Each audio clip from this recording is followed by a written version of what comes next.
Yo, yo, yo. Yo, yo, yo. Yo. Let me zoom in.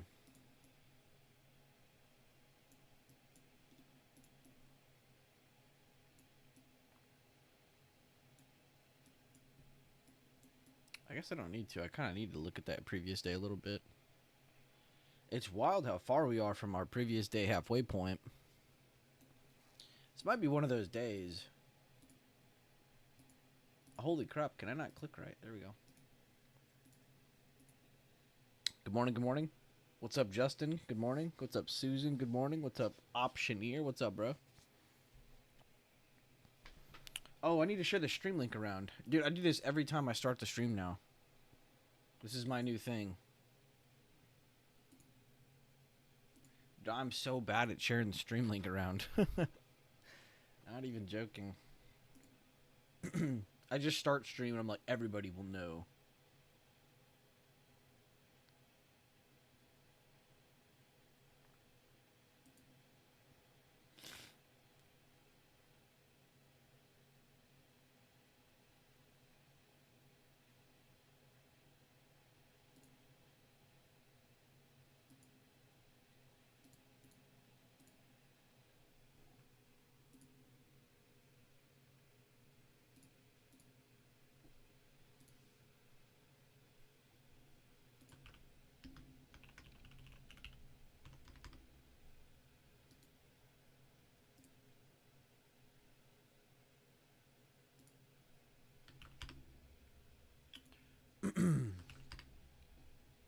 All right, let's draw the thing. Sorry, I was sharing the stream link around. I'm so good at my job.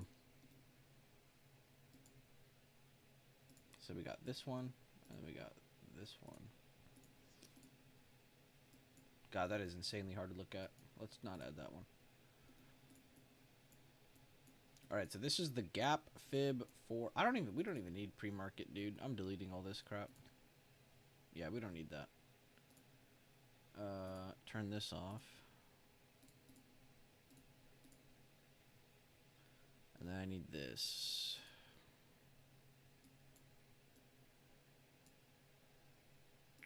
Dude, why is the chart so fucking... There we go. And then we need to go from our previous day low to our previous day high. And then add 639.82. 639.82. Doesn't need to be exact. I'm just a little OCD. And then if we want, we can add the previous day open, the previous day low. Don't really need to add anything from here because it's already marked by the fib. And then just for Pete's sake, let's refix this chart. Oh, that's why it's all fucked up. Haha. There we go. Alright, cool. We got it. Alright, so we got all these levels we just added. Not like half of them matter because we're way up here. But it's good to do it. It's good practice. So we can talk about direction now. So this is pretty easy, at least this one. And this is why the gap fib is so effective, because it just is, and it's super simple to explain. But this is probably your second most important level. This is definitely your first most important, the halfway point of this space. Actually, it didn't even draw it correctly. Previous day closed, today's open. There we go. Why did that look so bad before? Maybe because it was spaced out. Back to what I was saying, though. So this is probably like your second most important level. This is probably your first. But both of them are the same thing in a sense. They give insanely good short-term direction. So if we're above this, higher probability chance we're going up. If we're below this, higher probability chance we're going towards this level. Not, we're going to go to the ground. No, the most important level is on the screen. We're going towards it. That's a good sign that we should probably target that, right? Vice versa. If we see any bounces off this, good pushes towards today's open, but really not a sealed deal until it's over. But we can definitely see bounces towards it. Any loss of this area, most likely seeing a breakdown towards, and most of the time you don't just see a break, you sometimes see like a perfect little retest.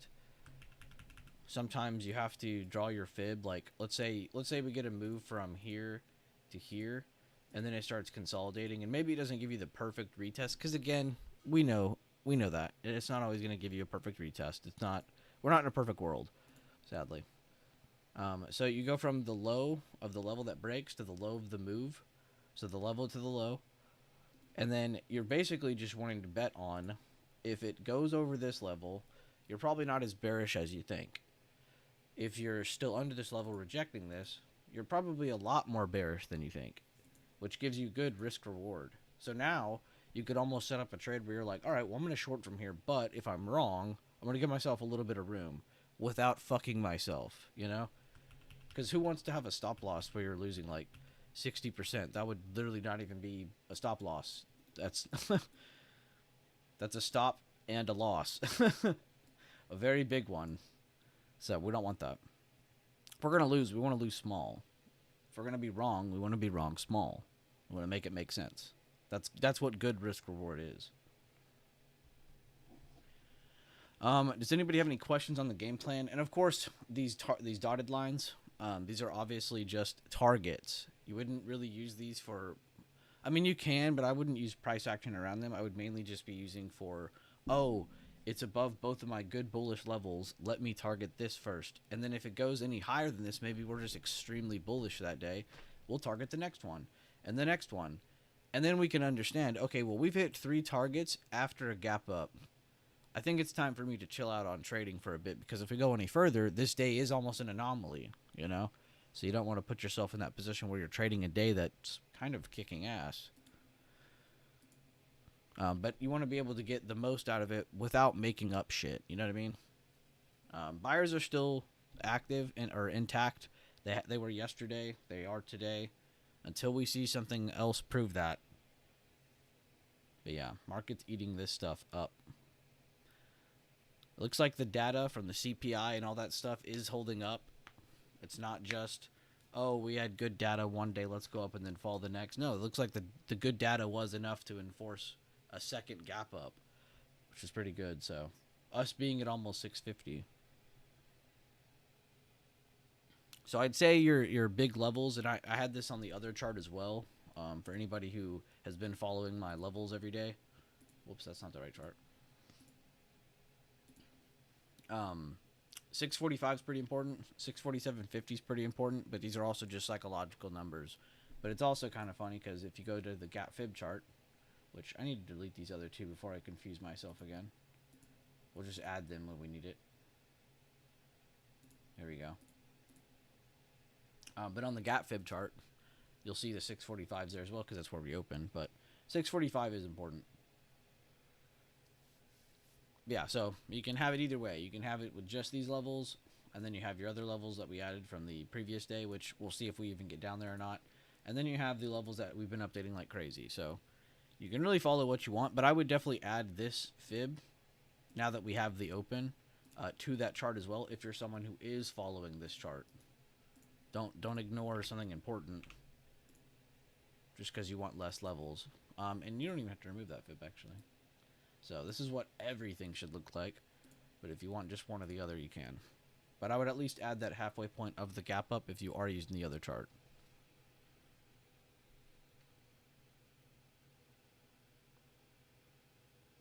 Oh, good looks. Yeah, Eric, Trump does speak today. I was about to click on the news. Normally I go over this stuff first for a little bit, and then I click on the news just to make sure everybody understands what is happening today. But no, thank you for sharing that. How you doing, Eric? Good to see you, man. Lag to death. Everything just goes up, huh? Yeah, so far. Good morning. Good luck, everyone. Thank you, Dr. J. You too. Good morning, friends and Susan. Wow, he's leaving Susan out. That's crazy. Good morning, friends and Susan. Wow, that's crazy. Good morning, Matty Ice. Good to see you. Ace picking on Susan, that's pretty wild.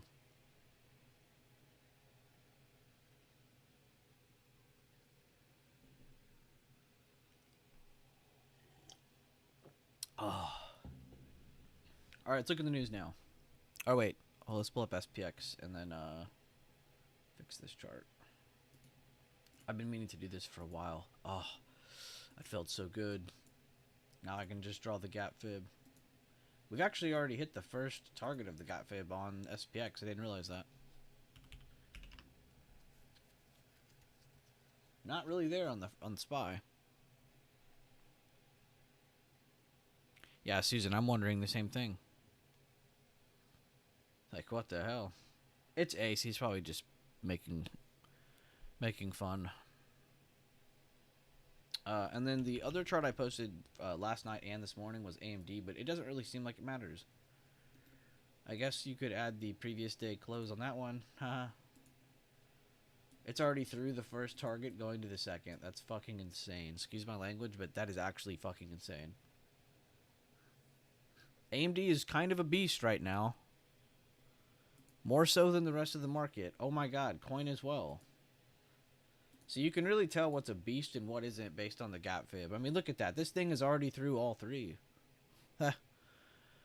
Well, slow down, coin. It's fucking 11 minutes after the open. We got all day, dude. Relax. Relax, coin.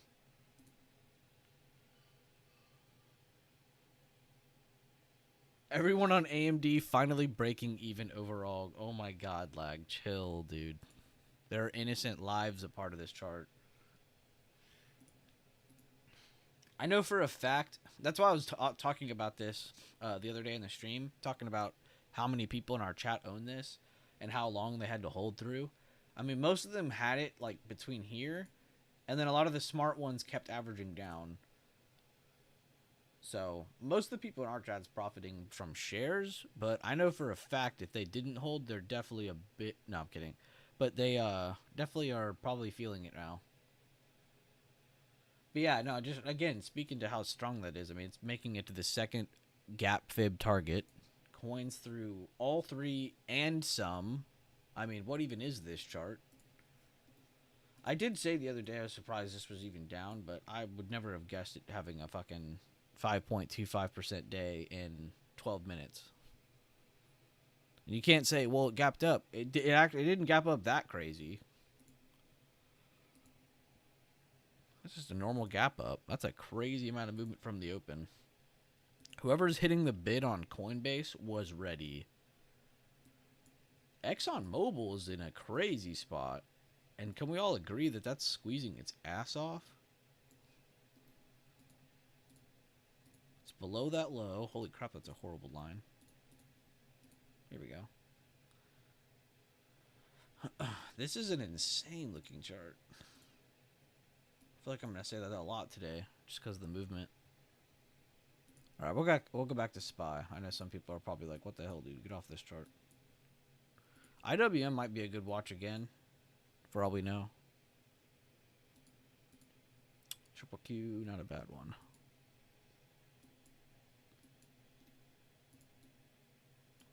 If you get a breakdown of 645, okay, the chain's actually super affordable. What the hell? I thought that was going to be way worse. Oh, sorry. If you get the breakdown of 645, any of those inside three contracts are good. If we see a continued hold here, though, and a bounce, I would choose the opposite side, choose the calls, and probably choose the close three contracts. But 645, a break of that that's still bullish. I just want to make sure we all understand that. It's just you probably will get a short-term retest towards 643.78 if we get a break of today's open. Hold of this area, which we're kind of seeing so far, even though these candles aren't really that impressive. We'll probably see 646, maybe even 647.20. I would definitely keep an eye on your XL weights today. It's going to be really easy to lose track of what the hell's going on because everything's just up from the open. But you can actually see tech is actually failing us right now. Tech's being an asshole. Banks are doing great. Discretionary is fucking killing it. Comms are killing it. Healthcare is killing it. I mean, Staples gapped down, but that's kind of normal. And then energy's, I mean, it's just existing. It's not really anything. But yeah, so, I mean, I would say tech is definitely kind of leaning on our short-term direction right now. Because you can see the effect on SPY not really launching super quick. We saw the volatility of SPX moving up already. Triple Q is just sitting there at today's open. So possible dip buys here if we're seeing a bounce of this little dip. IWM kind of also not moving. Dude, there are so many impressive charts already this morning, though. Tech is failing us, though. I know that much. This rally could have been crazier. We can't be too greedy. We're literally at all-time highs on the S&P. Damn, Broadcom's breaking down pretty insane. Yeah, discretionary was strong. We saw Amazon. We're seeing Tesla like this. I'm sure Nike, McDonald's, Home Depot. Like, discretionary is killing it this morning. I'm not going to be surprised if this hits that 351. I'm kind of surprised we're back up here again. Like, this quick for Tesla. Feels like just the other day we were dipping down towards our under 300. Now we're going back to 350. Insane movement. We love it, though. Alright, we'll go back to SPY for a second. Let me read some messages. See what everyone's doing. Let me know what you guys are looking at. If you guys are charting anything, let me know what time frame. That helps, too. What's everyone looking at? You guys trading anything? You guys chilling, sitting on your hands? What's going on? Good morning, good morning.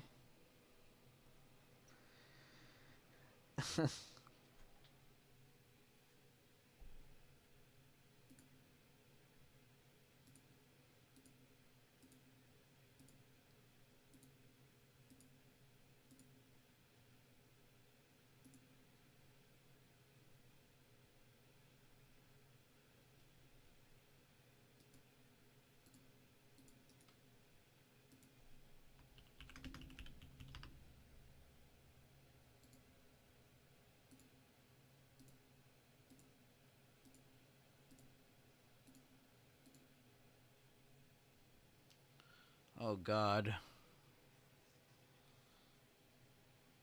Is there a rack 3241 in the YouTube stream? I would love for you to be in the YouTube stream right now.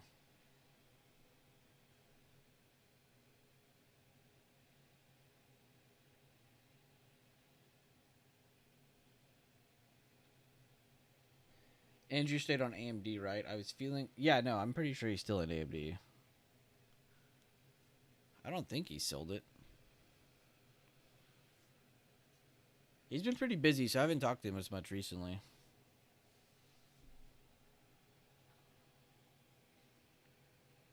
But I would assume he's still in it, though. I was making mad jokes about him in it, but it was but it was like good fun. It wasn't like to actually bully him. I like Andrew. He's cool. Like Q, put position on the liquidity grab at 15%. Stop loss at break even. Ooh, nice. Good looks, Justin. Good to see you, Justin. And stopped. Oh, okay. And then I read the next message. Good shit, though. Good shit. You're not hiding from anything. Just potentially adding to my Intel position at range lows. I've been seeing a ton of you guys in Intel. I mean, there's probably 4 or 5 people from my chat who've told me Intel all on their own, not, coming from anything. It's pretty cool. I'm not going to say all the names, but Ace, username, I know them too specifically, and then there's a couple people that stem even from that in the chat. And then there were a couple people the other day who mentioned it too. Seems to be a pretty good buy. Yeah, I was rooting for him. Hope he made a bunch. Yeah, same. I only wish the best for that man. Yo, good morning. What is up, John G? Good to see you, bro. It is always a pleasure, my friend. It's the Boeing effect. Dude, only the real ones understand. Only the real ones understand the Boeing effect. Does Intel even move? Have you ever charted Intel before? It's a slower mover. I would say its consolidation periods are longer, but that's not a bad thing. That's a great thing, in my opinion. I feel like you want it to be boring and because then that's gonna lead to, in my opinion, better trading for you. If it's a buy and sit kind of stock for most people, I feel like it's a great thing. But who knows? Maybe it's just because you bought it. All right, guys. First target of this gap up seems to be hitting As ugly as the first 10 minutes were, we did move up on SPY. I will agree on the 5 minute. That was very ugly. The main reason I say ugly for anybody who is newer here is just because we have wicks on both sides of a smaller body candle. And it's not like this candle was crazy either. I mean, there's a wick on top, there's a bigger wick on bottom, but the candle body size isn't that great. So neither of these were amazing. And then this is inside of that candle. So even the third candle wasn't the greatest, but direction never gave up on us, and that's why I keep reminding everybody the bullish trend is still intact. The bullish trend is still intact. At least on SPY. I'm not going to speak this to every literal chart. But on SPY, the bullish trend has not broken in like 3 days. Not even a single time have I had to question, oh, we might be going down here. No, it's literally just been, oh, we're going up still. So, just wanted to make that clear. But the first gap target has hit. I'm going to go share that in the Discord because this is a pretty basic but pretty effective strat in my opinion. I don't know why I'm sharing this on Trade Floor. I need to go to Levels channel. All that shit gets moved up now. You guys are actually kind of like active again. My fault, probably, but SPY hit first fib target from gap up fib. From gap up fub? No, fib. There we go. Alright, posted. Make sure you guys are checking the Levels channel on Discord every day. By the way, I do a very good job of, even when I'm not streaming, I post there. So, make sure you're checking it. That's where the updated levels get posted. That's where any new ideas get posted from me. On SPY specifically for most of the chat. BLSH require...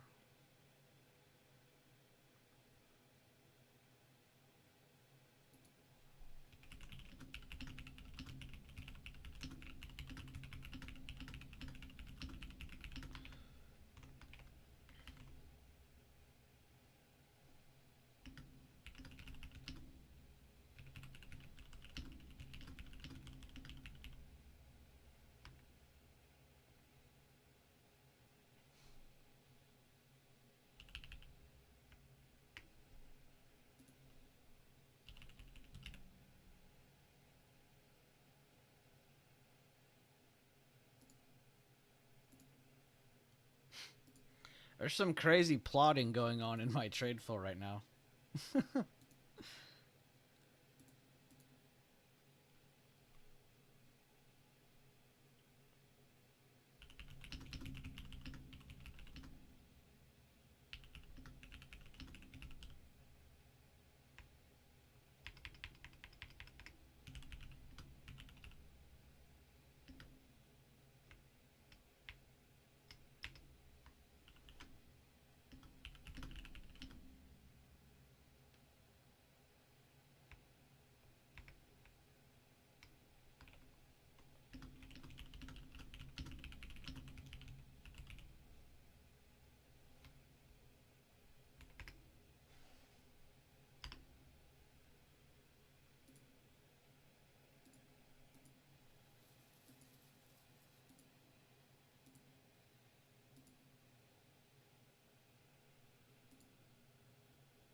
If you think Intel is slow, look at WABC. I love like reading. I like reading out the ticker like it's a word. WABC. What the fuck am I even looking at? Oh, Bancorp. That's what we're looking at.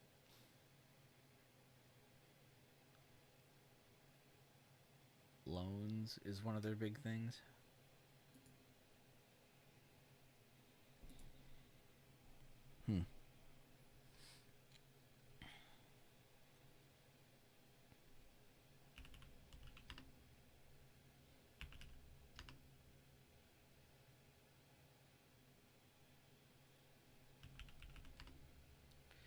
Man, seeing some of these days. Oh, I need to check my list later. I'll probably check that in a little bit. Check out the daily list and see what's different from the list that we literally made just yesterday. How much of everything moved? Good morning, spy calls or puts. Good morning, good to see you. SPX about to hit the minus 100%. It's already going to the second? Damn, you ain't lying. It did hit it. Good post, man. Good post.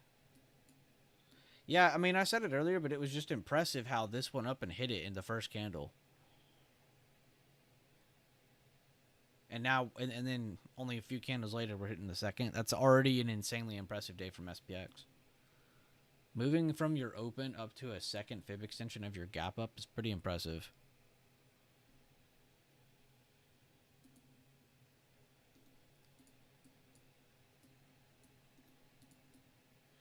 Pretty harsh reaction both on SPX and SPY after hitting that fib extension on the second fib extension on SPX, only the first on SPY. This is our largest candle so far.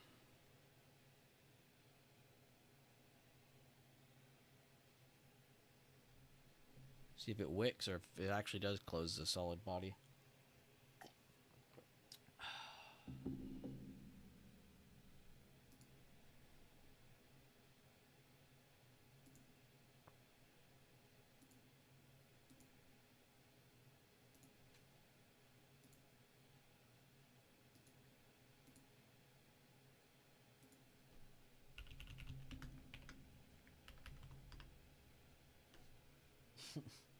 My fellow wheeler.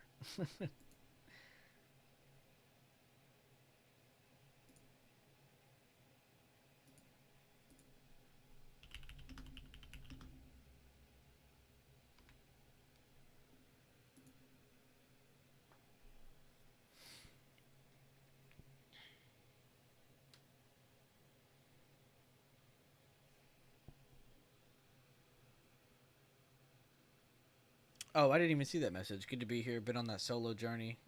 Quiet the noise. Honestly, that's the fucking best thing you can do. In any scenario. Even if you weren't feeling pressured or like stressed or anything, like I think it's still a good thing to do. Plus, it's cool. You could literally do whatever you want. You could literally watch who you want, talk to who you want, and you can whatever, you know? There's no like, you got to do this, you got to do that. Good to see you in here, though, man. Thank you for at least sharing your time in here. Appreciate that. And I'm happy to hear that, honestly. I'm happy to hear you're doing good. Oh, it was my advice. Oh, that does sound like something I would say. Fuck everybody. Just go hang out by yourself. It's the most Bueller advice ever. 10 software updates found. I'm good. I needed to remove some of this shit from my PC. It keeps doing that.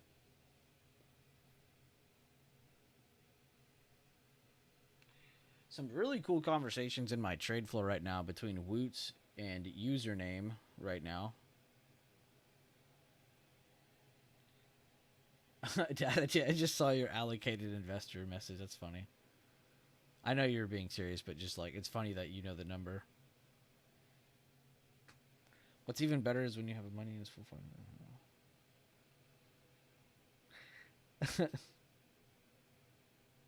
Letting noise in can blow up your strategy. Respect. I think that's the main reason I say that kind of thing, because it's like, let's say you're doing something this way, right? Let's say you're doing something this way. I don't know why I drew a line. That's amazing. And then someone over here is doing it another way, but you're kind of doing the same thing. They might throw some shit at you, and then you're like, oh, fuck, I gotta do it this way or that way, and then you shake. You change your resolve. You're like, oh, okay, well, I'll do this then. You kind of change something in your strategy without actually meaning to do anything or adding any reasonable logic to it. It's just like, you never make the decisions you were going to make, you know? You end up, like, doing something someone else wanted you to do. It's like, okay. And that's why, like, on my strategy specifically, I'll never sit here and be like, well, I think it's going to do this and I think it's going to do that. It's like, no, I'm basing it on whatever is on my screen. I'm never going to sit here and be like, well, unless I literally tell you I think and it's my opinion or something, like I'm just throwing out a fun guess to talk about, like that's different. But like actually sitting here and telling you, if we hold here and go towards here, that's not coming from Bueller. That's coming from my strategy, you know, and that's to try to keep ego out of it. That's try to keep confusion out of it. So there's never any question to anything. It's always what it is, you know. I never have to sit here and question reality or question my system or question whatever I'm trying to do. to keep everything that's me out of it, because that would just literally ruin it all. The same thing happens when you are in like a group of people, and let's say maybe you don't agree with like literally half of everything that's said. That's fine, but if you don't get along with people, it's really hard to be comfortable with what you're doing, and focus on your strategy and not shifting, not changing, not messing up anything because you don't know how to just sit there and do what you said you were going to do. And sometimes that can be affected. So, respect. It's also not easy to just be like, all right, I'm going to step away from everyone and then let me do my own thing for a bit. It's not easy to do that.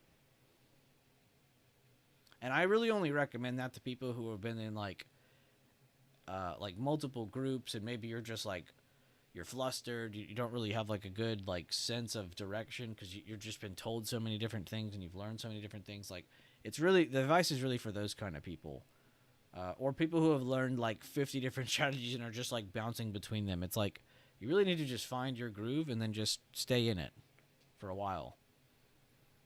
And then if later on you want to change up some stuff, cool, but at least give yourself that chance of seeing the result of what some consistency in your routine can do. I really do find consistency in the routine brings consistency in the results. Plus, let's say you do need to adjust something or shift something. Now that everything is consistent in your routine, you can do it without making shit up. You can just shift something over or adjust something and be like, all right, this is how it's going to be done from now on. So, damn, that was a lot of talking. Yeah, letting in noise is always a tricky thing to talk about or think about. Because noise can be anything. So it's really just like how you feel and what you think about and whatever. Whatever situation you're in. Everyone's different. At the time, it was what was needed to break through my psychology and mental approach. Takes time and lots of failure. Lots of failure. That's a really cool thing to say, honestly. Because I think people think like it's just like a smooth path to feeling good or something. It's like, no, dude. Sometimes it's just getting consistency in your routine. Sometimes it's, I don't know, there could be a million other examples. But sometimes it's as easy as just backing up, looking at yourself and be like, oh, okay. And then editing something, fixing something. Doing something different, even if it's just something small. Consistency and routine brings consistency and results. Yeah, that was some bars. SPX from current day open to current... Wait, what? SPX from CDO to current high of day, wicking the 50%. Oh, okay, that makes sense. I just read that wrong. Could be bullish on re-entry or fail and we retest CDO. Yeah, it looks like we're going towards CDO. We'll see if we get that test we're looking for. A better bounce or a breakdown even. Which I don't think we're going to break down as quickly as people think, but I could be wrong. I really am like dead set on just how strong the bullish trend is right now. And also, it's just impressive how we push through old all-time high. Every piece of price action since then has just been, yeah, it's bullish. I haven't really had to explain anything else.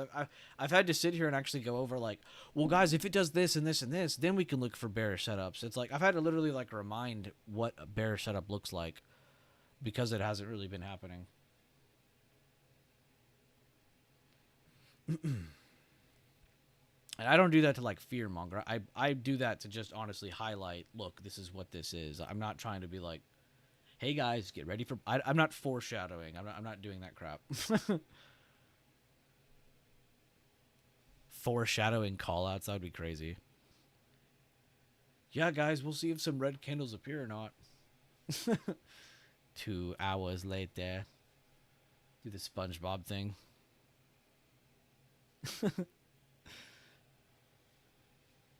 Look, guys, I was right. I said at one point we would see red candles. Like, that'd be the most bullshit ever.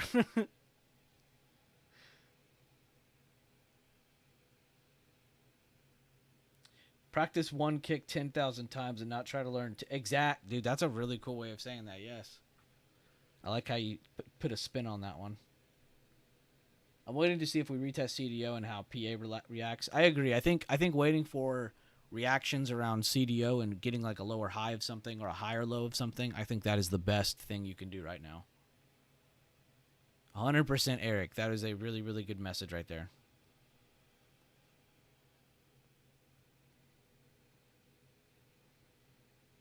You have to get sick and tired of your own. Yeah, you really do. You really have to get sick and tired of just like whatever you're doing right now or whatever you've been going through. If you haven't gotten sick and tired of it yet, then maybe it's not time. Or you just don't give a shit enough. Which, fair enough, you know. That's just how it is.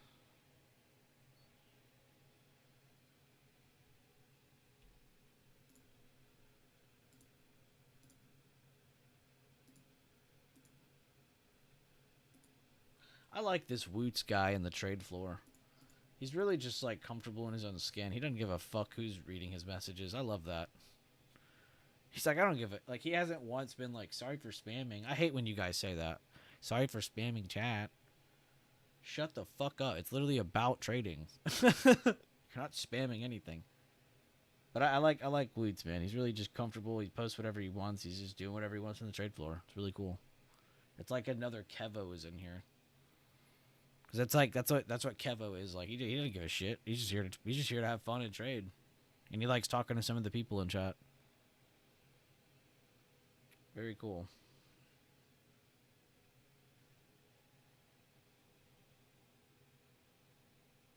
From Bueller, you don't think it'd be like that, but it do. It really be like that.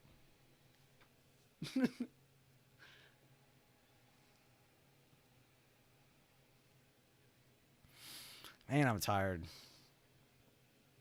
I've been doing really good going to bed kind of early, though. I feel like I usually suck ass at that. What time does everybody in here go to bed? I genuinely am curious. I need like an average. What's the latest you go to bed on like a normal amount of like midnight, 1, earlier than that, 10, 11? Somebody in here go to bed at 9? Respect. I wish I could do that. A said sleep when I'm dead. I actually believe that. I would actually believe you don't sleep.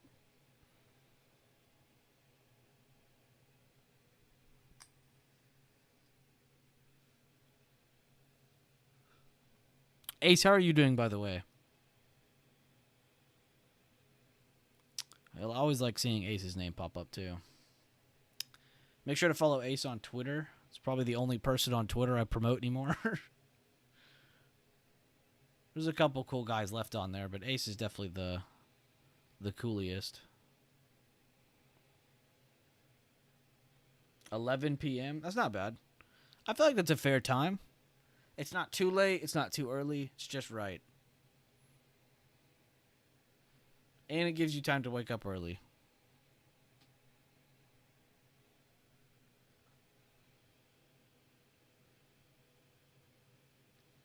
I'm old, between 8 and 9, but I leave work for 4:30. Okay, well, fair enough. Bro, wait, going to work at 4:30, like, shit. You need to be going to bed at 8 or 9. And you don't have to say you're old. I feel like the average age in my chat is a little bit older than most of you think. If we even had an average age, I don't even know if I could even see that. I'm not doing a poll on that. That's a little weird. 8:30 to 9, but with insomnia, I'm lucky to sleep 2 hours. Oh, Garden has insomnia? That sucks. I'm sorry. I mean, I'm not sorry, but, like, it sounds like you're actively trying that because you go to bed early and then you're like, I still just can't sleep 2 hours straight.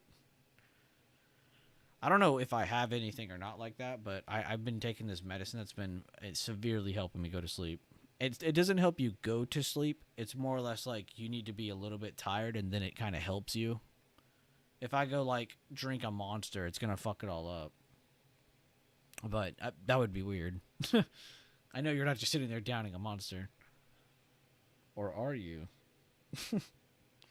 You probably need a Chick-fil-A biscuit and a lit energy drink. Literally the next message by Lag. Twitter in the big 20 in the big yeah, Twitter in the big 25 is wild, I know. Lag is my fucking what do you call that? My spirit animal. That's my spirit animal right there. In the big 25. 9-ish. Okay, that's not bad.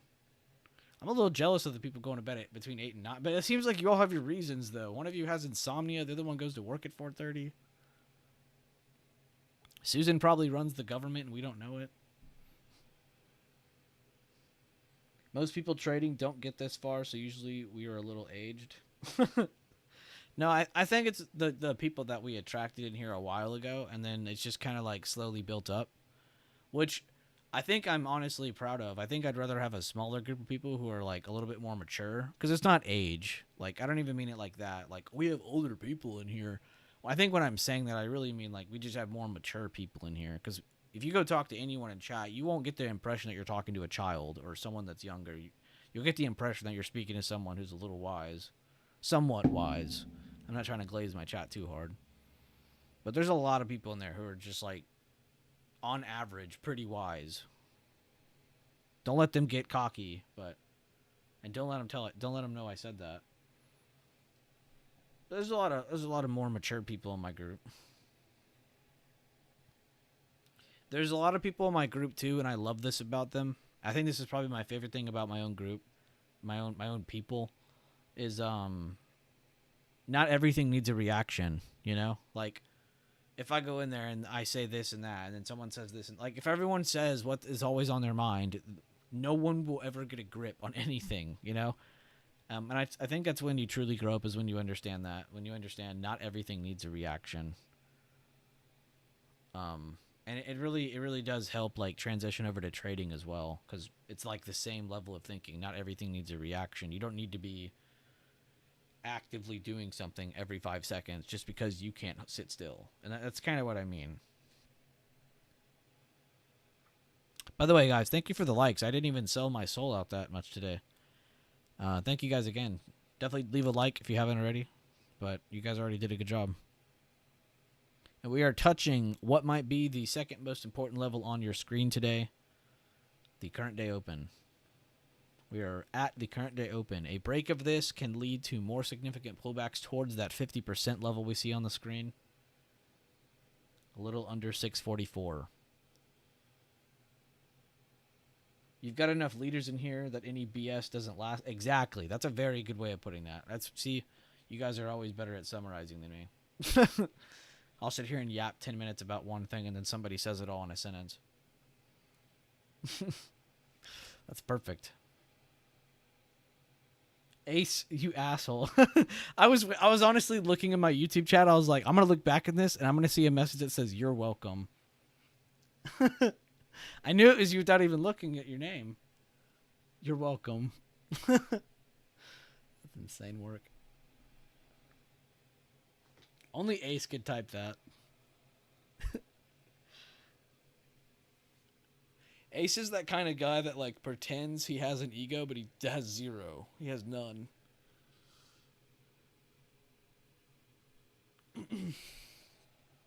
Nah, Ace, you're a good guy, man. I'm picturing the scene from Good Will Hunting where he's just like, "It's not your fault. It's not your fault, Ace. It's not your fault."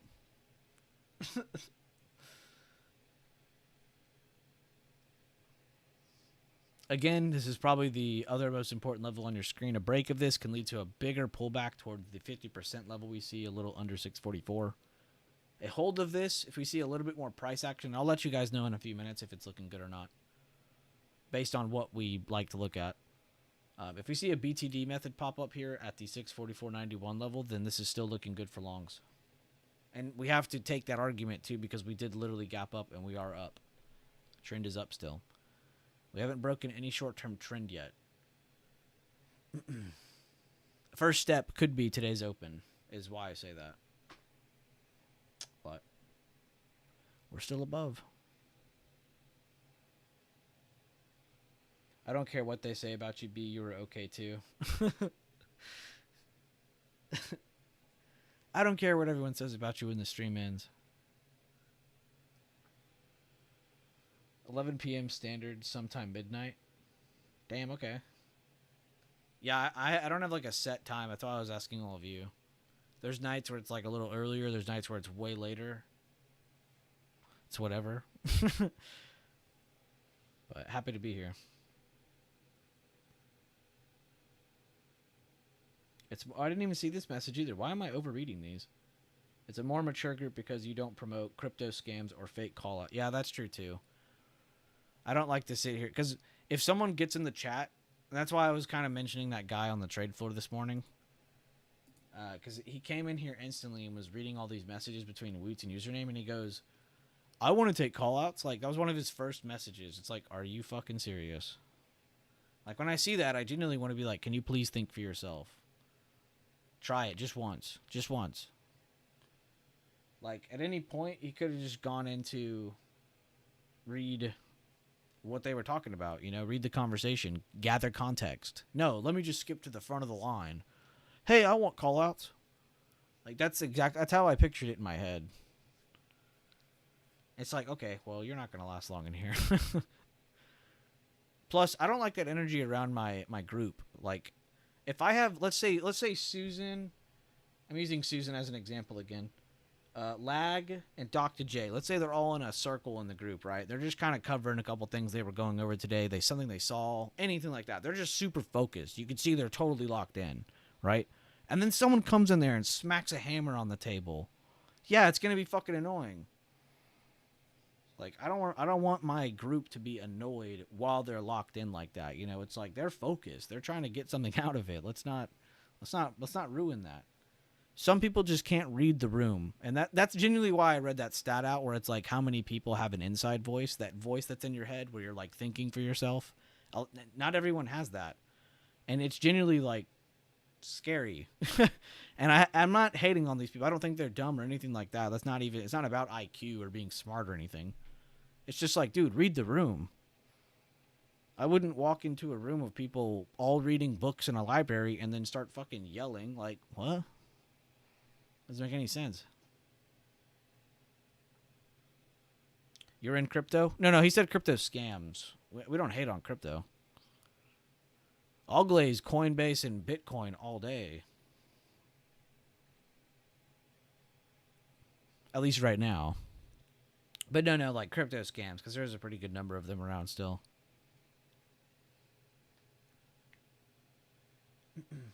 No glazing fart coin. Yeah, I think some of those names are just like weird to me as well. Like, why would someone actually name something fart coin? That's crazy. I get it's like a meme, but like, is it really that funny? No. I think it's funny that someone did it because it's that stupid. But that's like something you laugh at like once and you're like, all right, let's go on with my day.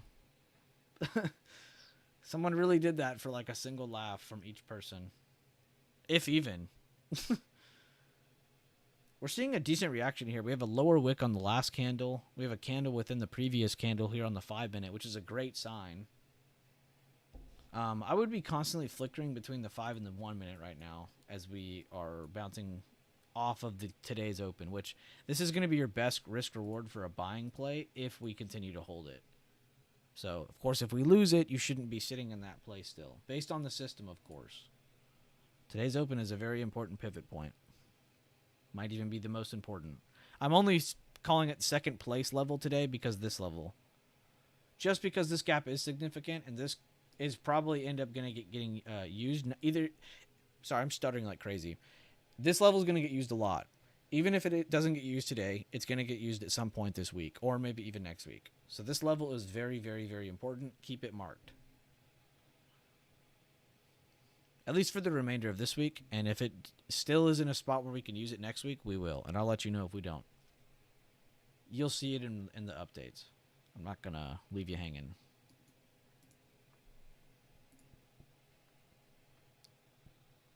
Morning, Sugar Plum. What's up, King Carnage? I was like, who the hell typed this?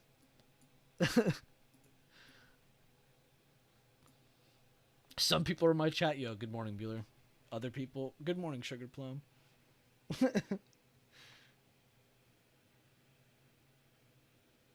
Such an inside voice. I have multiple voices. Yeah, I was always wondering that too. I'm like, wait, do people only have one?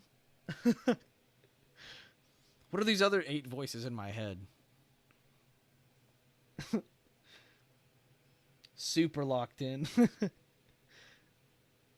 I did some stats. When we open higher than previous day high, about 70% of the time we touch the previous day high, and about 50% of the time we touch previous day close.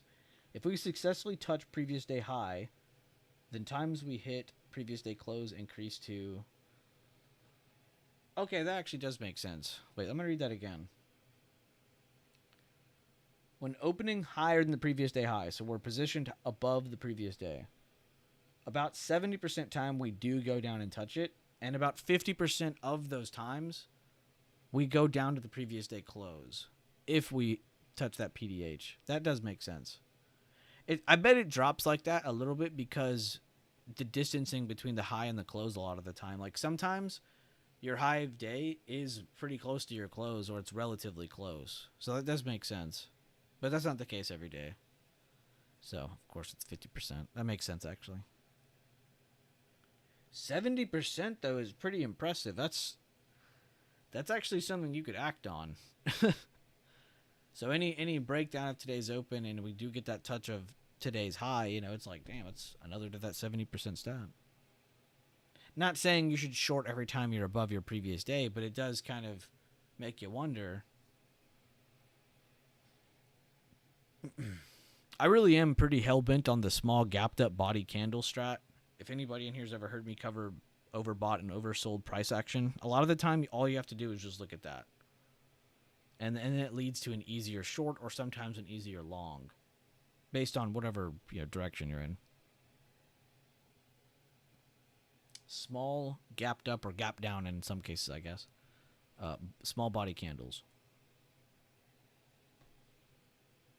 If we touch PDH, then the chance we touch PDC is 70%. Oh, I read that wrong. If we touch PDH, the chance we touch PDC is 70%. I need to adjust the stats to size of gap above. Oh, that's another thing too. Yeah, that's a good thing you're thinking about. Because, yeah, what if it's just like some insignificant gap? We don't care about that. That makes sense, though. I still like the staircase method we have, too. It's like, use the open, then use the 50%, then use the previous day high, then use the previous day close. Like, it's always like the next level is very clear as day. It's just you have the patience. A lot of the time, it's a problem.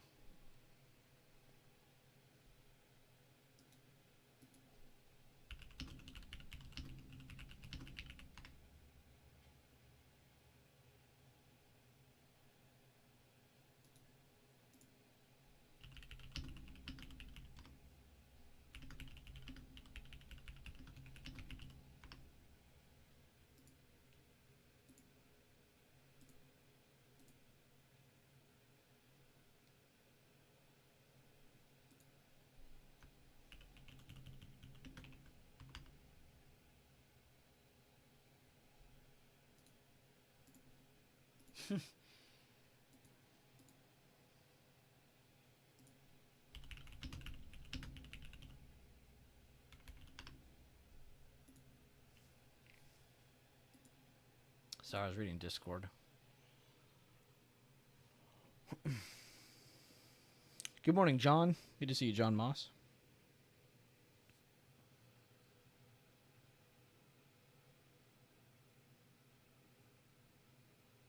You keep touching. I'm going to have to call an adult. Seeing a breakdown of today's open right now. Like I said, a lot of you... Excuse me. Holy Lord. Excuse me, I should have muted my mic. We are getting a breakdown of that. Like I said, you should be flickering between your 5 and your 1 minute right now to get better confirmations, quicker confirmations. We did close under it on the 1. See if we can close on the 5 as well. You don't trade gaps, your loss.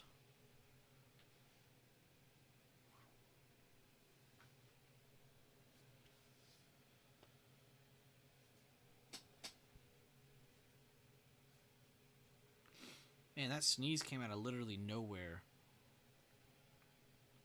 I was like breathing fine. I'm like, all right, yeah, cool. Bam. Nice breakdown so far here on the 5 minute as well. It's already a 40 cent drop under that level.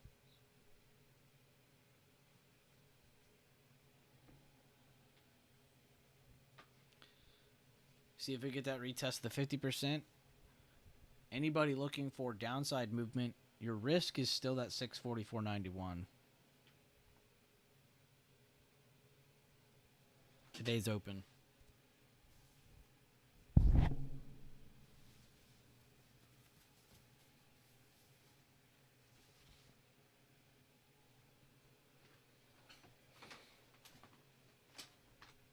Poppy's back. What's up, Maddie? Good to see you, man. How is your day going, Maddie? Up there in the land of Michigan.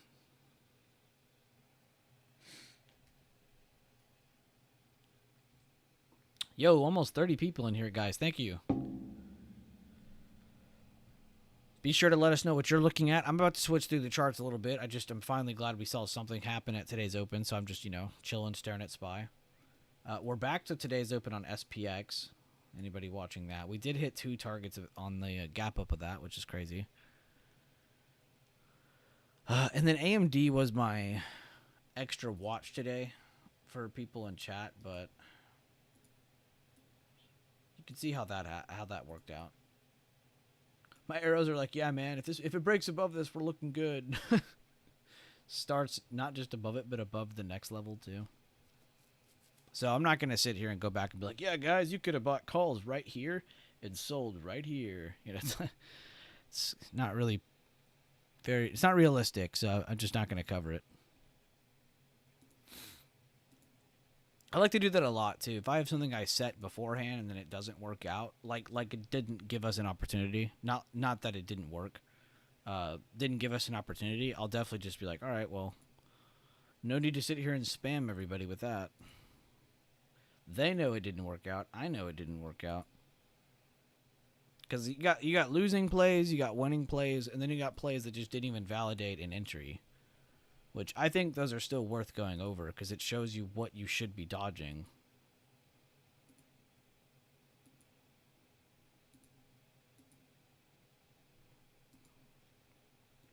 But yeah, if you guys are looking at anything in particular, let me know.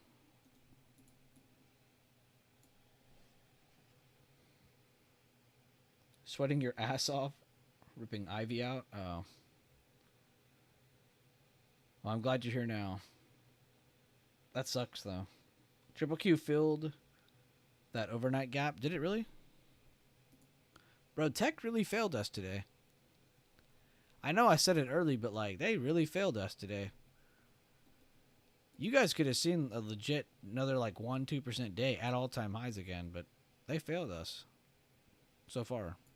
All right, so I think something that's worth grabbing if somebody's looking at Triple Q or XLK is grabbing that gap fib. Okay, they are just now trying to break it.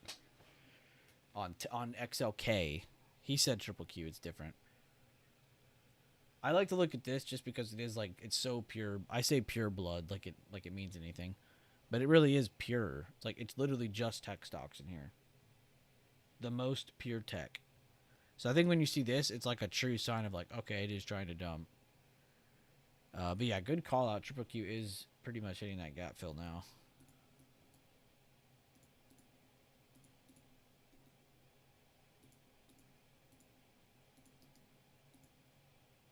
Dude. Okay, yeah, I did it last candle. Good call out. Beautiful work, too. And I really am happy for anybody who's in here just making sense of the gap fib. Because I'm not joking. This is probably the easiest thing you can grab. And people always freak out when we're up here in the middle of nowhere. Do you know how many people saw us go up here and just did nothing about it? Literally anything, or even thought to do anything because they're too scared to touch it or be in a trade that's at all-time highs. People are scared of all-time highs. You should not be. Don't be scared. Be aware. Guys, I can't believe we hit a target on the fib extension, and we're actually going to probably see the 50% touch.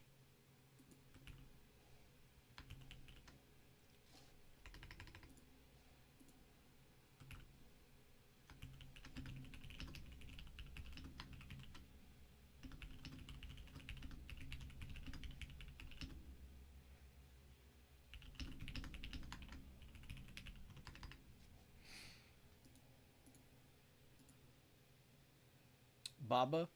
Dude, are you in Lifetime chat? Did you see Username's post on that? I was reviewing that and I was like, holy crap. He was in this. He traded this.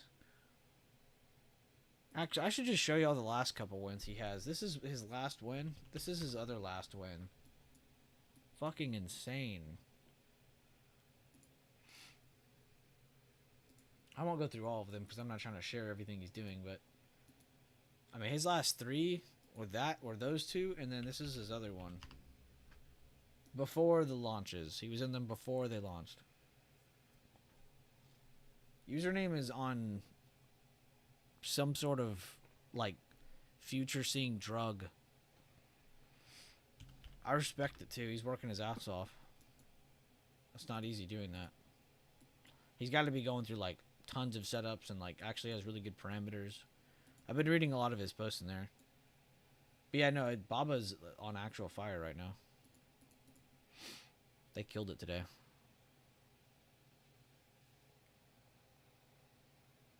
Are you looking at Baba as well, or are you were just mentioning it? And if you are looking at it, let me know what time frames you're looking at, because his macro look on it was pretty good. And I was only asking if you're in Lifetime because it was just like, holy crap, he's killing it on this. And then you mentioned it too.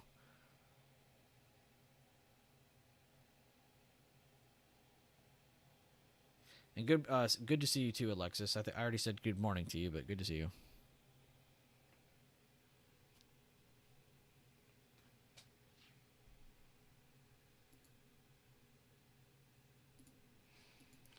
Probably a good time to bring up the briefing thing, I guess, now.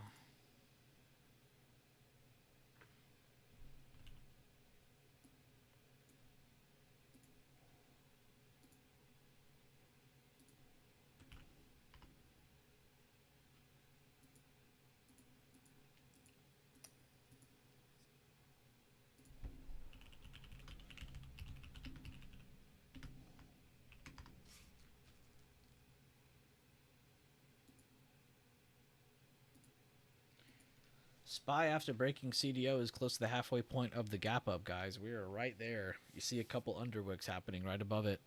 Possible buyer reaction from the 643.70s. 644 area, I'll just say. Save some breath.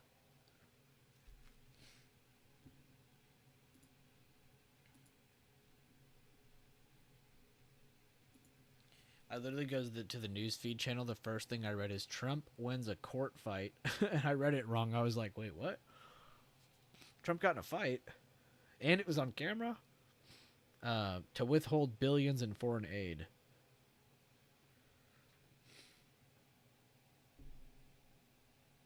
France's President Macron. Trump said he wanted to obtain a ceasefire in Ukraine during the meeting with Putin. Trump said that any territorial issues can only be negotiated with Ukraine. There have not been serious talks about a Ukraine-Russia territory swap. Shit, Russia sounded pretty serious. Germany's chancellor... Oh, this is great news from them. There is no question of legally recognizing Russian territorial holdings.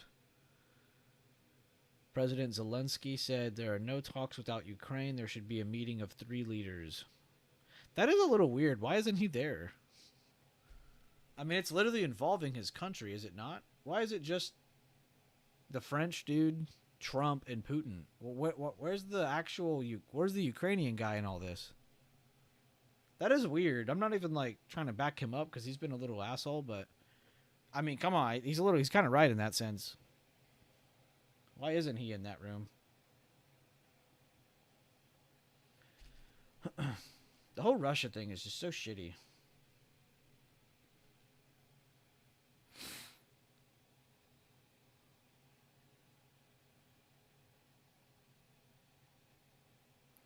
Still hanging around 644s. No new updates really to give out there. What is this? Let's go to SPX.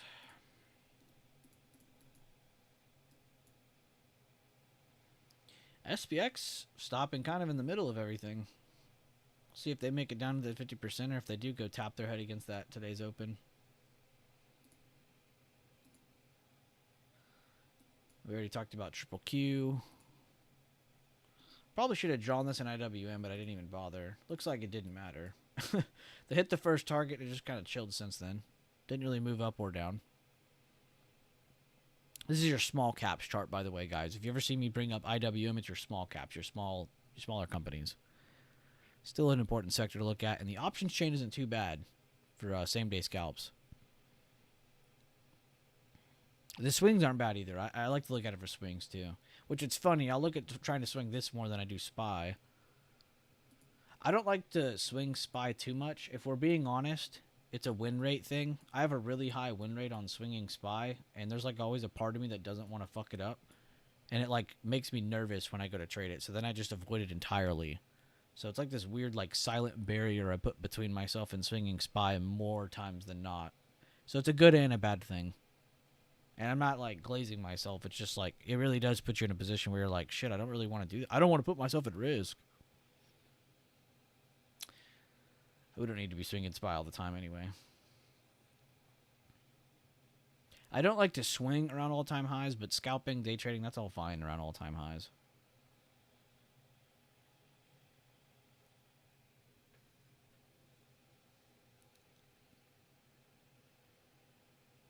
He has no real power. He's a comedian, not a leader.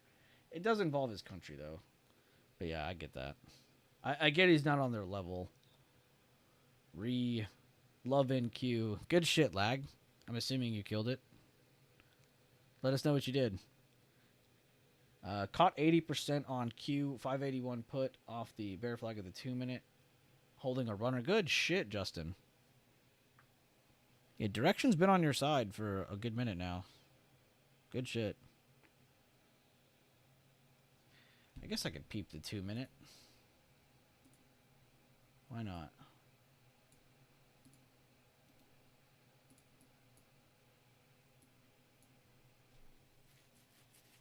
Wow, this is actually a super clean breakdown. So you actually got your open range breakout under today's open there. And I drew this before to show you guys as an example. I didn't think we were going to break this level, but it doesn't matter what I think. So we covered it anyway. But if you go from your your level to your first low, I was going to say, I bet it's really close to its 50%. So it's actually a perfect mid-range retest, a midterm retest, which is my favorite type of retest. I really need to promote that video more. I never go over that enough. And the 2-minute's kind of nice, though. I forgot how awesome the 2-minute was. That actually used to be my favorite scalping time frame. And then I kind of switched to like 1 and 5-minute. But there was no like hate to the 2-minute. It was just personal preference. Yeah, y'all like this thumbnail? Pretty good. ChatGPT made that. Here it is. So yeah, it's 48 minutes. Pretty long, but... Oh, I forgot about this. This is the Champions Vibe thing. But yeah, so it's retest trading, how to use Fibonacci retracements for identifying different types of retests. And I go over all 3 types, the first type, the second type, and the third type. There is a different name. I just didn't want to spoil anybody. This only has 512 views. That's nuts. I'm not joking. Watch this video if anybody's in here and you haven't watched it.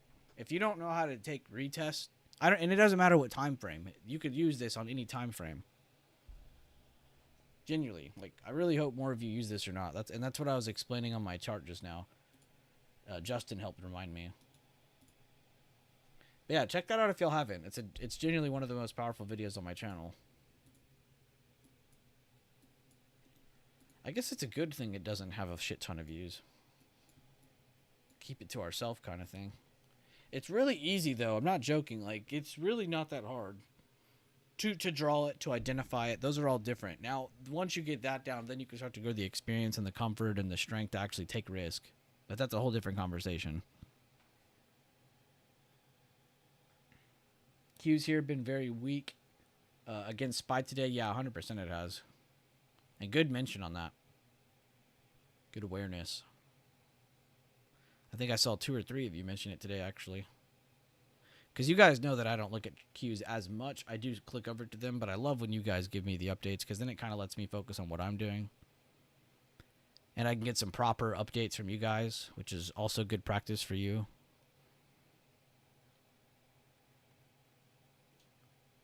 Also, I like to, every time someone brings up like, yo, I'm doing this on this, I always bring it up just to like give them that pat on the back, because if someone's like, yo, I'm shorting this on the 3 minute and I don't watch the 3 minute, I'm going to go look at it because I just want to see what the hell are they looking at. I want to see if they are just guessing or not. Sometimes it is just a personal preference thing.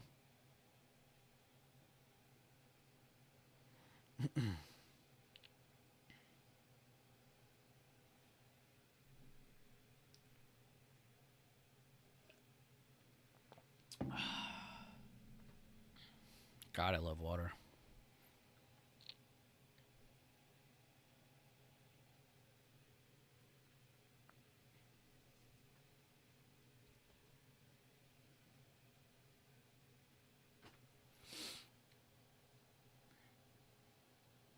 The Qs are my one kick.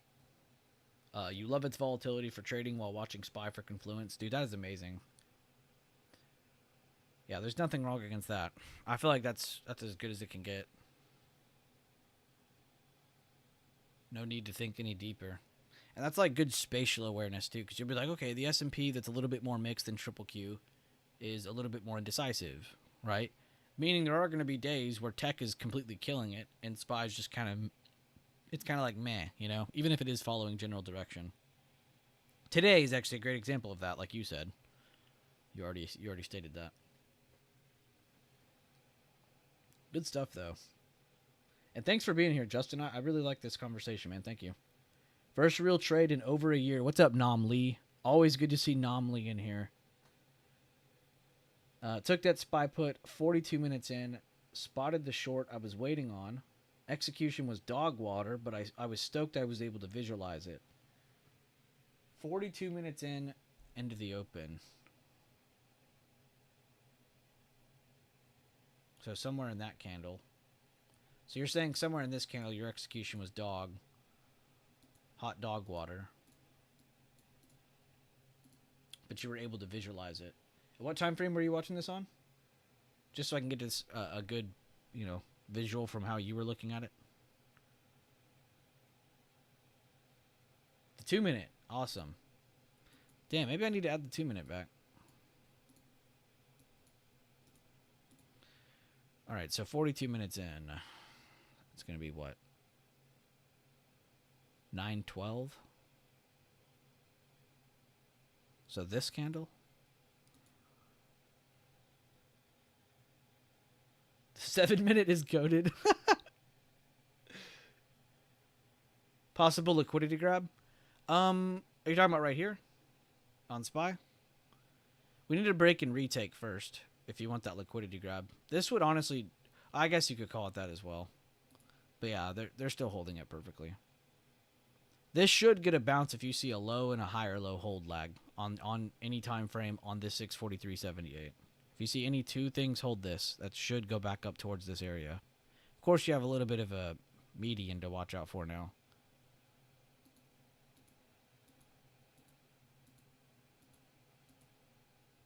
The 2 minute is actually kind of clean. I need to add this back. Just slowly add that. I need to fix my 15 minute too. There we go. There we go, guys. I officially have the 2 minute back again. It's probably better than checking the 1 minute too, because the 1 minute does feel a little bit like, I don't want to say like childish, but it feels like I'm like fucking up something by doing it, even though you're not. It's just a time frame. I'm pretty addicted to the 1 minute though, and the 5.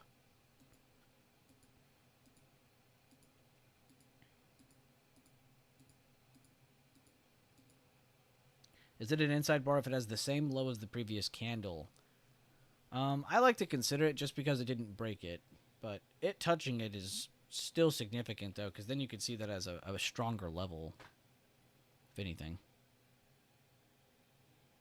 Yeah, exactly, irresponsible. That's kind of what I meant. Like, it feels like I'm doing something wrong, like I'm cheating something. Nomly, just to reconfirm, this was your entry? I just wanted to double confirm that. Sorry, I was brain farting reading YouTube chat.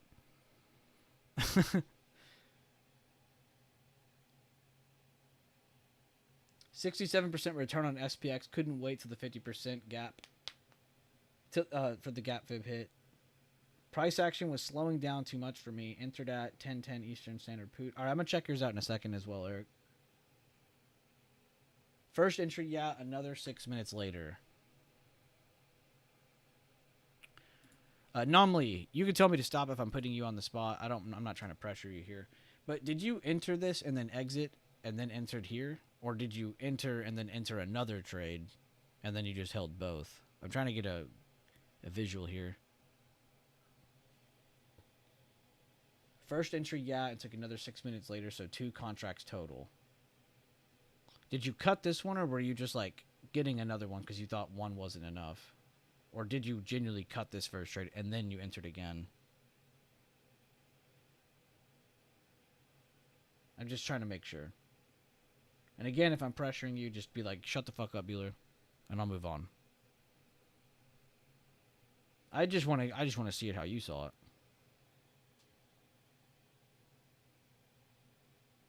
Kept it. Thesis still in play, but wanted more feet in the water. Okay, that makes sense. All right. Where did you exit? Wait, let's see if he already said it. He might have already said it.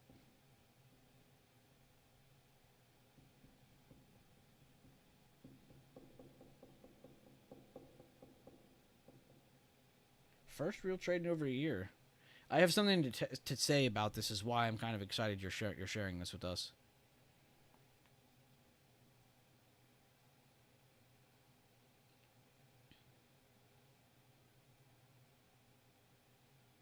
The 1044 Eastern Standard Candle 1 minute looks like a potential 90%.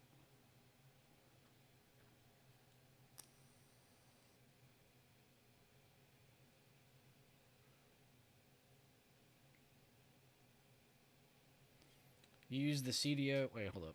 7:30 exact, so 1 hour in. All right, so 9:30.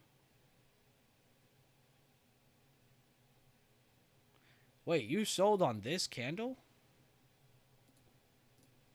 Damn, that's pretty fucking good. The reason I like that, too, is because you're selling as it's going towards your target.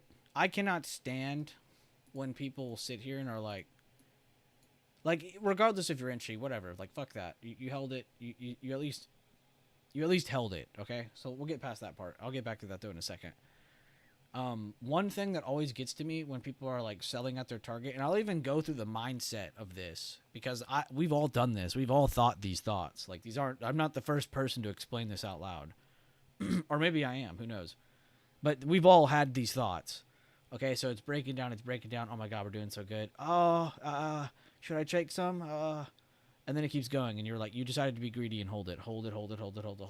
It keeps going. Most people will be like, I'm going to wait till it perfectly touches the level or until I see a green candle. My brother in Christ, if you see a green candle and you're shorting, that is not a good thing. That is the bid of your contract going in the opposite direction because there are now, even if it's just a small one. So if you're this close to your target, is it smart to just sell on this candle or to wait for a green candle to perfectly touch it? Like, what? It's just better to sell here like Ben or like Nam Lee did, sorry. So I'm actually really happy with your exit. But yeah, your entry, and I'm glad you already said it. I think I agree with you. I'm not going to call it dog shit, but I think when you were looking at this, I think you were like, all right, if this breaks down, I'm going to get a good trade. And you just jumped the gun a little bit early.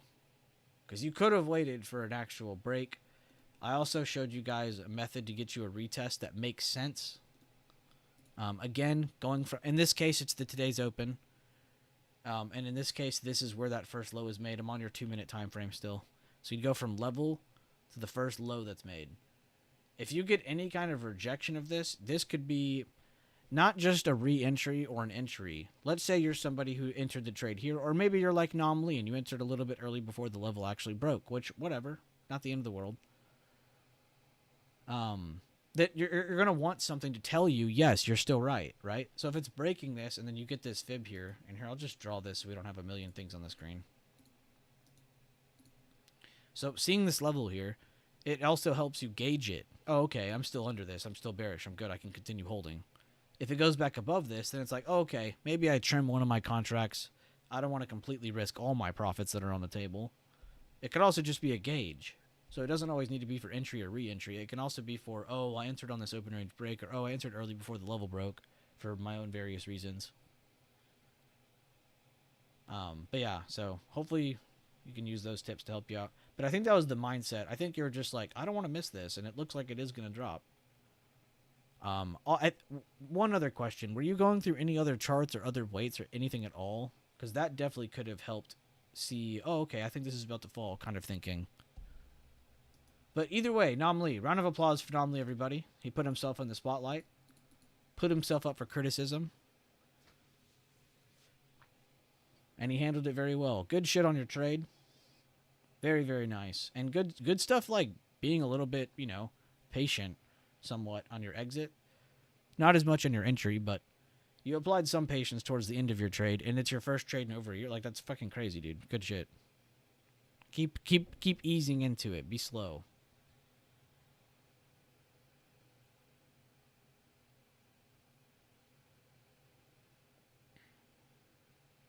Yeah, I was on same day, so I didn't want to play any games waiting for line touches. Just wanted to get some reps. No, that's good. That's good. Line touches. That's a very good... Literally only have spy on my chart for focus. Maybe this is wrong, but I'm easily just... No. You're fine. There's no right or wrong to this question. There was no right or wrong to that. I was just curious, because if you were looking at other things, I could see why you maybe would have entered a little bit early. But if you weren't looking at it at all, then I do think this was an early entry, just because you said it yourself. And then two, you weren't even looking at other things to gauge if there was a reason for this to drop early. So, but no. Do what you want, bro. Be comfortable. There was no right or wrong to that. Fuck what Bueller says. Like, do what you want. We can delete that now. I was just wanting to go over that with y'all. Does that make sense though? The midterm retest. Do we need to go over that more? Because I don't see enough people using it, but I do see some people using it. So, in my head, it feels like y'all know it, but in an instance, I see like that sometimes. I could see some people don't. Which again, not criticizing anybody. It's whatever. But does anybody need to go over the midterm retest? Because that's going to be probably the most seen retest you ever see.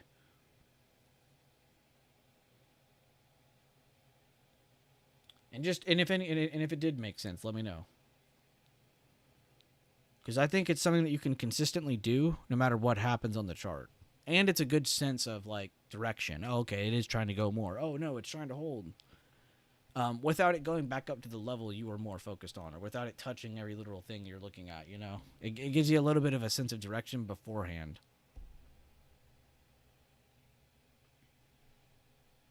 Your entry is my take profit. Shut up, Ace.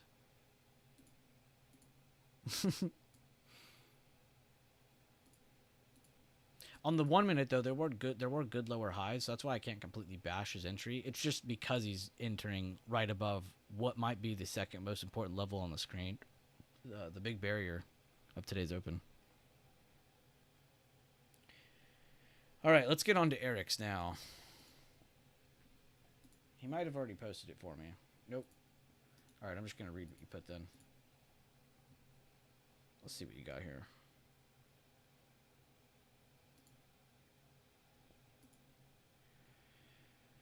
%67% return on SPX. Couldn't wait till the 50%. Gap fib was hitting price action. Slowing down too much for me. Extended to 10:10 Eastern Standard. So 9:10 my time. Okay.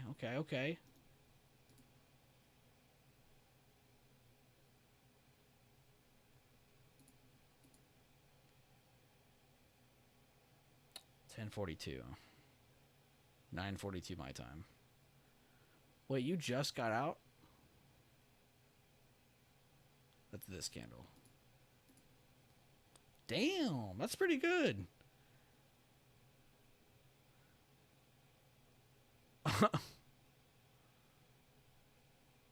I say good because it looked like he did try to wait to see if he could get another actual break of this, and he didn't. And he's like, fuck it, I'll just take it. His entry was so good, he could actually do that.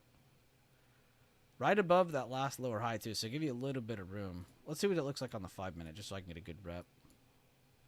Okay, so after our larger down wick on that candle. It might still just puddle out here, so I think it's good you got out. Dude, sick trade on this. Oh, wait, you said SPX. That's why it looks like shit. Hold up, guys.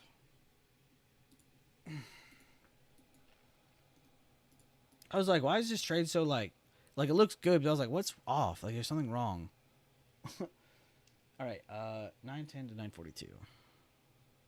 All right, so this and this. Similar candle.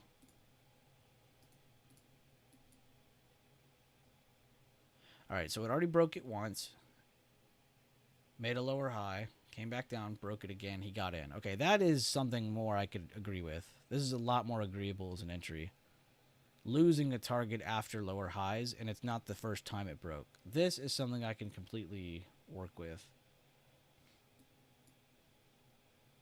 And then honestly, your exit was just beautiful because you just had to chill. Had to chill and just decide where you wanted to actually exit with this pretty big gain, in my opinion. Very, very nice, Eric. Very nice. Sucks you didn't get that more decisive drop here towards the 50% like SPY did. But SPY also didn't get this more decisive approach up here like SPX did in some cases with the targets that were being used. That's an interesting review there. Very, very sick, though, Eric. Good job. And huge gain, huge gain.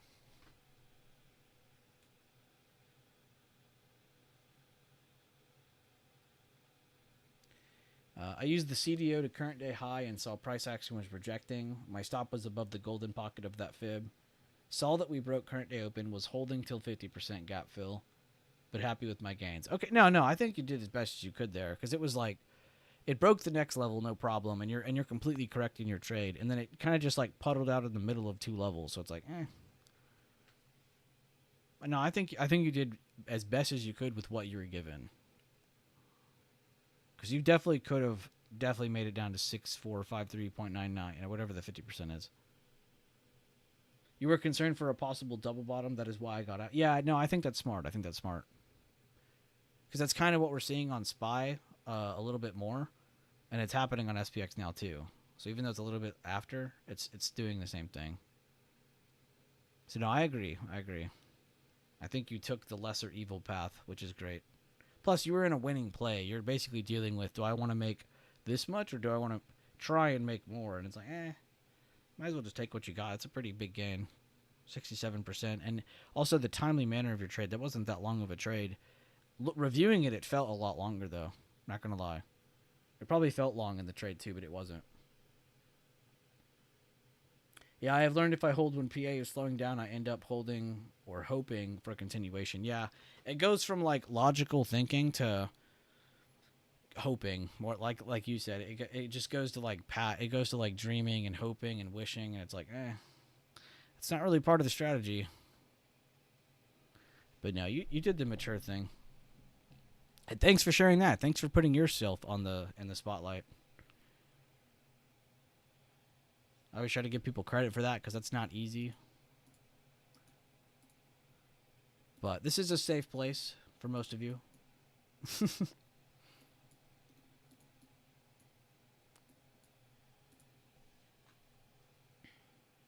And losing more, yeah. And that just sucks. No one wants to do that. But yeah, shout out to Nam Lee and shout out to Eric. Thank you guys for sharing those. My bad, Dr. J. I'm trying to catch up here. You said 44 high to 48 low. Price went up to 50% at 50. Wait, what?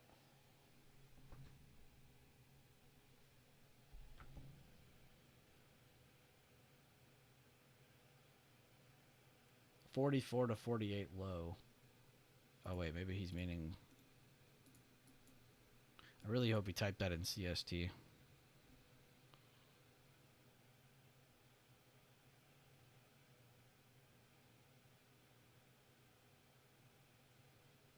Oh, it happened while I was talking about it? Damn. 44 to 40. I'm trying to find it. 44 to 48. All right, 944. That's this candle. What the hell? 9:44. Oh, okay. You were typing times. I had to like look for a second. I was like, wait a minute. Is he meaning times? My bad, bro.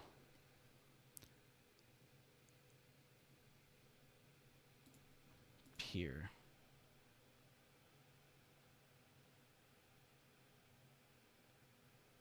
Went up to the 50% fib at 0.50.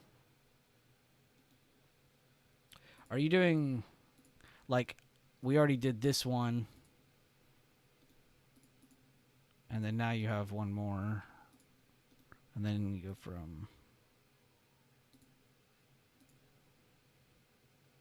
Is that what you're meaning? I'm assuming. From high to low, which... In these cases, people always ask me, like, do I need to grab this low or this low? And it's like, man, you probably could grab either. But if I'm in that instance, I'm probably grabbing it from here to here just because, like, I see it, then I draw it, then this happens, you know? So it's like, if you're doing it afterwards, you probably would draw that. But if in the moment, you probably would draw it like this. Oh, you did a fib between the two circled candles. Oh, okay. Ah, I see, I see. Yeah.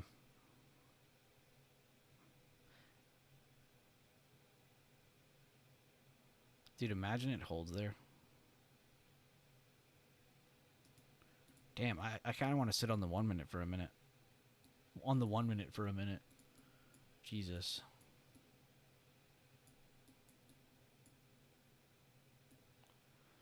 1 minute SPY really feels like SPX sometimes.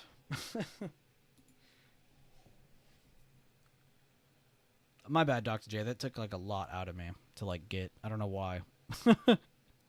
You explained it like perfectly too. I don't know why that was taking me so long.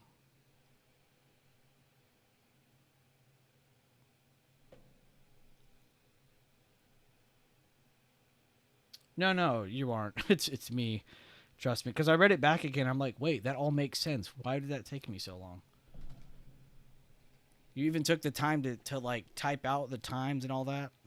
I think it threw me off because you were so like well like prepared to type that.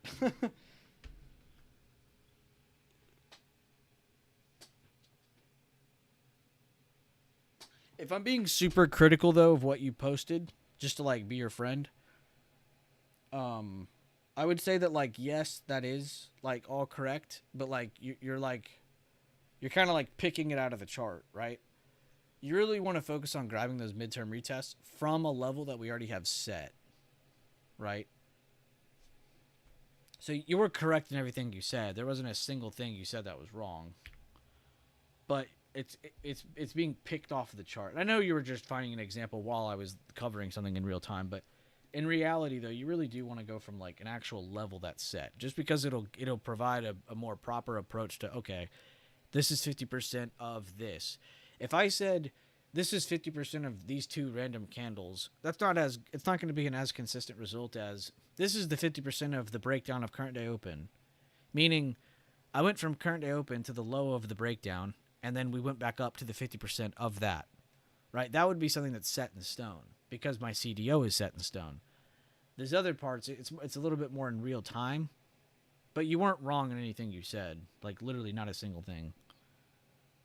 But I had like a part of me was like, just because it's like being picked off the chart. But I know you were doing that just to give me an example, because you weren't wrong about any of that. But if I'm being super critical, that's what I would say. I don't like to be super critical because you guys are kind of cool, but not being super critical with your friends is not really being friends. If I just sit here and I'm like, yeah, ha ha ha, jolly, then it's like, okay, you don't really get the point, and then I'm gonna sit there thinking you don't understand it, but you do understand it. It's just more of like you picked it off the chart kind of example. So I just wanted to make sure we understand the distinction. But you weren't wrong about anything you said.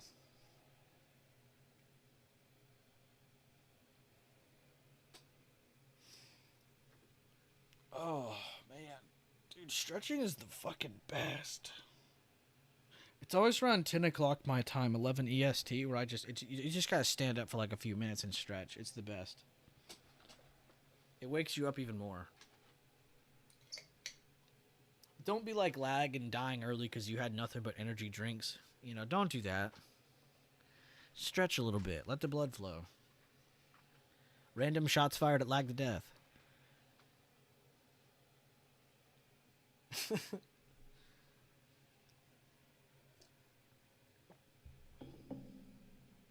At least I'm alive. Oh, you're alive, all right.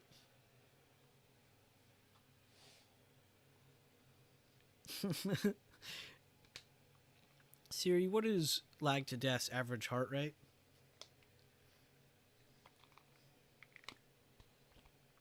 200. 200,000. 200,000. At least I'm alive.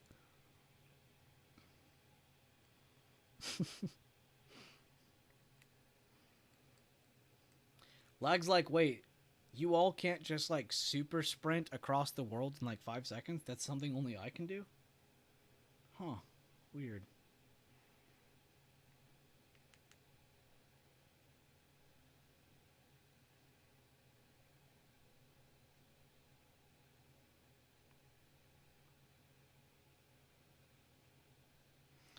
Alright, guys, if you could have any superpower or random gift from God, whatever we're calling it, being invisible, flying, shooting lasers out of your eyes, I don't care what we're calling it.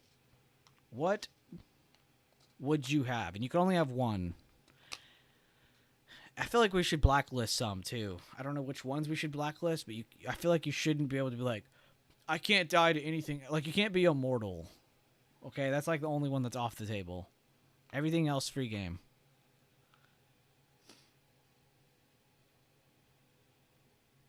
No, I do enough cardio to counteract the caffeine. What do you mean? I don't run 4 miles and lift 2 hours later? Oh, I love lag. Wisdom. That's what Nick said. That's a very quick answer. Dude, Nam Lee, I don't even need to read the rest of your sentence. I don't even need to read the rest of this message. I've had this conversation with multiple friends, and the answer you just said is the one we all end up getting to. We're all like, bro, jumper. I want to be like Hayden Christensen. Or whoever it is in that movie. I don't even remember anymore. That ability to be anywhere I can think of any time I want. Yeah, no, it's that's a very good answer. That might be a top tier answer. The ability to predict to manipulate the market so I can scam people. That's what you would do with that? Has Nancy Pelosi powers, opens Discord group. What the fuck? To see the next 2 candles on every time frame. That would be kind of cool. You're like, yeah, guys, I don't know why, but I'm getting this feeling tomorrow's going to be a dark cloud cover. Like, it's just a feeling I'm getting. 24 hours later, bro, how'd you fucking know that?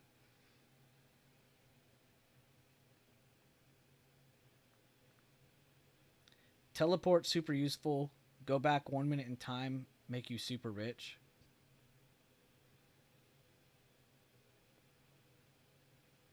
Oh, for trading, of course. I was like, wait, what? Everyone has to fail. It's not enough for me to win. Or what about Chronic? Oh, yeah, no, that's another one too. Okay, Nomley's kind of cooking.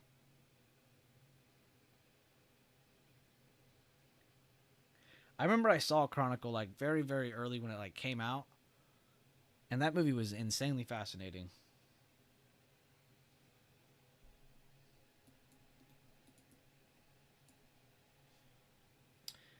Nancy's entire portfolio is just puts. Weird, dude. Can't mean anything. Weird. Can't mean that we're probably gonna pull back and interest rates aren't gonna be as great as we wanted. Also, by the way, when that actually happens, guys, because of us getting that news, that's probably why we've been going up. But once that news actually comes out, that's probably going to be the reason why we go down a little bit short term. So I would definitely keep my eyes on for when the actual interest rate drops, and then you'll probably see the stock market pull back short term, which will bring good opportunities for long term, in my opinion. But who knows? Can't mean anything. That was the best part of that. Deserves a sequel. We were robbed. We really were, because that was a very long time ago that movie came out. It was kind of ahead of its time. And then too much time went by, and it's like, all right, we all lost y'all's chance. Avengers exist now. Sorry. DC's like making movies like a little bit more regularly now. I didn't see that new Superman. Did anybody see it? I really need to know if it was bad or not. Did my boy James Gunn cook or not? I mean, this is the genius who made Guardians of the Galaxy. Are you going to tell me he couldn't do Superman?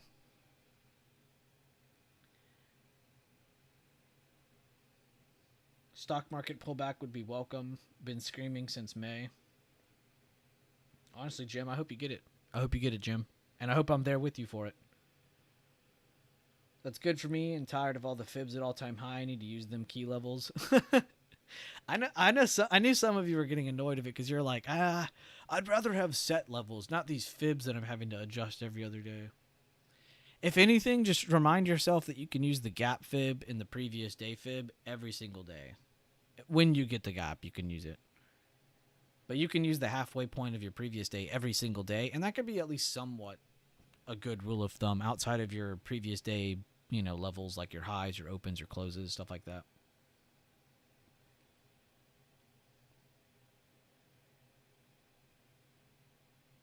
No, I think you're right, Jim. I didn't see the movie, but I had heard that as well. I think you're right about that. The Nickelback effect.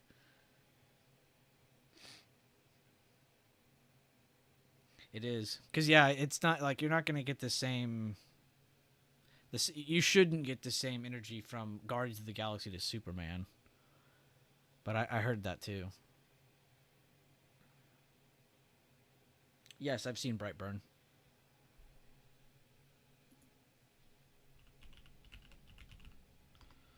I just really, really like. Dude, why does my fucking. Hold up.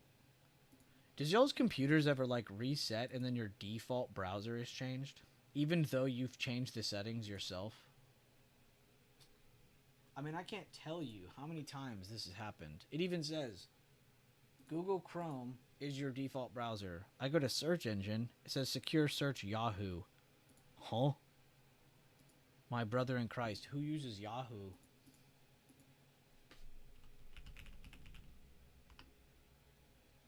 I mean, Jesus. Why does it do that to me?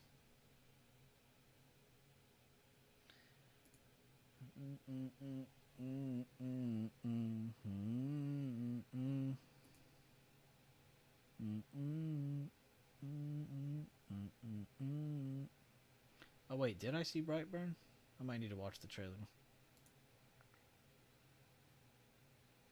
Oh, no. This is the one that I saw. I didn't watch the other horror movie I had in my thing. I don't remember the name of the other one now. It's the one where the mom is like attacking her own children because she's like demented. I forgot the name of that movie.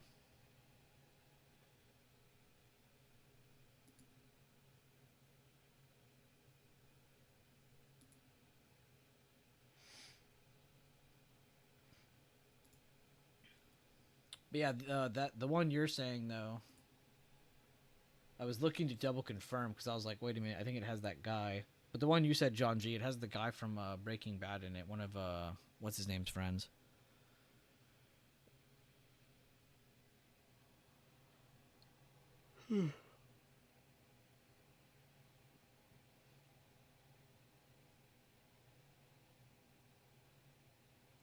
Wait, saying who doesn't?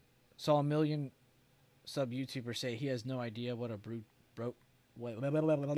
what a broker is. Yeah, right. I wasn't born yesterday. Oh, that he wasn't. Oh, okay. That he didn't know. Hereditary? No, not that one. That is a very good movie though. That's a top tier horror movie. No, the one I was thinking of wasn't that popular. It was like kind of mid. I think that's why I didn't see it, and I ended up watching Brightburn instead. Because I was like, oh, it's got that gun guy directing it.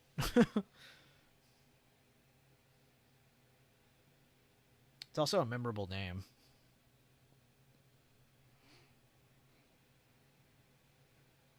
No, Hereditary was so good. I remember after we saw that movie, me and a couple people were just like, every time and like to each other's ear. That's so fucked up.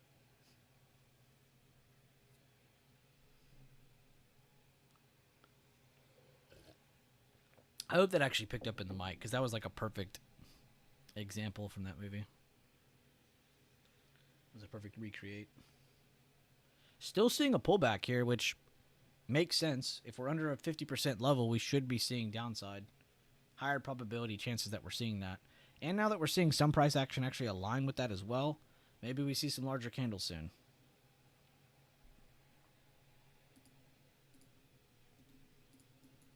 Not that bad on the 5-minute. Candle size wise. I'm going to remove this level just so I don't confuse the shit out of everyone when I share my chart again. I don't want someone to be like, yo, where are you adding levels? Ooh, nice. Everybody check trade floor. Add that fire emoji to D-Touch's post. D-Touch, clutch. He's the guy who called out how yesterday was going to be. Hold up. Wait, Dr. J, we need to go back test. What did he say about today? Didn't he say dark cloud cover or something?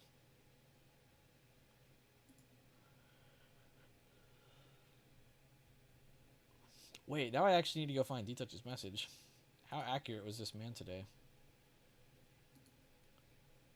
There's me welcoming FIPO. Oh, here it is. I found it.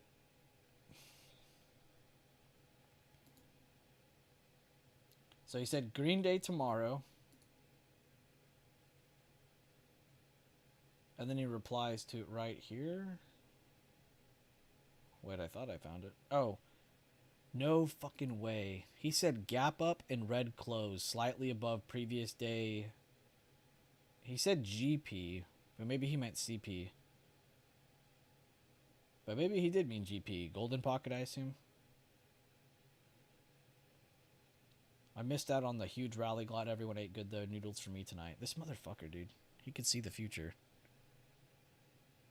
He did get the gap up, and he's most likely going to get a red close unless we consolidate during lunch and get a bounce in the last 2 hours of the day. But outside of that scenario, he's correct so far. Wait a minute. Who said I wish I could see the next. I think that was Gary. He said, "Can I see the next 2 candles on any time frame, bro?" I think D-Touch already has that power. That's crazy. That's insane accuracy.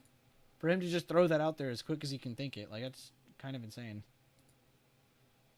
Coin dub, big call, grass fed, good shit.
I meant to tag Dr. J and I tagged Lag to Death. I don't know why that in that moment I thought y'all were the same person. That doesn't even make sense.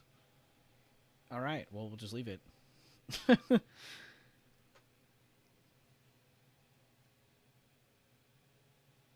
Works either way. Curious to see where SPX stalls out. Always enjoy comparing firm predictions. Oh, we can do a prediction if you want. Where does everyone think SPX stalls out? Actually, this isn't fair because we've already kind of slowed down a little bit. Most people are going to say this level or this level. That's a very cheatsy question for my chat. But I guess we could try to say exact number. That'd be a little bit more fun, a little bit more risky. It might have already chosen where it's stalling out, in my opinion. How do I even confuse the name? No, I don't know. I was thinking Dr. J, and then I tagged lag, LAG, and then I hit tab, and then I hit enter because it pulls your name up faster. I don't know what I was thinking.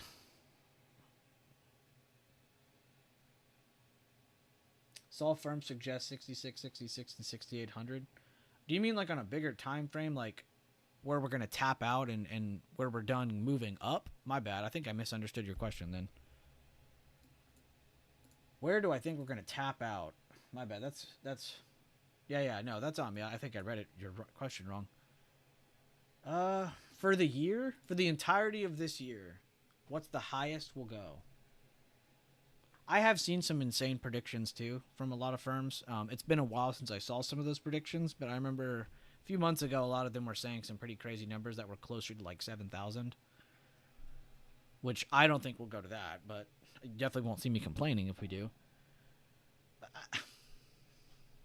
At the beginning of the year, and I think it was more towards like March when I said this, I covered the future predictions of like what I thought and what most people in my chat thought. But I mainly covered that we probably could have a really good year going up just because of the interest rate, buy the rumor, sell the news type strat, where we'll go up the whole time until the interest rate comes out, and then as soon as it drops interest rate, we'll probably see a small pullback in the market, which that's going to happen very soon. So, waiting on that. But, I think if I had to put my money where my mouth is, where does SPX tap out for the year? Where's the high stop? Where's the highest it goes?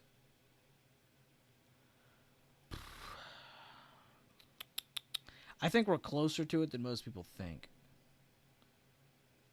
I'm going to say 65.50.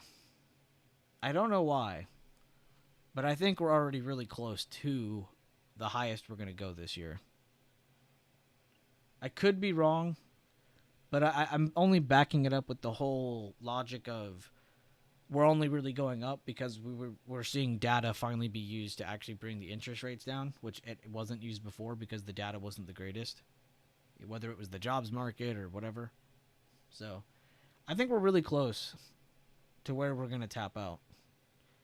I'm going to go against the grain. I'm going to say 65.50, which already is not that far away from current price. 69.69 would be incredible. Someone pin that.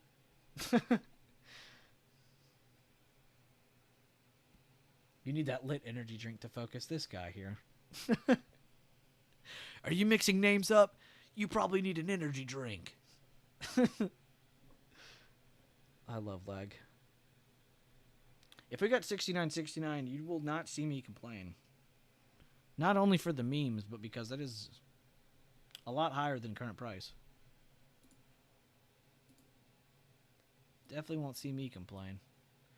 But yeah, I think right here. Here, I'll draw our guesses. Holy crap, I almost hit 65.50 on the dot. So we'll do... Let me write the date. 8/13 Bueller guess. What's your guess, Jim? Are you locking in 69.69? If it were up to Tom Lee, we'd be at 8,000 already.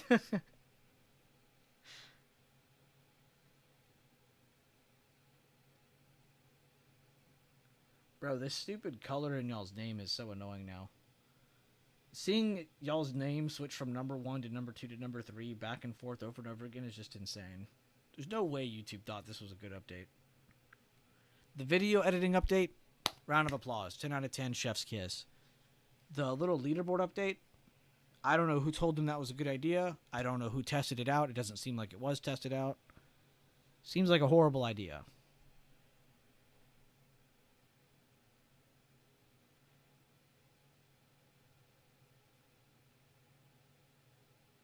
$6,800. No, you're good.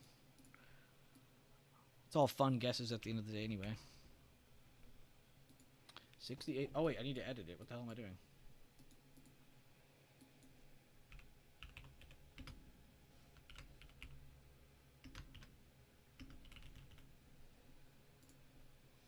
All right. Any other guesses? Anybody want to throw any predictions out here? These are just fun. This is just a fun question Jim threw out there. I think it's a good idea. Anybody have any other guesses? Where does SPX tap out for the year? Closest wins. Should we have a rule, Jim, where if your level gets broken, like to the upside, you can't win anymore? Or do we just still do who's closest? I think closest is probably the fairest. And we're betting Ferraris on this. 68063 is the 1.5 fib extension from the February. Is that the backwards weekly fib that you're drawing? Oh my god, what am I doing, dude? Is that this? No, it's not.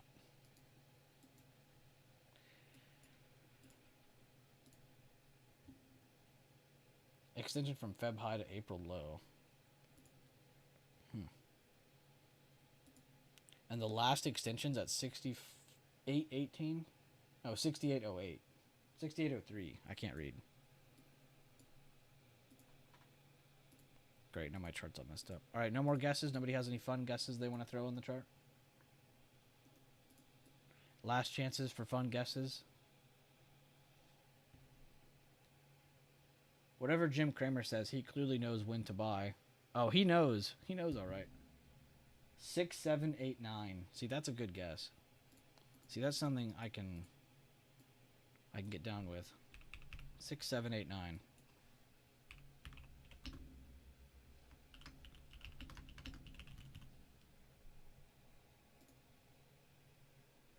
All right, now the mission, I think, out of this is really going to be the hard part, is remembering that we did this. There's going to be one day I come to this chart and I'm like, fuck all these random levels, and I'm going to just clear drawing set.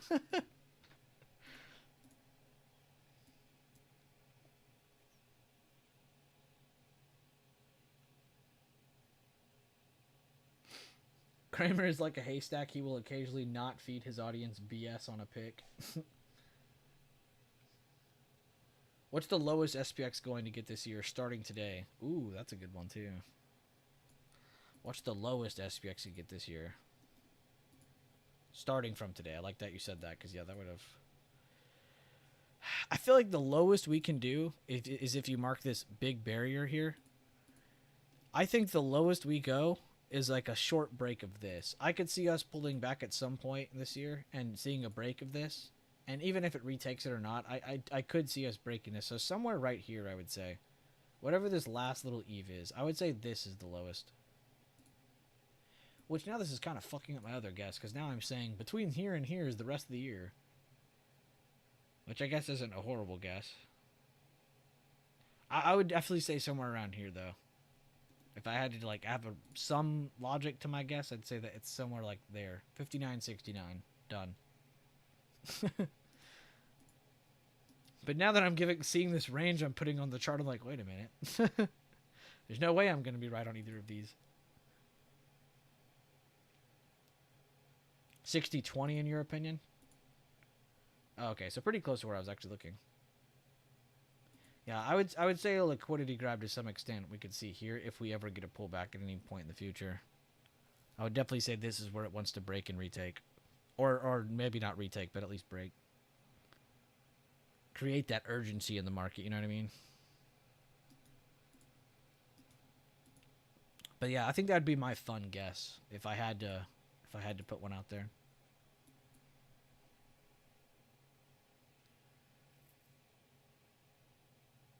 would be an excellent move. But yeah, exactly. I think not just from like a chart point of view, but a psychological point of view, because it's like, oh shit, we're breaking 6,000, and people's heads they're like, oh my god, when does the dropping end? When in reality, it's probably about to end. That'd be the perfect time for it to end.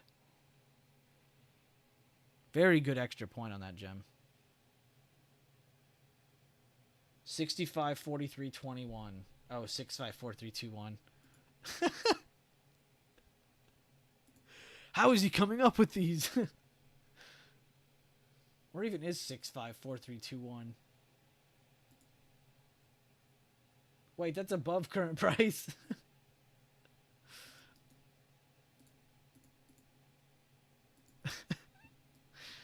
Oh, I swear.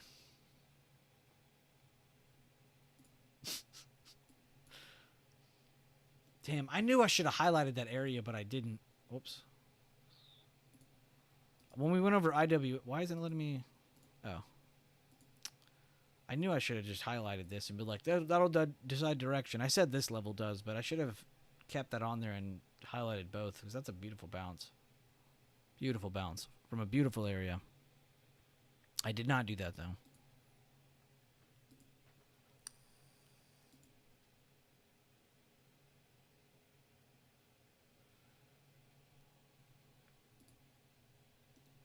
Your guess for high is 6804.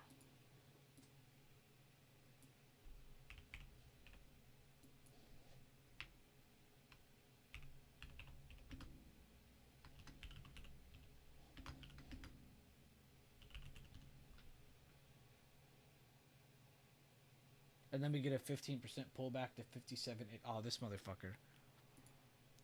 Him and his calculated guess. Now, that's a good reason. I like that logic. Alright, so this is what our guesses are looking like.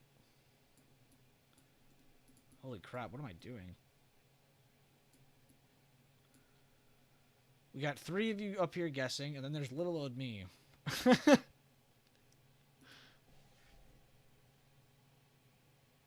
To 10%, 61.24. I'm just going to keep our highs marked. 61.24. That would put you around right here. Okay, at least our minds are all kind of in the same area for where we think it could pull back if things really got bad. We're all kind of in the same boat on that one, which good. I'm glad. I don't think I'll be mad if I'm wrong. Honestly, if we get to y'all's, I'm not complaining. You will not see me complain. My feed is full of 50% swing low doom. Feels like people have been waiting for GFC 2.0 since 2011. Jesus Christ.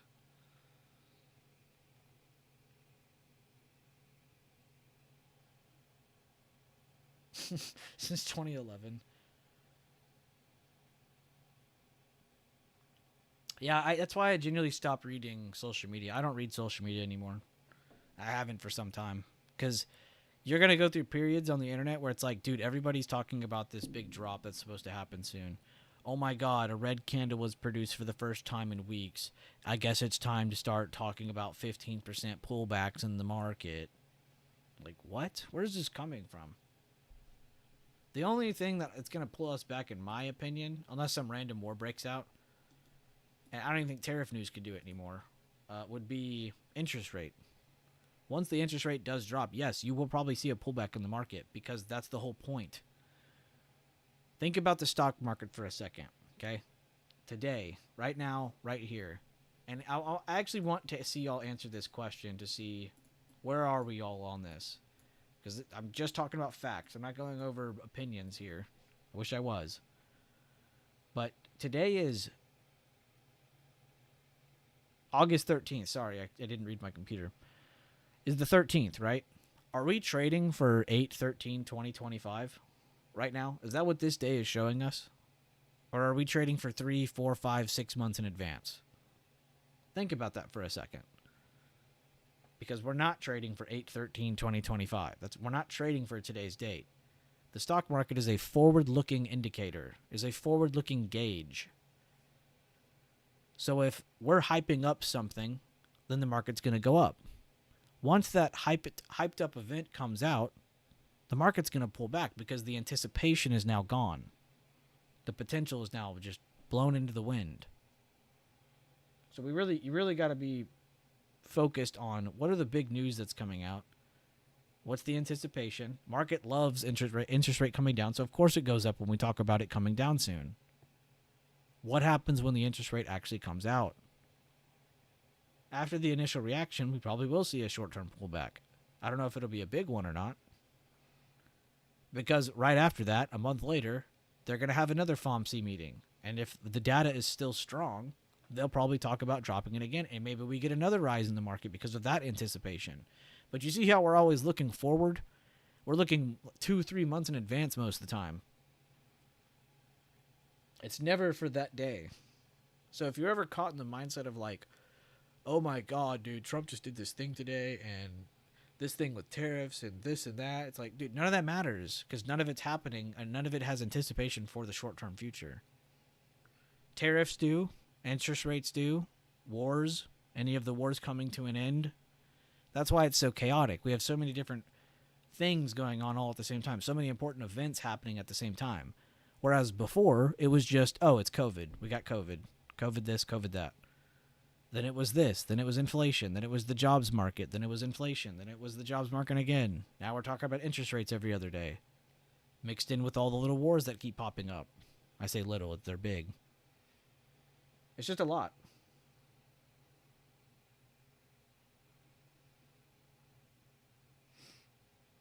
So I think just making sure you guys are not looking all over social media. You know, you really shouldn't. You should find your own news sources, find your own ways of just understanding it, and then moving on.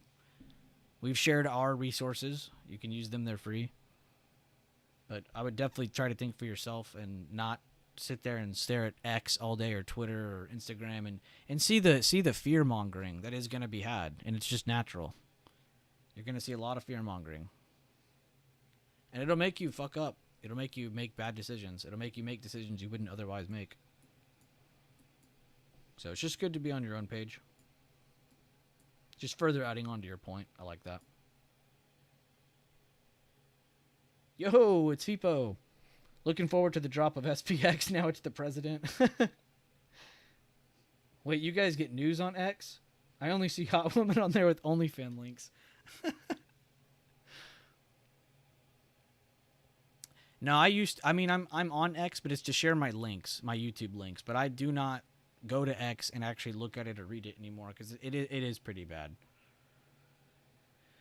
If you have the, unless you have FIPO's X feed, then you're good.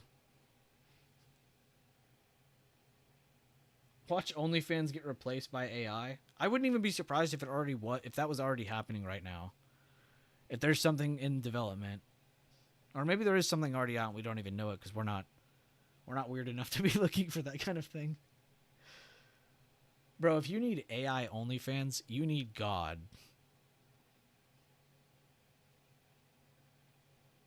Then I could start an OnlyFans account, says Dr. J. Some dude already made an AI OnlyFans and he made bank. Yeah, what was up with the AI pictures of the Taylor Swift stuff? That was pretty crazy. Whoever made the stuff on Taylor Swift probably got a bag. No doubt.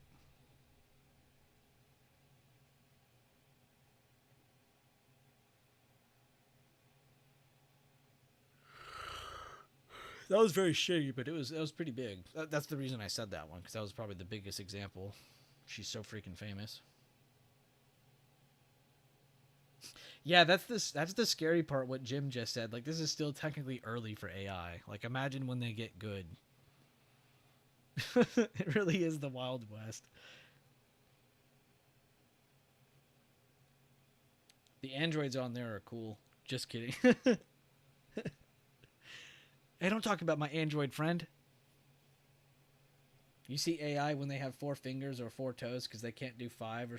Oh, yeah, I have seen that. I've also seen one where they can't put, like if you ever see, like, a picture of AI and there's, like a bookshelf, you won't see names on all the books. Like, maybe 2 or 3 will, but then none of them will have names. And then, like, pictures. People's faces will be, like, flat. It'll be like a melted face. Like, AI is still a long ways away, but it is kind of crazy how strong it's getting. But yeah, no, I have seen that though. It's like this will always be my favorite picture of any famous person. Let me get it for you. Everybody in chat probably already knows. This right here. Like this would be like a picture that felt like it was made in AI. Like this actually happened in real life, but like why is bro got a Baby Ray's bottle of barbecue sauce there? Like clearly he's trolling us. But this picture always perfectly depicts what AI pictures are going to look like. It's like, why is that there? Why do none of these books like look like they have names? People's faces won't have like an actual face. It'll just be like a silhouette or like just some random drawing. This is the most not AI picture in the world. Mark Zuckerberg uses bottles of barbecue. Like, I'll never get over this picture. I will never get over that. I will die thinking about that picture. Yeah, I plan to live in the woods away from civilization. Just need another bull market after this one. Yeah, we just need y'all's SPX targets to hit. Either or.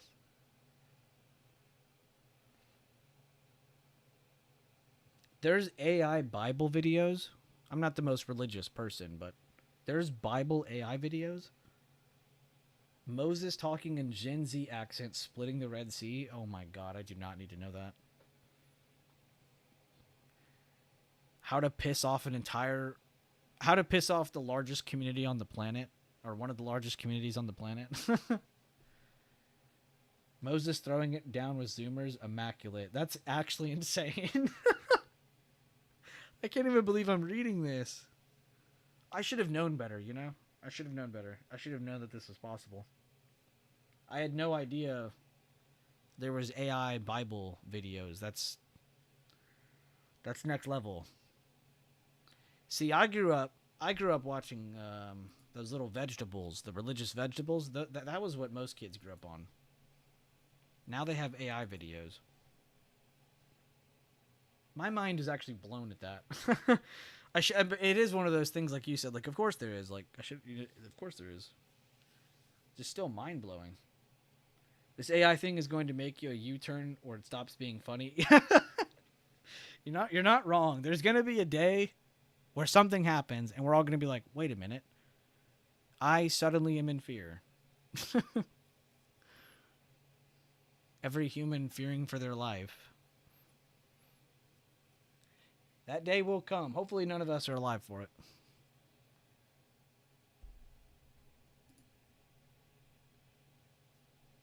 I don't know. I will say this, though. The rate at the progress for AI, like, growing is kind of crazy.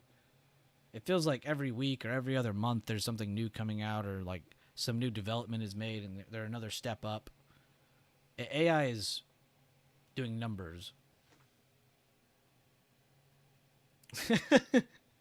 Yeah, WALL-E is the perfect example. By the way, that is probably like one of the best animated movies ever, but it's pretty accurate. I think we're gonna get a mixture of WALL-E and Idiocracy. I think we're gonna have that perfect mixture of we fucked it up and we let AI fuck it up.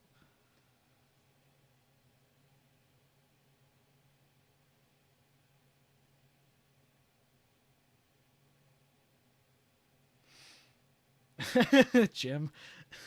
Hey, man, we can dream.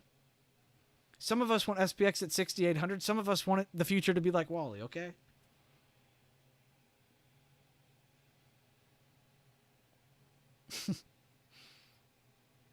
WALL-E and Idiocracy, I'm telling you.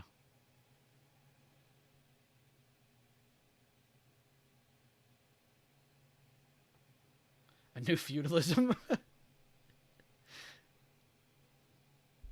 I haven't even talked about a chart in like 20 minutes because I just keep these conversations are next level. These are more important than 6,800, I think.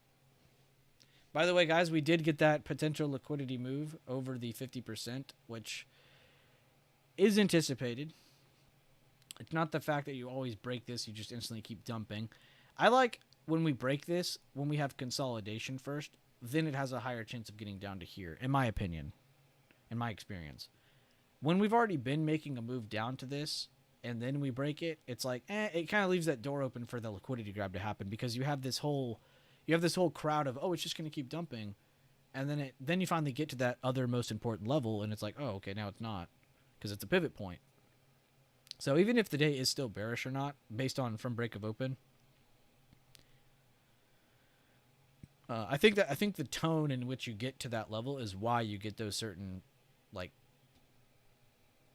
outcomes. You know, in this case, we get the retake. In other cases, we're retesting and moving away from this level, no problem. So I think it's the tone in which you get to the level.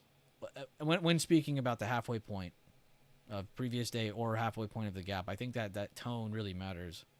And maybe we could apply that to every level, but I'm not trying to make it more complex. Just speaking aloud.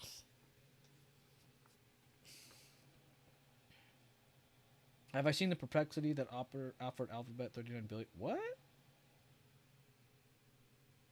Someone offered Alphabet 39 billion for Chrome? I did not see that. Let me go look.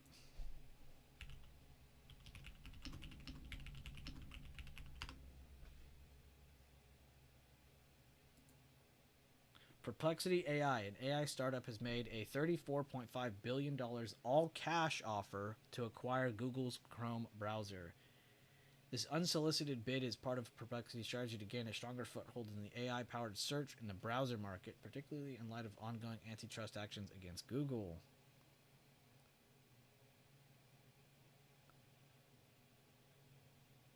Damn, how many people do y'all think y'all use Google Chrome? Which you should all be guessing in the B's. But how many people do y'all think use Chrome on a monthly basis? Month to month average. Reading this number out loud is wild.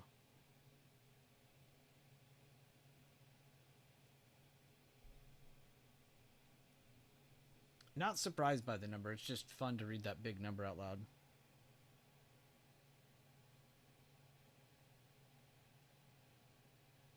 No, that's a lot. That is a lot. Inverse Head and Shoulder is wonky on SPY.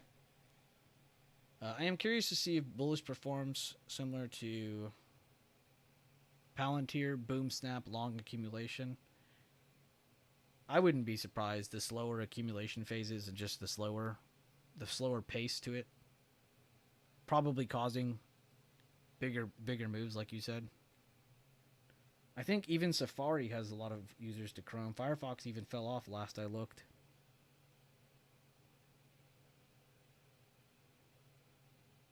Yeah, the Chrome engine. It said a little over 3 billion monthly active users. So, pretty much the entire internet. I'm just kidding, of course, but that is a lot of people, or a lot of active users. One world browser, yay. Yeah, I don't think I'd complain about it. Plus, it looks like Google's going to get money and also dodging the antitrust factor crap. So I think they're also dodging some legal issues here by selling this, if they do. At least that's what this was telling me. So it looks like they're kind of dodging a bullet and getting a bag, which you're not going to see Google complain. But man, that'd be wild to see Chrome not be under Google anymore.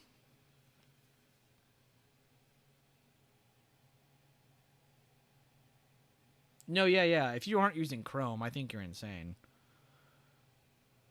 The only time you should use like Firefox is if you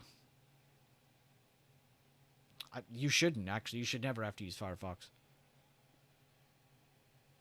There are a couple smaller ones I like. Like there's always like, I know all of you have probably heard of like Opera, but there's ones that are kind of like Opera that are kind of cool, where it's like you can customize everything and you can make it look how you want, and like some people like that kind of stuff too. And there's no difference in the browsers. They still get whatever they want. It's just not Chrome. Brave? Oh, okay. Use Edge? Oh, it's the same engine. That's not bad then. He said, but man, Edge is so unoptimized. Microsoft Edge, right? Yeah. I don't even... I mean, I have it on my computer clearly because Microsoft, but I couldn't even tell you the last time I opened it. And anytime I see Yahoo, I'm like, who the... F even uses Yahoo anymore.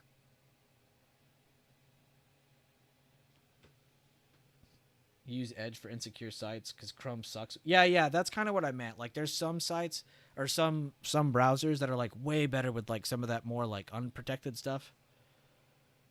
And those won't always be as popular as Chrome, of course, because duh, it's Chrome. But in some cases, there is better uses for them, like you said. No, that's smart.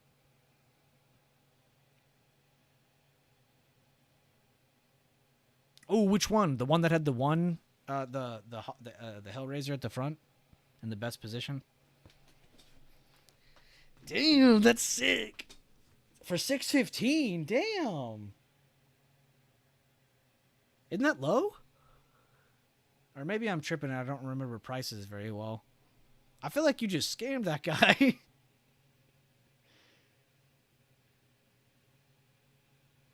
I won't lie, that day you showed me that one that was like thousands, or maybe it was like just under 2K or something, I can't remember. It had like 4 Hellraiser Hollows or something, and then it was the red line too, and I was like, huh? Humana. Brave is decent. Oh, do you use Brave as well, Alexis? Damn. Fibo's up today. He put it down a couple of times. Wow. I feel like you got a really good deal on that. I only know that's a good deal because I know the stickers on my shitty one, because they're not the good ones. It's still like $300 of stickers. I know it doesn't add the perfect value of that onto the gun, but it's just like, I know for a fact you got a good deal if mine cost that much. I only have like a non-stat track one though with like paper Hellraisers. I just like the look of the Hellraiser on the red line. It's just like, I don't know.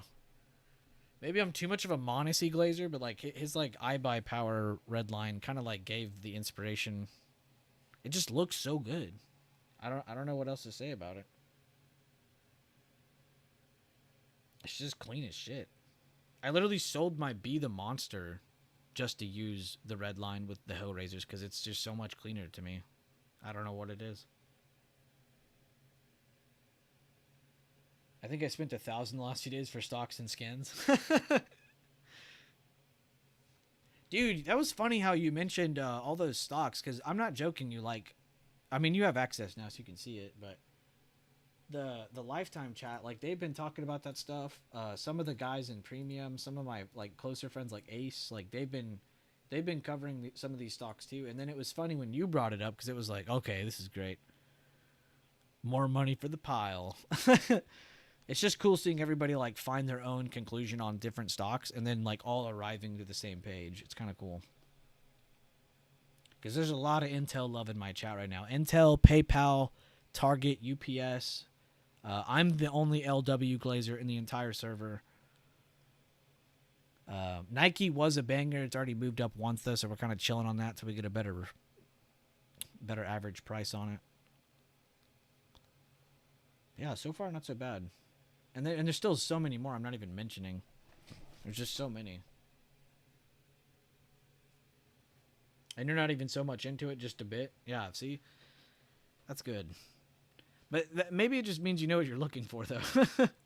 Because in my opinion, you really don't need a lot of experience to be like somewhat smart when it comes to picking stocks. It's just you really just need to find your groove and then just stick to it. Like, don't change anything up. However you're finding them, keep doing it. Like, you don't need to switch it around or do anything special. No need to do that. But yeah, that's pretty cool. I would definitely say some of my favorites though are the ones I just mentioned too. Like UPS for sure. I really don't understand how this is even down here. I think that's one of my more favorite setups. Target, because it's pretty safe. It's in a really good spot. It's got really strong trend, so it's not going to be hard to watch. You all said Intel. I didn't even find Intel on my own. This was all from you guys in chat. And they're doing really well. I like their positioning. They're already reacting to the bottom of that, to the positioning of it very well. LW, because I'm an LW glazer. And then PayPal. And I'd say these are all like probably the top watches for most people in my chat. Bull is definitely on the back end of that list. We still like it a lot though. And then probably D-Nut.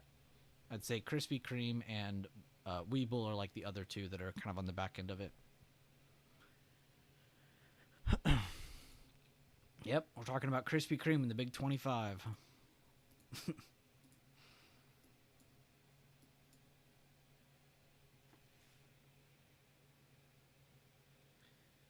Oh, you work in tech. Okay, that makes sense then. I'm long TSEM, even though I'll probably be dead before it hits my level.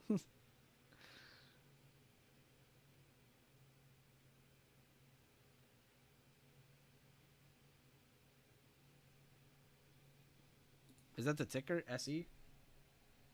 Oh, Atos SE.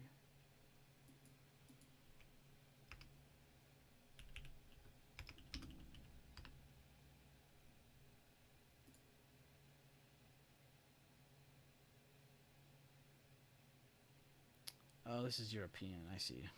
I keep forgetting that. Because I can't look at some of these.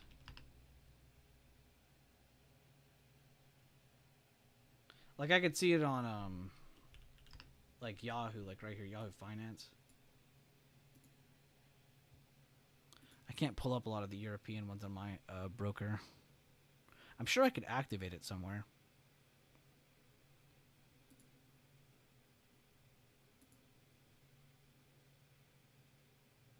Oh, it's cybersecurity. I'm a pretty big glazer of cybersecurity, if that's what this is.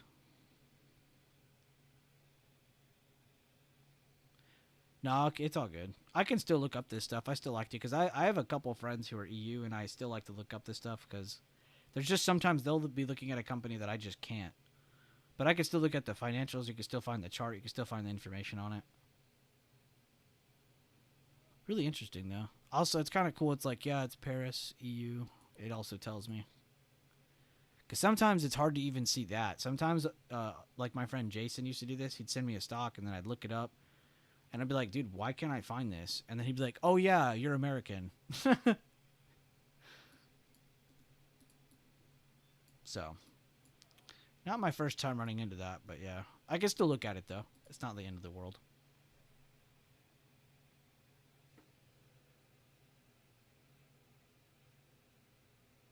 You like FinViz? I like FinViz, too. I'll have to link you the other one. You might like, speaking of terminal subscriptions. Let me find this website for you. I think it's called Koifen. I gotta find the server that has the Helpful Links channel. Oh, I found it.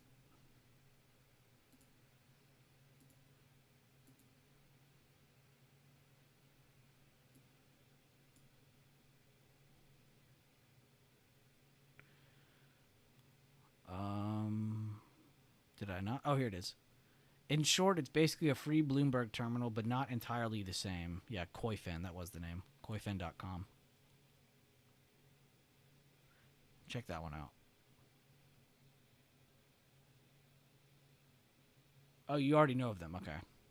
Yeah, I recommend this one a lot because I've seen it, and I'm like, damn, that is pretty nice. And everyone I've met that has had a terminal before has always told me Koifen. So I'm like, okay, fuck. I'll just take their advice. They're more experienced. I don't really check a lot of these anymore, but the main one I still use is briefing.com. I mean, this is different from what you're talking about now, but it's just a Helpful Link channel. This is in the YouTube server. I don't really use this server anymore. But it's got all my helpful links and a lot of cool info in it. I need to start sharing this too. People keep asking me like, yo, can you send me your indicator? And I'm like, yeah, I guess I can. And then I forget where I even put it. It's literally sitting right there. I just don't use it myself, so that's why I never remember. Because in my opinion, these levels are pretty easy to grab. And for a better sense of direction, you should try to grab them on your own.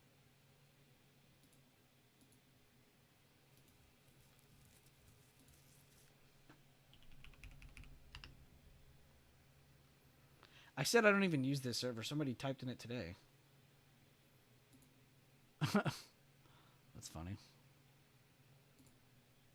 Some very cool posts in the trade floor of the Discord, by the way, in the main server if you guys aren't in there already. Really cool post in here. Chat's kind of going hard today, not gonna lie. You guys woke up for Wednesday. Yeah, Bloomberg wants an insane amount. They want your arm and leg and your firstborn child for a fucking terminal. And you don't even get to keep it.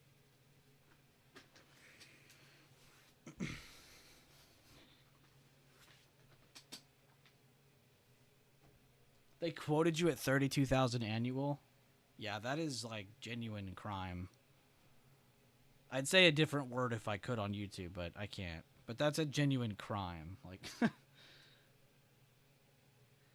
is this terminal giving me the key to like curing cancer as well? Outside of taking my firstborn child leg and arm? That's just crazy. I mean, I better be able to directly fly into the sun with that kind of money. Annual. Oh. Yeah, the terminal better trade for me. Nancy Pelosi better have the login to this.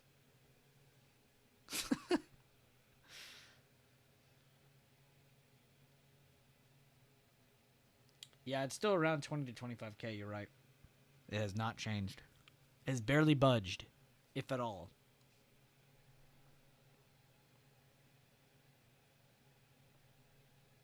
I remember when I first heard about what those the Bloomberg terminals, and then I looked up like how much they were. I was like, oh, okay, so I'll just never have one of these. Nice. So now when I see people with them, I don't hate or anything. It's just like, wow, you sold your soul. And I don't care what people say. I hate when people say this too. They'll be like, well, I make enough. You make enough for a Bloomberg terminal. Like, and that's how you're justifying it? I'd rather just sign up for Koifen. If we're at this point, like that's insane.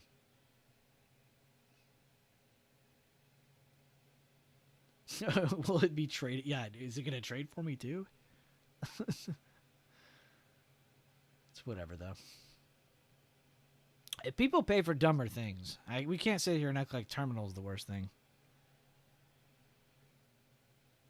There's people who get rich and buy like planes and shit and then go broke the next year. I thought I could buy a plane. Drake owns one. The president has one.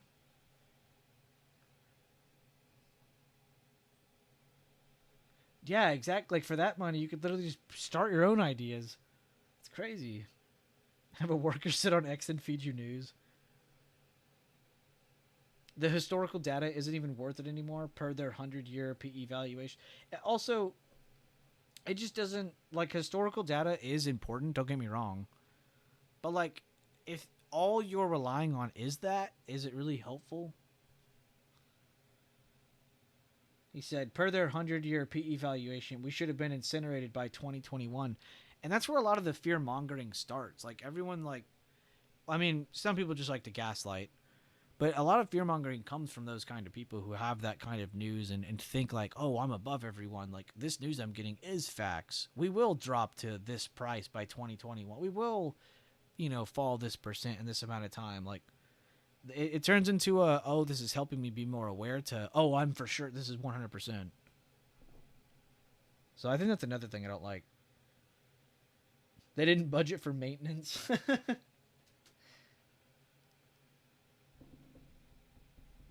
Things have been changing rapidly post-GFC. No, I agree.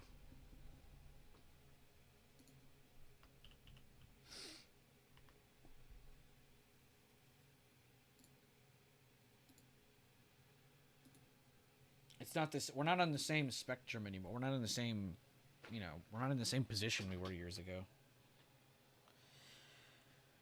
GFC is such an easier way of fucking summarizing all that. I need to start saying that more. God. Every time I explain that, I go over like every literal thing. When I could just be like, GFC, GFC. Man, you just saved me so much speaking.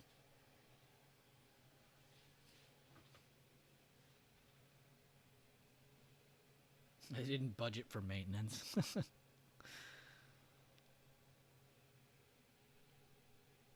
It was a packed 2 years, yeah. And even if you like are outside of those 2 years too, like the outsides of it were it felt like fucking forever. If we're being honest. I can't tell you how many times I sat here in a stream or in a Discord stream or in a video or just in a one-on-one with someone or in just a group call. And I sat there and said, guys, we got to be careful. There's news on this. There's news on that. Like, it was insane. It went from talking about inflation rates to there's a Fed speaker every day to now the president won't shut up, you know? It's like, it really was a crisis in so many different ways. Yeah, very packed 2 years. I agree, and makes it feel a lot longer. Dude, I'm stuttering so hard today.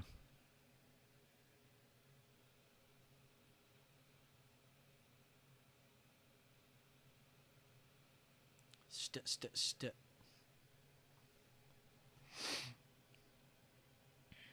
I'm not nervous. It's because I'm trying to.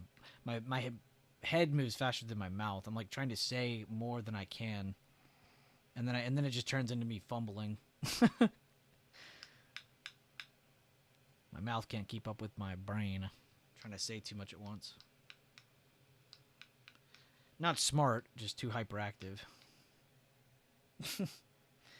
2022's bear market was pretty great for trades. 2006 was boring.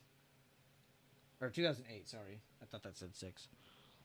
I was not here for 2008, but I was here for 2022.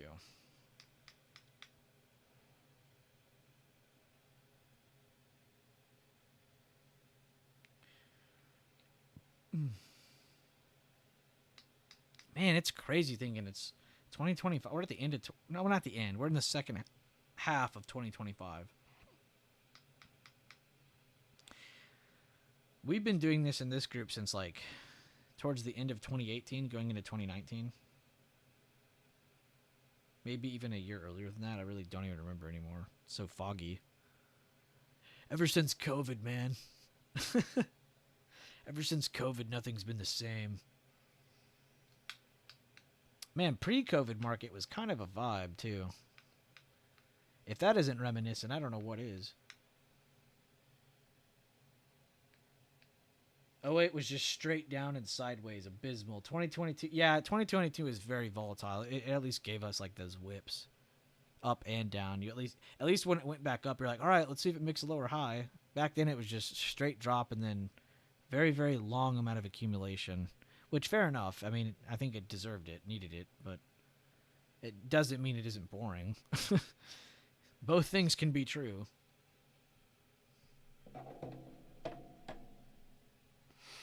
Jim here is experienced then.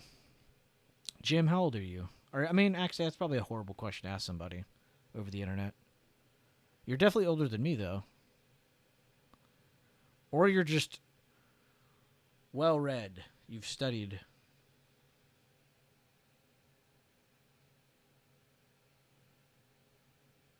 Either way, I do appreciate that. I like history. I will say that financial history is not as fun to read about as like war.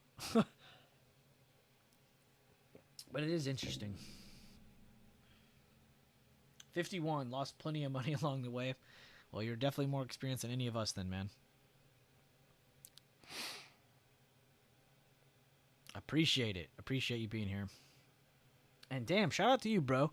All the way to 51 and you're still alive in this market. If that isn't something, I don't know what is, man. That's an achievement in itself. Bro is still afloat at 51. On the market. I don't mean like, oh, he's still alive. Like, no, not like that. Still afloat in the market at 51, man. That is impressive. If I can make it to 51 still in the stock market, I will be a happy son of a gun. I shouldn't say that. My grandchildren will be happy. My nephews, my nieces. Bro was born in the 1900s.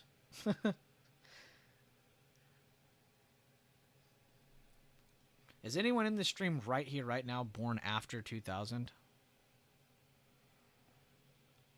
I'm 95. From 1995. I'm not 95 years old. Let me re-say that. I think we all know that.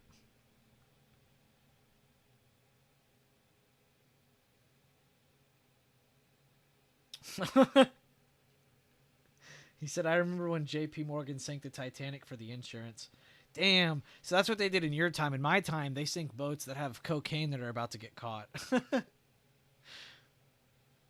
That's funny. I'm pinning that.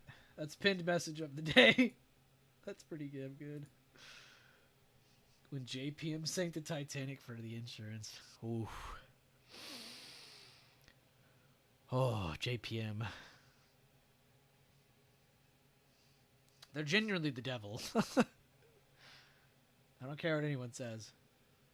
Ace got to be from the 1800s. Oh, Ace is from before the birth of Christ. He was before BC was even thought of. Ace was on the planet when dinosaurs were on the planet.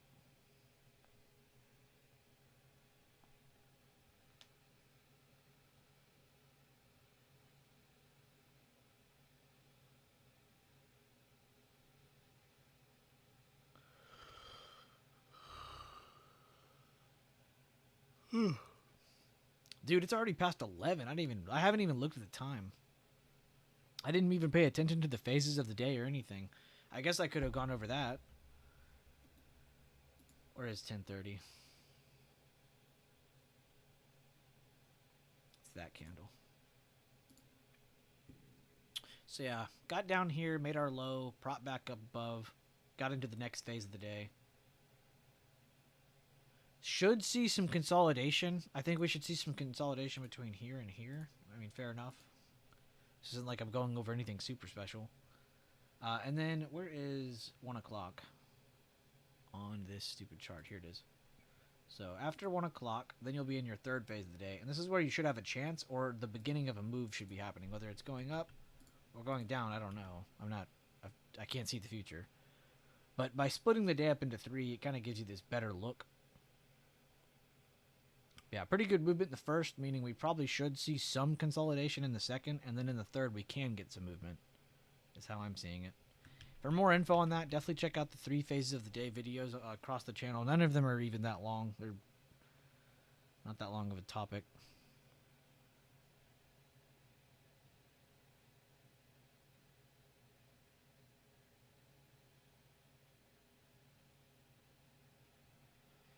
Not only the insurance, but to take care of the last few that opposed the Federal Reserve. J.P. Morgan was so rich he would manipulate currency because he could buy and sell so much gold. Honestly, all of these things, I don't doubt any of them. It's J.P. Morgan we're talking about here. They're the worst of the worst, and they're very powerful. People hate presidents. You should hate J.P. Morgan.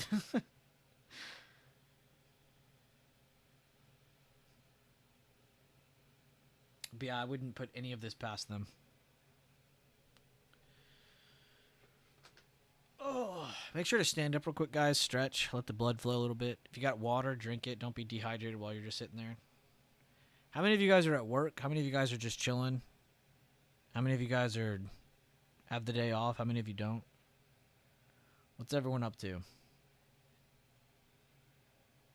Just did our quick update on Spy, so I'm just checking on everybody, doing a little vibe check.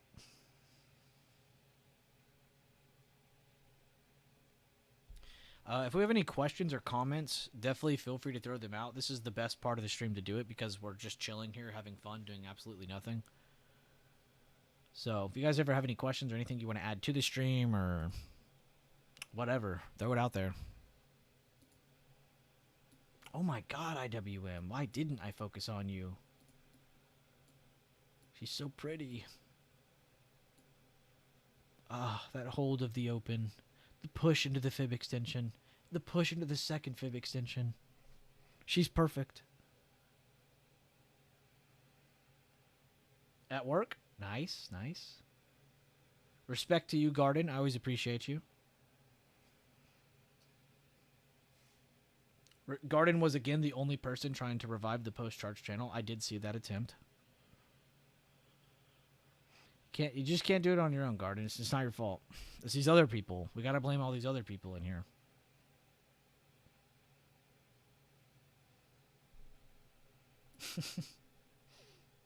Ooh, Jim. Oh wait, this is Linwood. I don't know why I read Jim.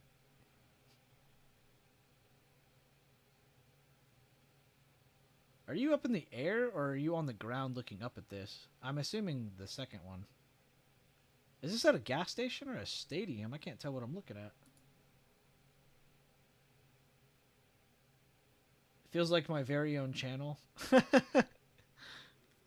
Post charts? Nah. 2025, Garden's channel.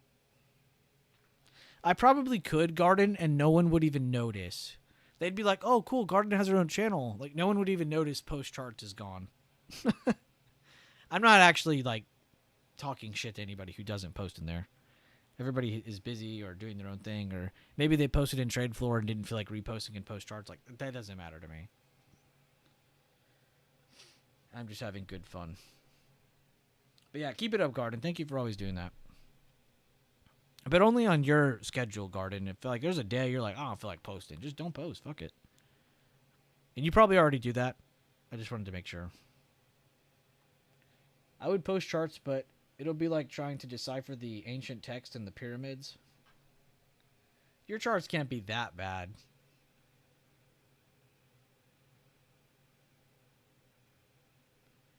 DM me a chart. DM me a chart, Lag, and I'll see. Don't send it in chat yet. Just DM it. Looking up from inside a tank? What the hell?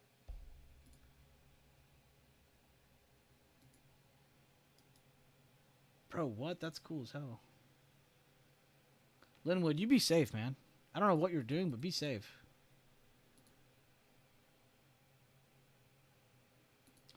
Linwood, have you ever seen a crane so big that another crane had to build it? I saw a crane do that just to build the crane that built a parking lot, like a stacked parking lot. And that was the coolest, craziest thing ever. I'm talking like pieces of concrete cast that could land on like hundreds of people. Okay, Lag, this isn't too bad. I'll be honest with you. Somebody newer in chat would probably have to decipher that.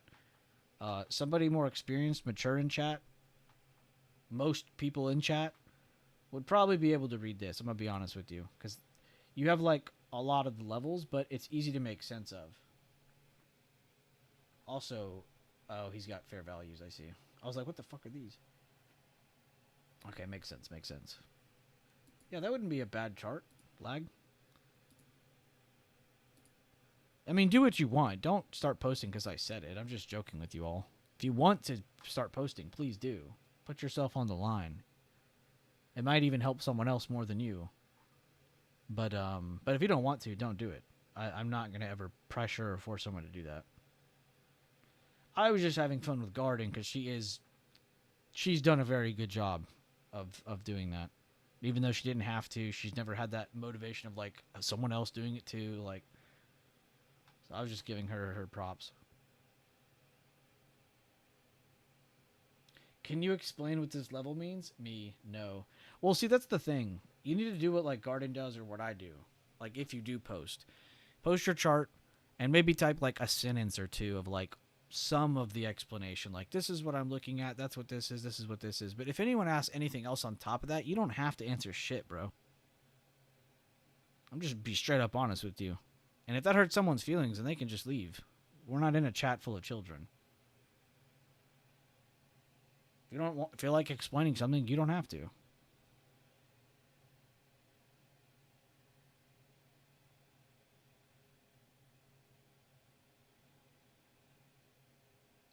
LOL. I operate this one, but yes, the company that I work for owns and builds some of the largest cranes in the world. Damn. Okay, so you're actually running that. Never mind. You're, like, actually doing it. You're not like me. You're just... I'd be the guy just taking pictures of it. You're the guy actually working. That's awesome, dude. Well, be safe, man. That sounds really cool. Or looks really cool. Imagine grabbing something like that and just slinging it. Yeah, the claw. That was perfect, lag. That was actually perfect.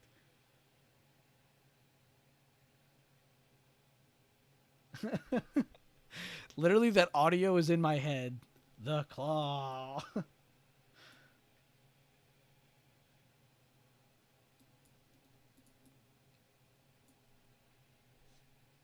Do we touch previous day high / previous day close today? Very possible. We're very close. I think if this lower high maintains like we see it right now, yes, you will see that. I think any next break over this, though, is going to ruin it for everybody, and you'll probably see more consolidation. But if this does maintain direction off this recent rejection down, it should. But I think this is probably your best chance of seeing it. If not, you might have to wait till 1. 1 my time, 2 your time. I just realized I have an accidental runner. I hope it's a short. Actually, I don't know what I hope it is at this point. Yeah, I guess I hope it's a short. My runner's down 9. Okay, it is a short. Okay. Whew. Are you still in it as we speak? Or did you go cut it because you were like, fuck, I shouldn't be in this?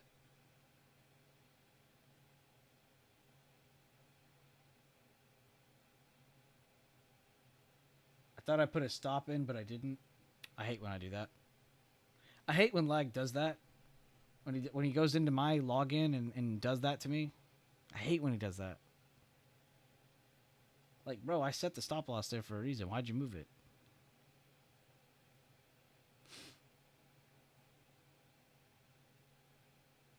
Well, fair enough. Are you still going to hold it, or are you're going to get out? Because I think you're going to get your dip here soon, sir.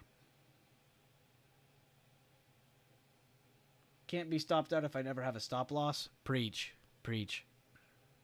Couldn't have said it better. What's a stop loss? Question mark, question mark, question mark. Oh, well. I'm holding it at this point? Okay, nice. I think that's a good decision, too. NFA, NFA, NFA, but I think this is going to pull back. And this is probably your best chance. Like I said, it already has the re-breakdown of this. It has a lower high to follow it. Because you also have to worry about this spot here because it's a higher low of this. But because it broke this again, it gives you that chance of this being a lower high. It is. Which gives you your very last chance of this dipping down. So I think this is the best spot you could be in for that accidental runner that you're going to try to manage. Yeah. Basing, yeah. That's how you should spin it. Honestly, that's perfect.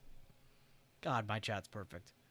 Yes, we spin it into D-Touch's prediction, and that this is all based solely on that. Therefore, any loss or gain can and will be placed on D-Touch. There you go, doctor. Now we're fucking learning. We don't take blame. We push it onto someone else. Good shit. Reddit told me. Yeah, I went to Reddit, man, and they just said I have to do this and that. I got to hold for 200% today. They said it would happen.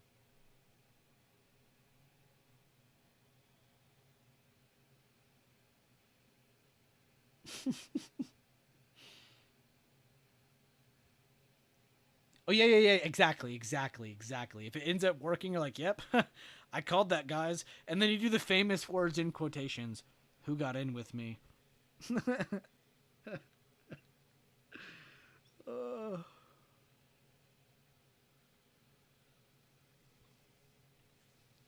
We're breaking the fourth wall right now with this conversation.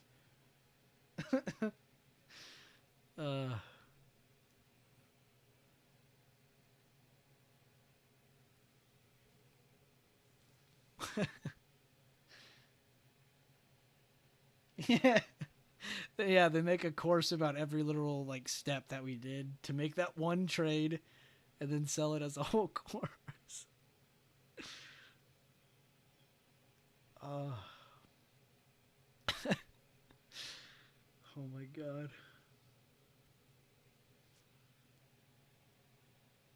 D-Touch my dog? Yeah, D-Touch is a beast.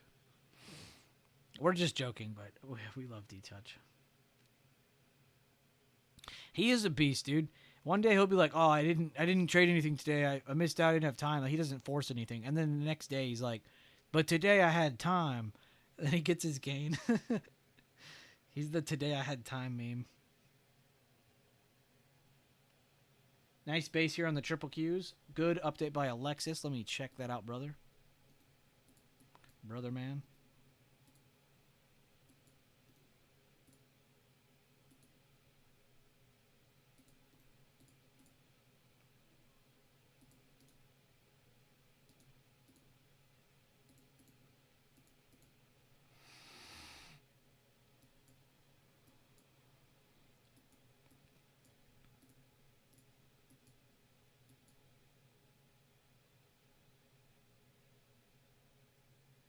Did this day go through all the fibs as well?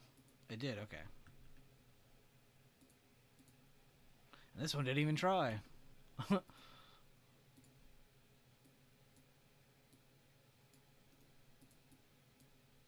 nice. Feels a little awkward because it feels like I should have something between here and here. Maybe I could just cheat.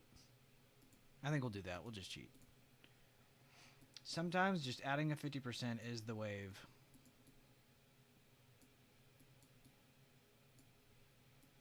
Why make it harder?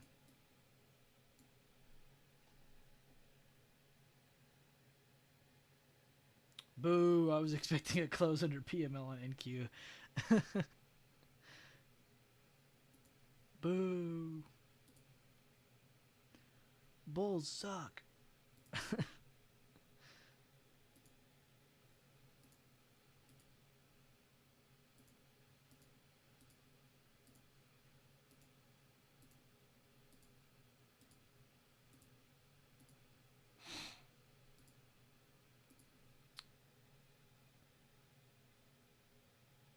Spy is done for the day, you think? I mean, I think for now, I was explaining this earlier. I'll go over it on the spy chart again. Good question, by the way. So about 10:30 Central Standard, 11:30 EST, and then where's 1 o'clock? 13, right? Yeah. So I would say because of the movement in the first part of the day, between the second and the third part of the day, you'll probably see more consolidation than clear direction. But I would say towards the end of this part and going into your third part of the day, there's a good chance you can get some movement. I would say the movement might not be over, but it most likely is over. I guess is a safe way to put it. And I only say that, too, just because we gapped up a pretty big amount. And then after we gapped up a pretty big amount, we actually did move more into a fib extension, and we actually moved more. So today has actually had a pretty great amount of movement, even though we're only up 0.1%. So it might not feel like it, but we did have a pretty big, massive day of movement. But I would put it that way if I had to.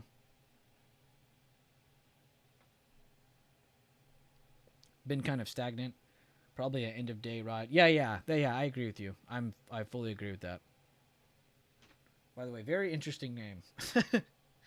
Pearly Falcon Tsunami. I would never mess with you. But yeah, I agree with that. That's a good. I feel like that's good logic.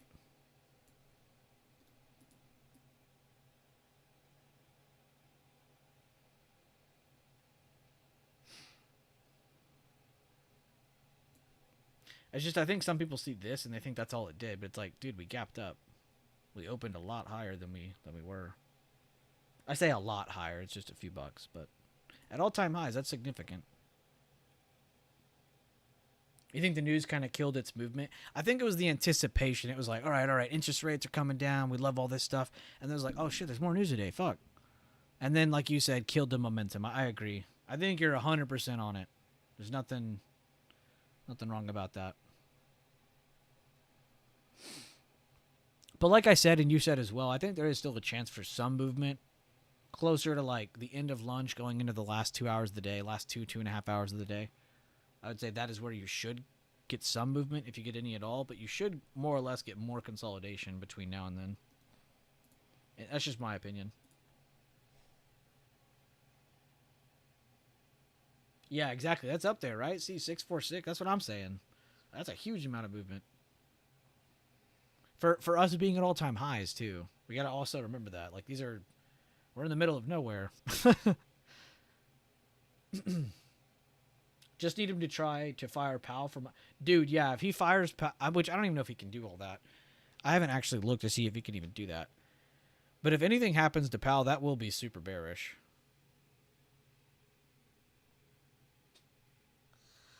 Yeah, the anticipation, exactly. Trump on the Fed chair, down to 3 to 4 names. Trump on Fed. We will name a new chairman early. Trump's done now, thank God. All right, we should see some movement now, guys. Let's see if because Trump's done talking, we get movement, or if we're just going to wait till the end of lunch. When Trump started speaking, it just boom, dead stop almost. Consolidation instantly. Now you're right. They got it to move back down. Jesus. Anything.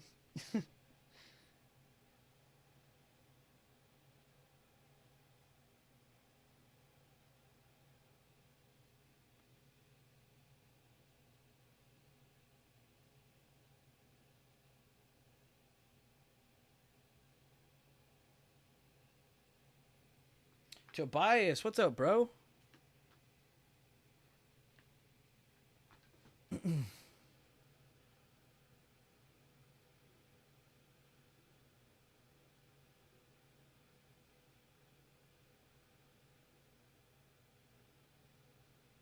What did Trump say? I have no idea. I'd be lying if I said I paid attention. Honey, get the gun. Honey, get the gun. Tobias is here. I'm so tired. Typing is exhausting, but I knew marriage was this fun. I would have done it early. But if I knew marriage was this fun, I would have done it earlier. What'd you get back from? What'd you just go do? What'd you and the wife do?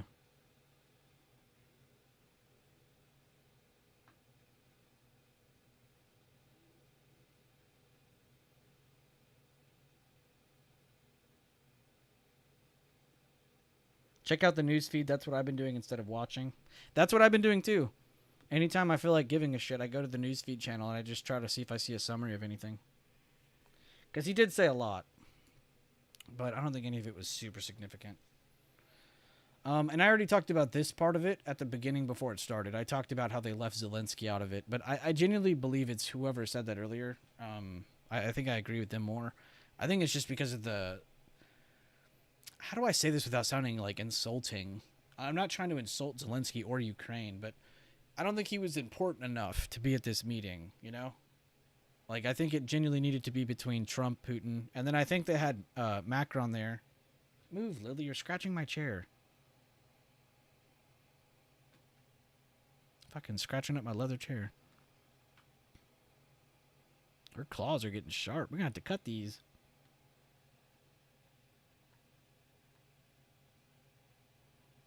I got married yesterday, Italian-style dinner with all my closest friends, great wine, speeches, and insane food.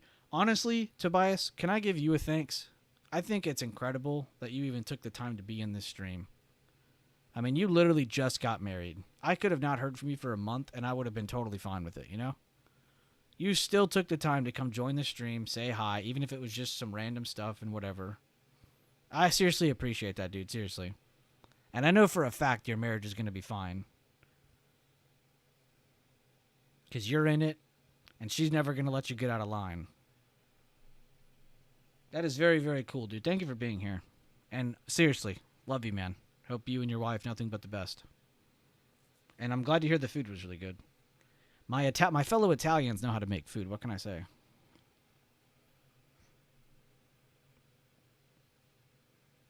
But yeah, thank you, bro. Seriously. You literally could have like not shown up at all, and I would have been fine with it. I love you, man. I know it's the time to cut my dog's claws when he breaks. Oh my god. When you just hear their claws like constantly hitting like the floor over and over. God, Lag has a way with words. I think if Lenski was there, it would have...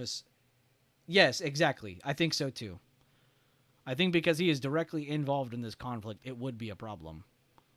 Now, is it his fault? No, but we're not sitting here playing faults. These are global leaders, not children. So don't let them let you think like that, where it's like, but it's not fair, this and that. Like, they're literally global leaders, not children. Do not think that way. You know, and not saying you are, just that's how most people think. They see that stuff, they're like, oh, what the hell? It's his country. Yes, it's also not his war, not his missiles. Like, He has no control of anything.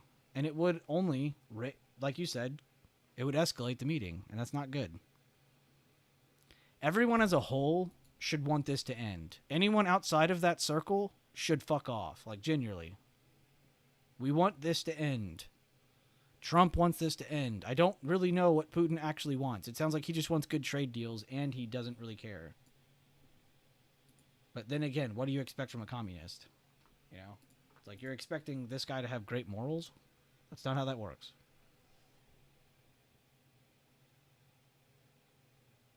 Yeah. I saw that on the daily too. I was actually, it was yesterday or the day before I was looking at that. I was like, wow. Actually, yesterday after D-Toucher's Epiphany, I think is when I did it. Because I was like, wait a minute. Is this how he's doing it? Red, green, red, green, red, green, red, green, red. So tomorrow, D-Touch is probably going to tell us green. Or does he switch it up on us? He said, you're welcome, and if I'm not occupying my brain right now, I'm going to fall asleep again. You probably need the sleep, bro.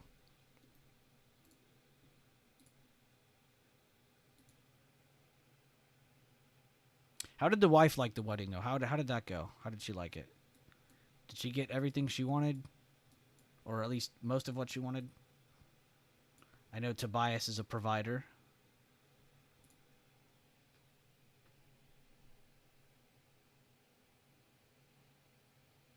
Wait, is Pearly Falcon Woots? Are you Woots?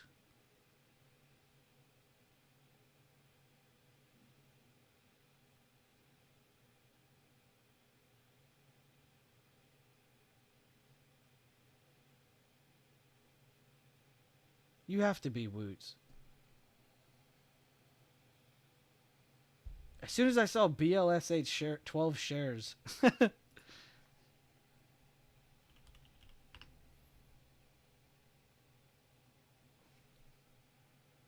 Oh, I can't pull it up yet. I'm stupid.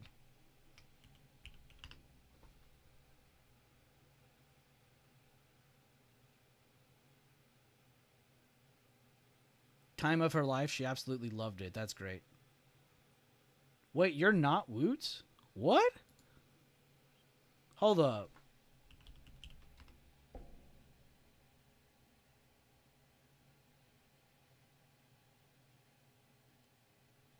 Oh, never mind. He has 50 shares. Bro, I could have swore he said 12 as well. Because I saw your post and I'm like, wait a minute. Is this the same guy? You can see here he's also in it. That's where I heard of this before, BLSH. I think I'm waiting, personally. But I was very enticed because of Woots sharing it with me. And he had some pretty good reasonings and posts on it too. But he got some shares of it.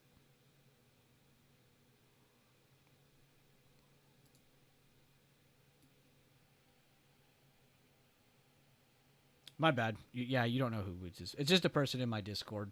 But he brought up BLSH, and I thought for some reason 12 was in my head, thinking he bought 12 shares, and then you said it, so I was like, wow, is this the same person? My bad.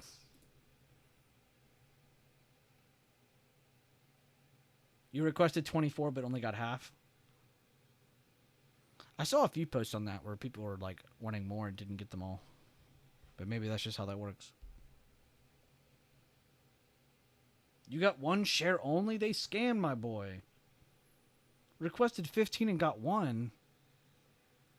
Nah, they scammed you. That's fucked. Well, if I've learned anything from IPOs that are overhyped, it's just wait a little bit, and you'll end up getting more than you want.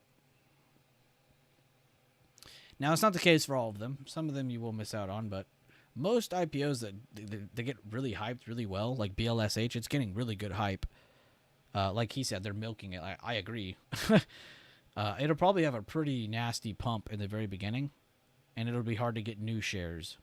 It'll be more or less just like wait till it dips to get more. But at least y'all got something on it. That sucks, though. Sorry to hear that. They're saying it's going to come out 85, 88. That's already 100. Yeah, it probably is going to be a little under 100. Just based on the amount of hype I've personally seen, and I'm not even looking for it. I'm not even looking for BLSH hype, and I'm seeing it. So I could see that too. I really wouldn't be shocked. Just don't be fooled into selling too quick on shares you have from IPO. I would just keep those. And then in the future, if it gives you a better price for what you want to buy on future shares, then do that. But I would treat them as two completely different investments just because of the timing and the price of them. Because in the beginning, it could pump up and then you don't see your stock price ever again, or a buyable stock price for the future. In that case, you just need to wait for consolidation, try to see where its median is going to be, and then you can start to work on trying to dollar cost average maybe, if you're not already doing that. But that's a whole other level of thinking. It's whatever you want. No. Yeah, that's what I meant. Sustained hype, like good hype, good hype. It's not like what's a fucking horrible one, guys? Coinbase, honestly. Coinbase was a horrible one. Does anybody in here remember Coinbase hitting the market? Or Robinhood? Like, these went to crazy prices and then we never saw them again. Well, I mean, they're starting to get up to them now, but it's been years later. Yeah, definitely no immediate. Definitely not immediately. You really want to let it have some time and then work to see if you want some DCA. That's what I would do. But good shit. It sounds like you're going to get a really good little early boost on your investment. Very, very cool. It's also been a while since we've seen some really good IPOs. So I think BLSH is going to have some sustained hype also because of that reason. It's just been a while. We haven't seen many good IPOs in a while.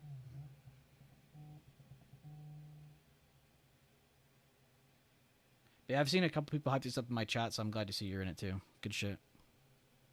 And you're probably more knowledgeable about the company than I am, so if you want to share anything, go ahead. I'm not going to stop you. CATY bot. I think you meant to type Kathy.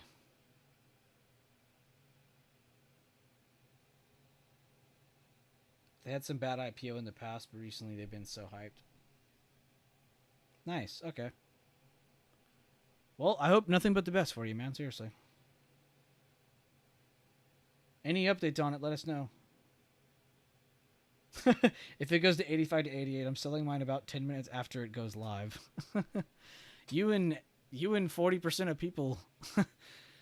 If once it starts selling, it'll probably be really quick. And the buying might be just as bad, just because it's new and it comes out and it's like, oh crap. Like, it might just jump up to prices you didn't think were possible because of its hype. So you never know with IPOs that have that amount of hype. Just be very careful. And try not to be too quick or too quick to make your decisions.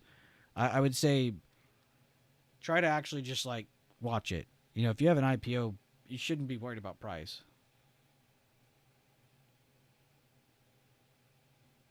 SPY still giving up this dip after losing 643.78 the second time.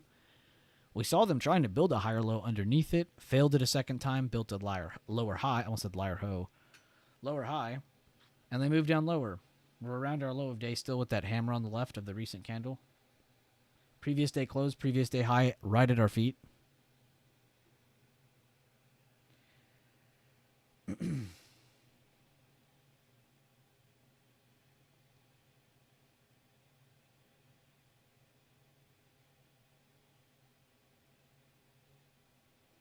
Oh, that's smart too, yeah.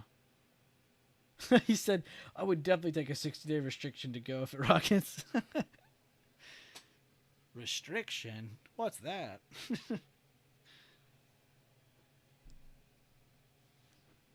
No, that's logical.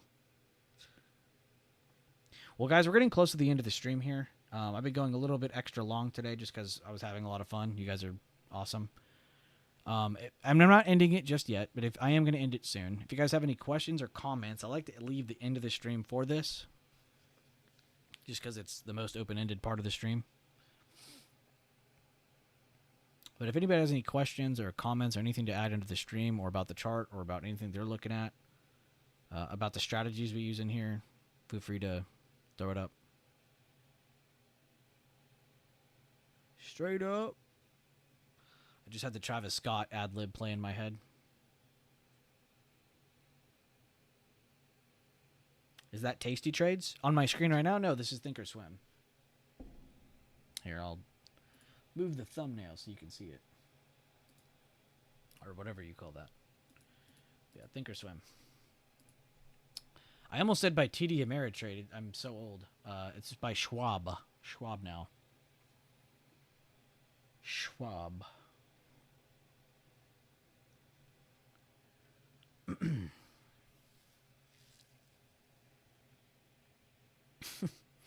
Straight up. Schwab. Yeah.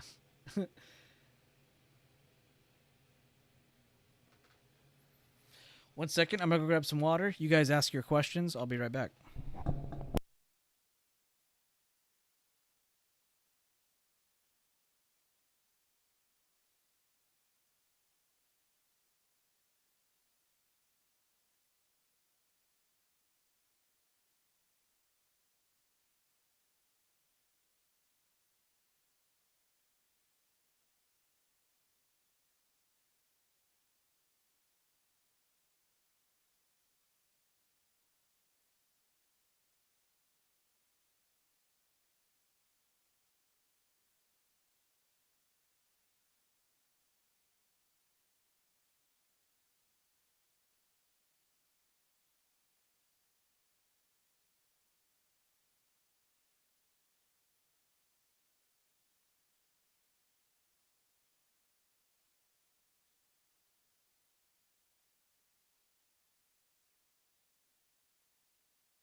All right, I'm back. Sorry.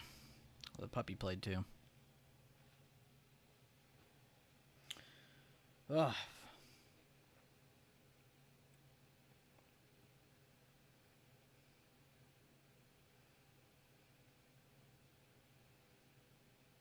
You too, Tobias. Have a great one, dude.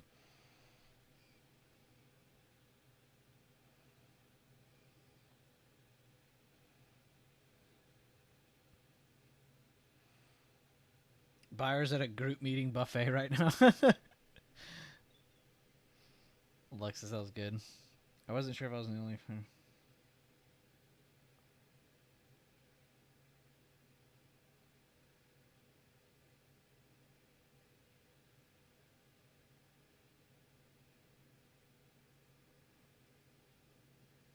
Pearly, what are you trading when you experience this on Robinhood? You said.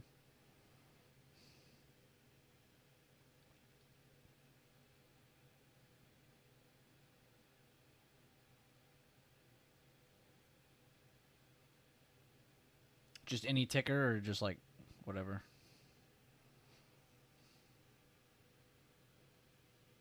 And yeah, good question by Dr. J. Are you in the Discord, Pearly? You don't have to pay to be in the Discord. You could join the trade floor for free. But you might find some common ground in there at least. Well, I'm generating a new link.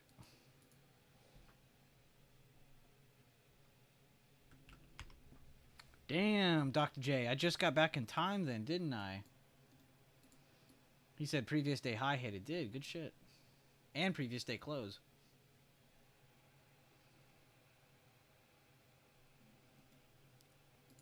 Spy mostly? Oh, you're going to love my system then. And yeah, one big piece of advice before I continue here, Pearly, is when you join, if I catch you signing up or paying for anything, I will choke you through the fucking monitor, okay? And that's a genuine threat. Just kidding, YouTube. I'm just kidding. But yeah, so don't pay for anything. Just join, learn, talk to people, engage, whatever. But I can go over some short-term stuff if you want. Go over some short-term basics. I'll try not to go too long because everyone knows me. I'll sit here and talk for fucking 4 hours. So I'll try my best to keep it short. But before we start, I'd like to show you a couple things that you should definitely investigate on your own on the channel. On your own time, whenever you want. Go to the YouTube.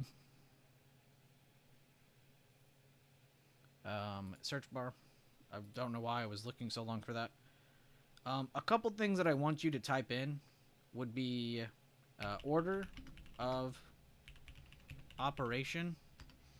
Type that and then watch these two. I definitely go over these two, and they don't have ads. You're good, unless you don't have YouTube Premium. That's on you. 3 phases. Just type that. What the fuck? Oh, did I actually type the number 3 out? That's crazy. I think I did. Yep. So watch this one. It's less than 7 minutes. I think those are that's a good start for you. And then I would like to go over some important levels with you, if that's cool. So I can completely go to a new chart. Look, guys, we're already making a new one. Mess up, please. Let's make it in the third. There we go. Mess me up, please. We gave it its own personality. So day to day, there are a couple levels you can have on your chart every day, right? Why can't I zoom out more? Oh, I'm on the 1 day. That's weird. So this is our current day right here on the right. This is our previous day. I'm focused on our previous day right now to help us with our current day, okay? So a couple levels we can add, and I'm going to start with the most important, and then I'm going to work my way down to the least important, but they're all very important, the ones I'm showing you. I'm not going to throw up a million levels on the screen. So for short-term trading, 100% your most important level is going to be between your current day open and your halfway point of your previous day. What the fuck does that mean? What the hell did I just say? So if you get your fib tool, and what this is just, I'm just using this to help me grab the 50%, but you could do this on your own too. But you go from the low to the high of this day, okay? Going from here to here. And that's just helping me track that whole day, and this is showing me what the halfway point of that is, the 50%. So I'm going to add that, 82 cents. I'm OCD, so I'm going to fix that accordingly. Remove. So I would say the 2 most important levels on your screen day to day are going to be your current day open. So if this is how our trading is today, this is what our current day is. This is our previous day. That's our open. So that's going to be our most important level, as well as our halfway point of our previous day. What the hell does that even mean? So just to break it down more, these are 2 levels that decide direction. They are pivot points. They are true pivot points. Okay? So if we're above one of them, higher probability that we're moving up. If we're below it, lower probability that we're moving lower. I mean, higher probability that we're moving lower. Sorry, I was about to say that inverted. So that's just the general thinking on it. Now, there's other levels, of course, that we're going to throw on here, but I wanted to show you the most important. And any day, in this case, we can draw it because we actually got it. But in any day, and this has happened twice this week that you could have done this, we had a gap up from here. And again, I'm just going from the previous day's close up to this day's open, and I'm getting this 50%, right? So that gets me that gap, right? Let's go to the gap that happened today. And that's where you saw those fancy lines on this chart. That's what all these dotted lines are. Mess me up, please. So we're going to go from this day's previous day close to this day's open because there was a significant higher open, right? It didn't just open flat or open a little bit up or a little bit down. We closed yesterday at 642.64. We opened at almost 645. That is significant enough to have to draw a gap there, right? To draw that fib. And what are we going to track? Oh, 50%. 643.78. Oh my God, I was 1 cent off. And we could talk about these dotted lines later or after. I want to discuss this with you first. So, if we're above this level here at the open, and we don't like the first 10 minutes. The first 10 minutes is kind of a no-go for us. We normally say first 30, but I'm really hell-bent on the first 10 especially. You should really just be information gathering in this time period. You really shouldn't be looking to get in right at the open.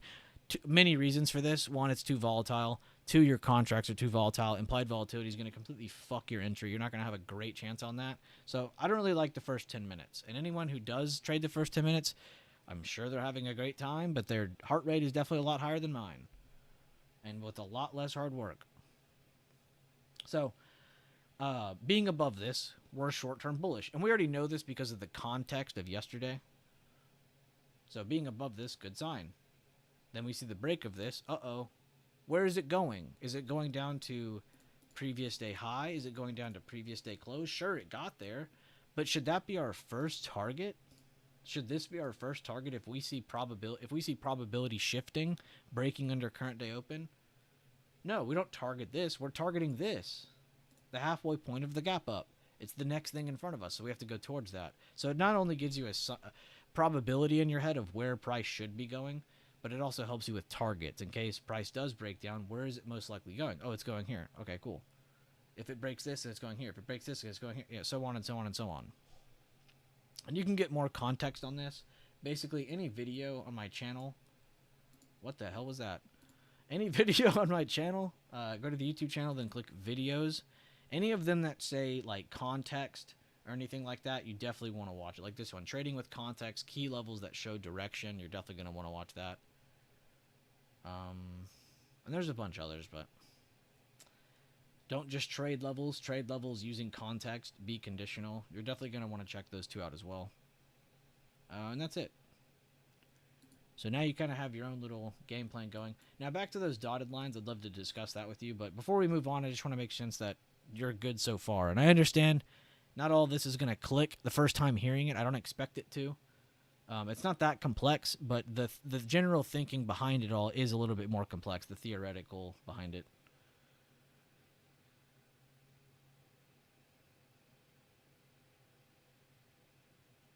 And if you need to review back in the stream, you can always do whatever. You can always come back and review this part of the stream. It'll be public. I'm not gonna do that to you.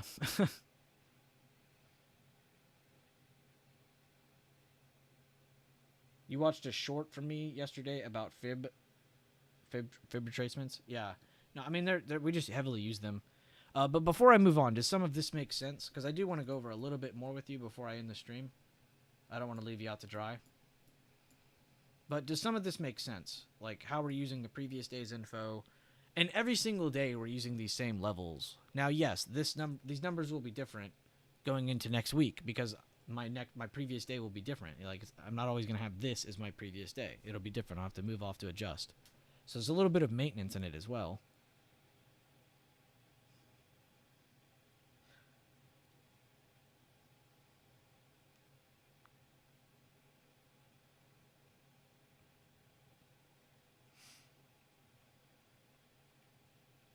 He said, I was trying to play with it this morning. Did you say previous close to today's high or open for fib placement? So it depends which one you're grabbing. Technically, I drew two of them in this example with you. This one was previous day midpoint. This is what we call previous day midpoint you'll see it typed like this sometimes in my chat, PDCP. That stands for previous day control point. There's just a couple names for it. So there's that one, and that's from your low to your high of your previous day. This one, which I think is the one you're asking about, is where is it at? Where the hell's it? Oh, text. This one is your from previous day close to your CDO. What does CDO stand for? Current day open. So I drew two of them in this example with you because we actually had the chance to draw this one. This is the one that you will have every single day. I drew control with the O and a 0. There we go. That looks funny. But this is the one you'll have every single day. This is consistent. You'll have, you won't always have this one. What the hell? Oh. Because that's of a gap. From here to here, this was the 50% of that. It's just significant because it's also around this day's low, which is what we also draw. But we don't have to because it's already there. In this example, we had a gap up from here to here. So we go from our previous day close to our today's open, our CDO, current day open. And that's what gives us that. So these are two things we won't always have every day, because not every day are we going to get a gap up or a gap down that is significant enough to draw this fib retracement. Some days it's just going to be a sideways open and we're just dealing with the normal levels. So that's why it's very important that you understand that this level and this level, the open, your current day open, here, let me just draw it. Let me just tap it out.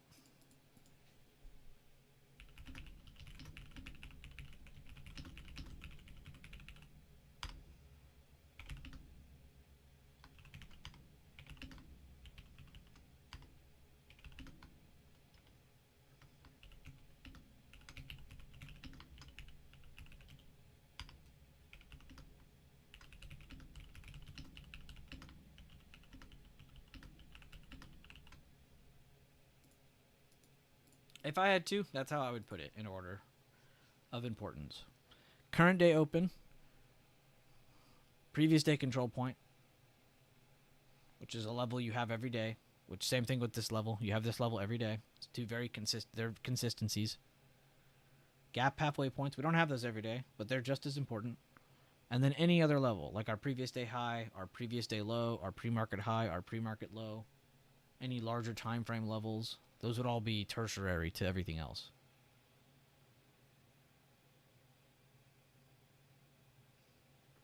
BLSH is live? No fucking kidding, dude. It is above 100. No fucking way. Well, I guess let's watch BLSH together.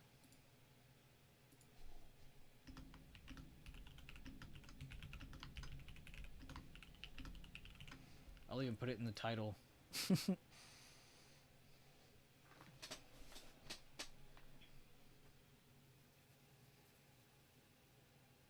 All good, Pearly. So is everything up to this point? Did that all make sense up to this point? And again, I don't expect you to be like I expect you to understand it, but I don't expect you to like be able to make use of it instantly. Like you might have to go over it a couple times, back test it a couple times, review it. Go to a chart that's already been done with and see how it reacted to those areas. And we can go over like retests and all that stuff too another day. But again, and I'm not trying to like push you to be like, yo, watch this video, watch this video. It's just I don't want you to have to explain everything again, and then you'd be like, oh, well, what about this and that? You know, you have other context to use as well. I just want you to know you do have other material outside of also me. But I am willing to help. I want you to know you do have other stuff you can look at too. But we got plenty of time. Let me go back to SPY. We'll come to BLSH. I wanted to show you like one or two more things. So, I can't delete. I'm not gonna delete it. I'm gonna leave it. I'm gonna leave it. Just leave it. I'm gonna remove those at least because we'll leave that. So the other dotted lines that showed up. What the hell? Oh. So when we went from this day's close to this day's open, also real quick, if you need to take a screenshot, this is the settings for the fib. You got to have your minus 1.5, minus 1, minus 0.5 on. Those are the dotted lines. 0, 1, and then our halfway point. Those are just like the crust, and then here's our peanut butter and jelly.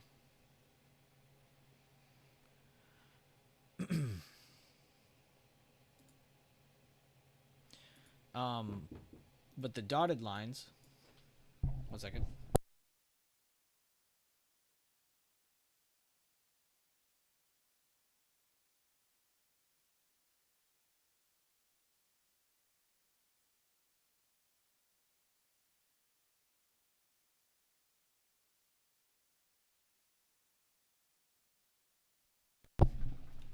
Sorry. I interrupted myself because my dog came. My dog is like messing with me. I have a puppy and she's very energetic. There's a picture in the pets channel. Actually, there's multiple pictures now. Lag. I'm not joking. I was feeling that too, dude. But back to what I was saying. The dotted lines, when you go from previous day close to today's open, those dotted lines show up. Because, again, that's just us tracking that gap from here to here. These are like extensions of that. It goes further than that, but it's just calculated out. 50%, 100%, 150%. So this would be like us hitting our first target and being happy with that, right? If we were to hit the second, that means the chart has moved a lot. If we hit the third, you and me are both going to be sitting here going, how is this still going up? You know, that'd be how far it's going, because it's such a significant gap. Not only did it gap up to here, it went through all 3 extensions, which is impressive. So they're more targets than anything else because they're out here in the abyss, right? We don't have any hard stuck levels here outside of something that we may have grabbed from the bigger time frame.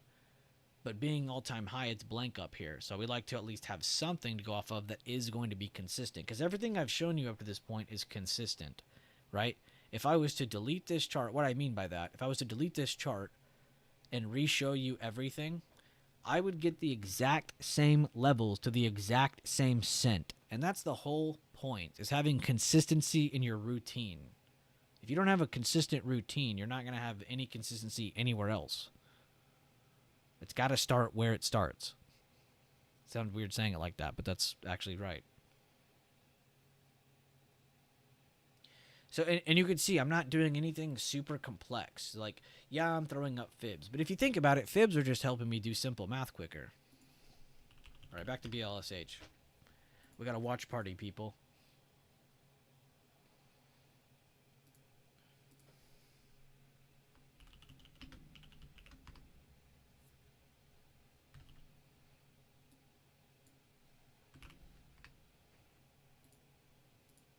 $110. I was like, yeah, around 90, you can totally do that. Well, the hype was real.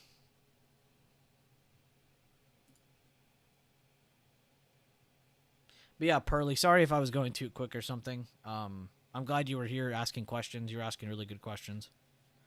And hopefully some of that was helpful. If you need help to like what videos to watch or what's the best videos, this and that, just ask in the Discord or ask here or wherever. I've been streaming Monday, Tuesday, Wednesday from open to lunch. But I will try to fit more streams in as we move forward. I've just been trying to get on my grind again. I took a very long break. But it's good to be back. It's good to be back. What is this, our 3rd or 4th week in a row streaming like 3 days? We're doing all right. But the Discord is always popping. There's so many leaders in there because that's just how we think in here. I don't allow people to be a follower in this group. If you're going to be in here, engage, commute. And you don't got to be like the most talkative person to react to literally everything. It's just be you. Be comfortable. Only getting 1 out of 15 shares is really hurting. My bad, Doctor. I'm sorry. I'll get off this chart in a second.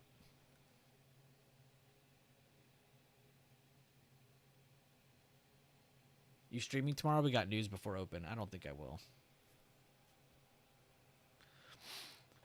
I've been enjoying just posting in the Discord instead of being here on a Thursday or Friday. And I really just don't like being here at all on a Friday. I don't know what it is, but I just don't like trading or streaming on Fridays. It's not even the Friday mindset. I can't, I don't know. I don't like it. And Thursdays is pretty popular for news days, so that's just something out of my control. Wednesday and Thursday are very popular for news days. Just because that's when they're scheduled. Yo, what's up, Carter? What's up, bro? What's up, big bro?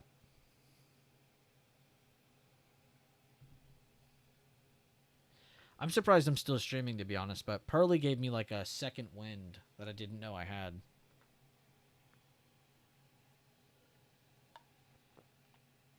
Friday has big news, too. That's great.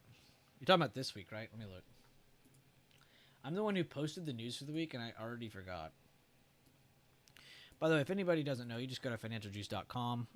I am not paid to advertise. I am signed in officially, though. I am Reliub. Together we are Reliub. It's just Bueller backwards. August 14th, we got PPI. Yeah, PPI, core PPI. That is pretty important. Trump and Putin meeting all day. Love that parentheses, all day. And then Friday. The sentiment comes out, but that's really not as important as people think. Retail sales is kind of important. Industrial production is all right. I don't know. Friday's actually not that bad this week. But there is news. And then guess what, guys? And you guys know what comes after meeting minutes. Oh my god, we have Jackson Hole. Oh my god, we have Jackson Hole. Oh my god, that's actually coming. Let's go. Who remembers Jackson Hole from, was it last year or 2023? I think it was 2023. Lag, fact check me on that. Yeah, I was surprised I couldn't get in this AM. Glad you're here. No moves for me today after swinging a 644 call and sell. Ooh! You didn't even need to be here. That's what you're telling us. He said, oh, y'all day traded? Shit, I've been in profits. Good shit, bro.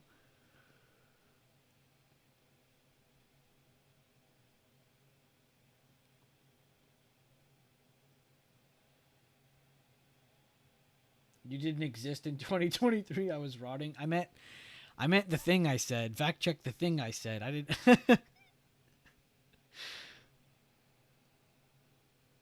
You don't remember Jackson Hole? Am I the only person who remembers Jackson Hole? There's no way.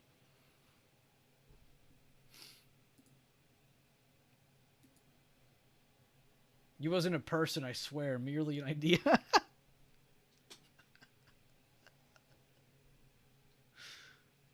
wasn't even a person. I was merely an idea. Bro, imagine you invest and the company's just bullish. Well, technically not company, you know what I mean. I wasn't a person, I swear. Merely an idea.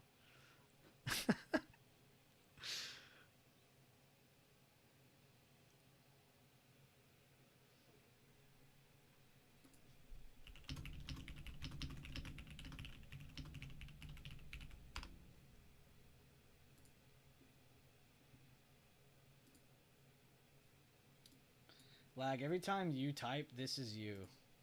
Hold up, I gotta get the audio on for this one.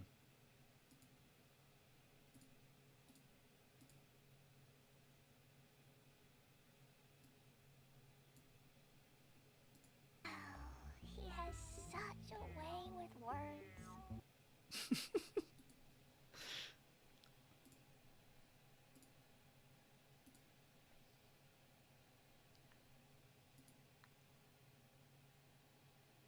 A concept, if you may. I wasn't even a person, I swear. Merely an idea. A concept, if you may. That's so funny. It did get halted again. Good eye. Any spy moves I'm getting here right now? No, I'm not trading right now. I was just watching BLSH with the boys. Some really big dips, though, today from the stream, if you missed. Today's break of the open was a good call for a lot of the people in the group, getting down to the 50%. This was really our glaze of the day from here to here. Majority of the trades. Also on the 1 minute, there's a really cool, or was it the 2 minute that when I was reviewing y'all's? Either way, it was there. If you go from the level, and this is something too pearly we didn't get to show you yet. If you go from the level to the first low, so level to low, as long as you remain under the 50% of that, there's a higher probability chance that you're going to remain dropping. Any break above this, and it can almost be seen as like an early, oh fuck, I need to cut this soon. Excuse my language, but that's just generally what it is. So that was the big thing. And then a lot of the people in my group have been just enjoying watching this continuously reject this. I'd say this was the other cleanest rejection, just because you had your break of the level again. So they're here, they have it. They go up again. Okay, yeah, we get it, you have it. And then they lose it again. But it didn't break this low, meaning this could have been a higher low. The reason it wasn't is because the next high that came up was actually lost to a lower high. So the buyers were about to have that consolidation phase in check. And then they lost it. So that was the other cleanest one. I'd say that was why.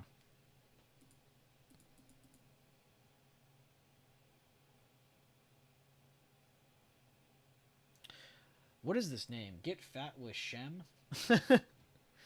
That's a pretty funny name. It's about to reach a good level. Yeah, no, it's in a pretty good area right now. This is where it can get a consolidation phase going and maybe a bounce. If you do see a dip down out of this, because, I mean, we should be somewhat expecting that due to it breaking down like this. There is that chance you pull back a little bit more, but if it was to start consolidating, this would be the spot. But what about you, Get Fat with Shem? What do you got going? How's your day? Not even going to look at it again so I don't kick myself if it shoots to like 300%. Oh, I see what you're saying. If I pass, I'm donating my brain to science to make an unhinged AI that ends up being like cyberpunk.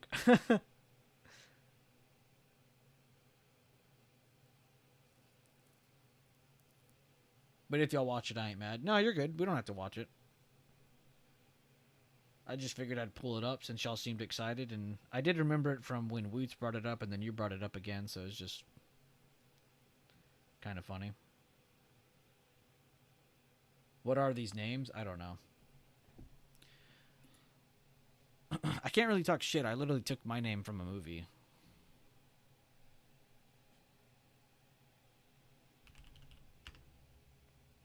Looks like it's still halted. I honestly would be in the mindset that you shouldn't really be doing anything with your shares for a while on that. But that's up to you. I mean, that's 100% on you. If you end up getting out of it and then you want to just... if you end up selling early, though, I would at least have the respect to, like, not touch it again for a bit. Because if you just start buying it up again, it's like, I don't know, it kind of defeats the purpose of why you even sold.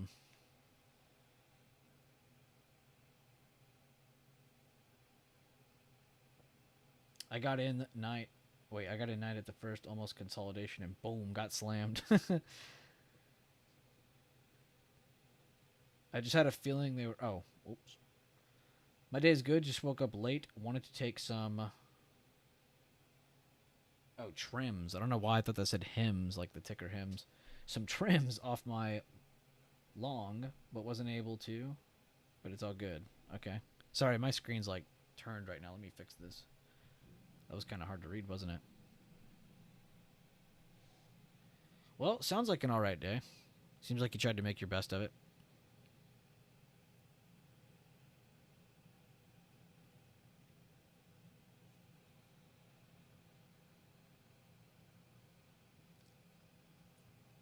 Well, the thing is, Pearly, and that's why I was trying to show you, like, the priority importance of those levels when I was showing you this one. Because, like, you really do need to understand, like, it's not just importance, it's forward direction. Like, using your context. So, if I'm below the open, and the next level under is the halfway point of a gap, or a halfway point of a previous day, maybe we're not in a gap up, right? Maybe we're in a normal-ass open, but we're here, we got up here somehow, we're breaking back down. Breaking the open, we're headed back towards previous day halfway point. That needs to be your key, like your target. That needs to be what you're going towards, or in the understanding of any midterm retest. But I didn't even want to tell you that yet because we didn't go over it yet. I didn't want to be like, oh, you didn't know this, and then it's like, well, of course you didn't. I didn't tell him. Oh wait, that's the video I was trying to find for you. Fuck, I just remembered it. I just brain farted.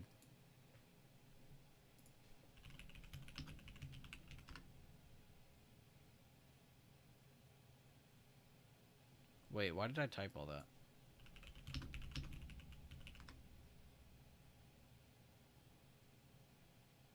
What the hell is the name of that video?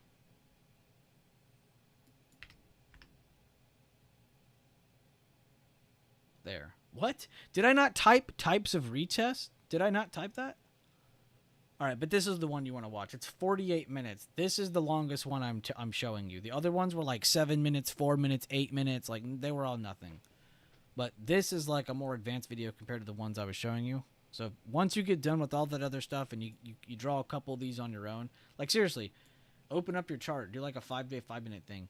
Draw this day's halfway point and all the levels, and then look how this day reacted to it. Do the gap up halfway, do the open. Look how the price action, use the context of how it broke what in what order to get to a certain area, right? And that's what the order of operations covers. That's why I told you to watch those first. So you understand the whole importance for direction stuff. Like, yes, they're levels, but use the context of those levels to help you make higher probability decisions. If I'm above my today's open, am I trying to short that? More times than not? No, probably not.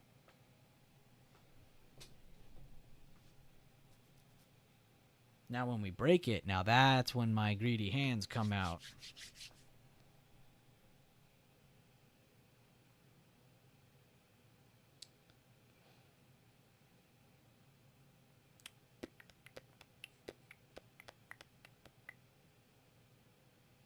But yeah, take your time. And then the phases of the day thing, I think you'll like too. Because like you just said just now, like you're busy in the morning. Like going into the lunchtime part of the day or the last 2 hours of the day. Like we have theoretical breakdowns of this because if we were to just sit here and do this, but I could do this, but I could do that, kind of talking to ourselves, we're never really going to move forward or grow. We're just going to be we're going to consolidate because we're doing this constant back and forth, you know? But that's why you have to have these like conditions set in place, these rules set in place. So when you're moving and the market is open and going, you're reacting to things that are set in stone, not things that are on a pivot, right? Where they could go up and down. It could be 50-50. It's like, why would I want to trade that? So I hope you go through them. I trust you. But take your time. Try not to rush it. And if you have any questions, like I said, reach out in the Discord. Most people in there care enough. Bro, look at the Discord. What the hell? Stop making me BLSH. Bro, what was his name? Rob. Rob had a good one the other day.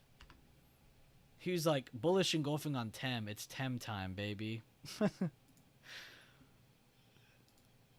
That's too good.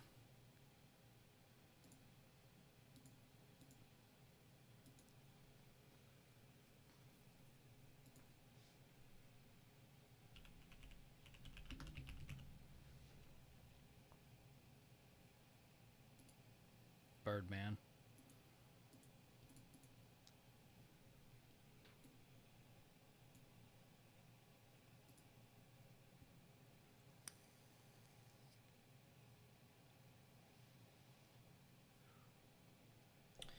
So what you think it's going to do since it's approaching that 50% level currently, or is that not a factor? Just trying to grasp more of the concept. No, you're good. You're good. It's a good question. So since you got to use the context of what has already happened. What have we done? In what order? So let's start from your open. I'm telling you, if you story tell to yourself from the open to wherever you are in the day, you'll have a way better grip on the price action and the context of where this can go. And then you can mix in weights and reading all that crap later on. But just by itself, you can do it too. It's just, you can always add more. Let's zoom in. So what did we do? We went up. We hit our first fib extension target. That makes sense because we gapped up. So there is up momentum. Bullish trend was intact since before yesterday started. We haven't been in a scenario where we pulled back until right here. And even this hasn't truly broken anything that really puts us in a scenario on the bigger time frames yet where we're like, oh, fuck, this is going to pull back. If we get a lower open, like let's say this was how this day ends. You'd have a candle that looks like this. Bear with me here. You'd have a candle that looks pretty close to this on your daily time frame. If the next day, based on patterns, if the next day opens lower, just like today, but in vice versa thinking, opposite thinking, where we opened higher, So we should have upward momentum. It's the same thinking. If we get a lower open, we're going to probably get some downwards momentum based on this because of the kind of day we had. That's not an every case scenario thing. If you gap up, that doesn't mean you're always going to go up. If you gap down, that doesn't mean you're always going to go down. That's because of the scenario we're in. So that's a big thing. But back to what we were talking about. So we hit our target, moved back down, we broke the open. Now we're in the understanding of like, okay, shit, bears are somewhat present now. They weren't until here. They really weren't. And on the 1 minute too, you can go and back test. There were lower highs right here beforehand, which made it a little easier to see as well outside of just your 5 minute candles. So you get that breakdown. What's our first target? 50% of the gap up, right? So we're going to target that. We get down to there. So now we understand, okay, bears are somewhat present. Bears are more present. Bears are more present. Bears are more present. Oh, buyers finally caught up. Finally get above the 50%. Now we're in a scenario where we've seen sellers show up and we've seen buyers try to show up. For a buyer to truly show up, for a low to truly hold, I'll go over here for a cute little drawing. Let's say this drops, right? Huge drop. We just, for some reason, Trump pissed everyone off. We're falling. For a chart to go up and for you to consistently catch a bottom with actual consistency, with good risk reward, like being able to get out of a wrong trade with it making sense and not losing 60%, you need a low and a higher low or a second low. But either way, you need something else. If you just have, why isn't that deleting? If you just have this and you're buying off of like the first low that touched, this is low probability. You don't want to be a part of that. And so what if it goes on without you? We're not trying to catch crap, right? You need that higher low. And how do you draw that? How do we know that that's a higher low? How do I know that that's still bullish, right? There is a way to consistently draw it. And guess what it is, Pearly? What do you think I'm going to pull out? What tool have you seen me use 100 times across all these explanations? And a lot of the time it's just to grab the range of something. I haven't really been using it to confuse you or make it complex looking. Like, it's not anything like that. What do you think I'm going to pull out?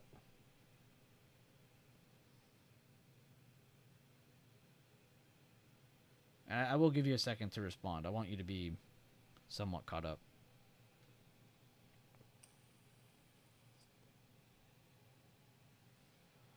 And yes, Alexis, your latest message, I do agree with you. I think I think markets just being cautious before more data comes out, considering all the data up till now has been fine. Very good message. Quick 25% on that pop for the upside on triple Qs. Good shit and good call out on that. Yes, sir, Pearly, a fib. Good shit, Pearly. Pearly's been listening. So we're going to go from and you know how earlier we were talking about level to the low, and then if price goes back up, we reject the 50%. It's the same thing here, but we're going up because it's from it dropping. So we're going to go from low to where it stopped. Wow, I actually drew that perfectly. So if this was below this, Pearly, is this a higher low or not? It is because it's above the low, but in the grand scheme of things where you and me are trying to catch calculated higher lows, we need to see price action get above this and hold above this, because this is where it truly has a chance of recovering. What would be our first target? The first high. What would be our next target? The level that we fell from. Not these. You wouldn't use those. You'd use the level that you fell from. So if we fell from here, for instance, then our next target's up here. So, and I'm explaining this to you now because that's kind of where we're at on the chart. But that's the BTD method, the buy the dip method. There's also a whole playlist on that. You can use indicators, all that fancy stuff. Or nothing. It's really up to you. But that's kind of where we're at in today's market. And that's why I was sharing you the 3 phases of the day. We have 10:30. And then where the hell's 1 o'clock? 1 o'clock. So here's phase 1, phase 2, phase 3. Step 1, step 2, step 3. Stage 1, stage 2, stage 3. Whatever the hell you want to call it. A, B, C. Doesn't matter. So we had pretty good movement in the first part. Right? We see that. I don't even know why I'm drawing all that. You don't have to do all that. Then we had a little bit of a dip in the second part. And this was actually asked before you joined the stream earlier. Somebody asked me what's going to happen in part 2 of the day. And we talked about this. We got good movement in the first part. We should get consolidation in the second part. This leaves open for the last part of this part and all of the end of the day, so basically the last 2.5 hours of the day, for movement. So there's actually a really good chance of more movement in the rest of the day. And it all depends on what. As long as we hold this, we should move back up. If we get above this, it's an even better sign that we're trying to move back up and head towards this level. If we reject this level, we're trying to go back down to here because we're not totally sure yet. So you have a very good sense of direction just using basic context. Sorry for all the purple lines. Oh, God. No, don't duplicate. Oh, God, I gotta do this manually. What the hell? Manually? Gotta do things on my own? Uh-oh, did I delete a level? I did. Okay, do it the old-fashioned way. Dude, what is going on?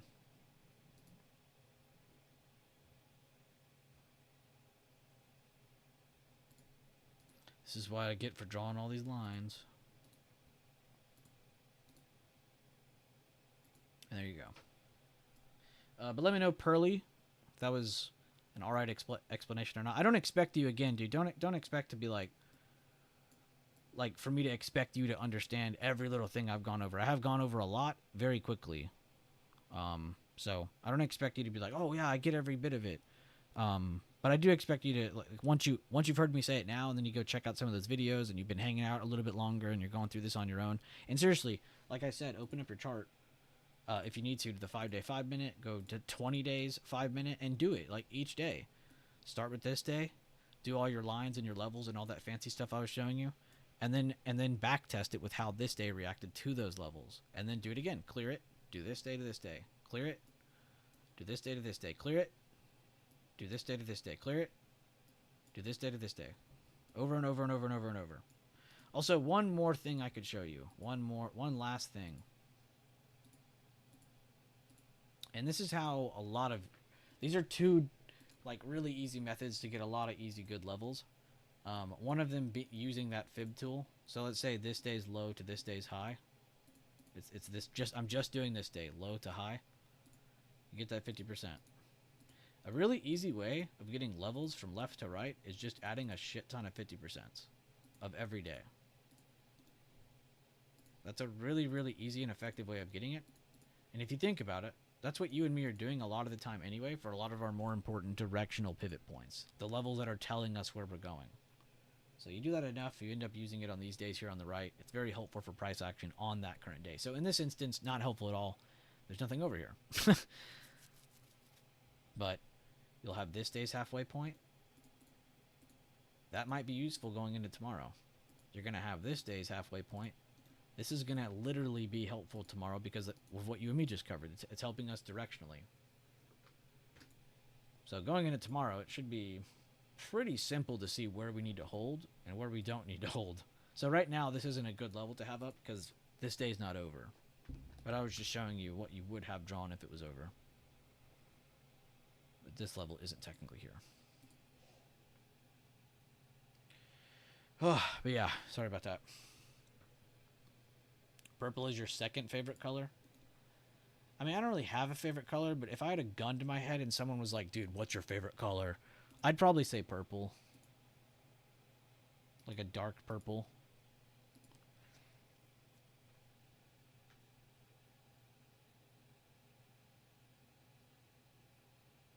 Does the does the back testing research just help me practice? Yes, that's all.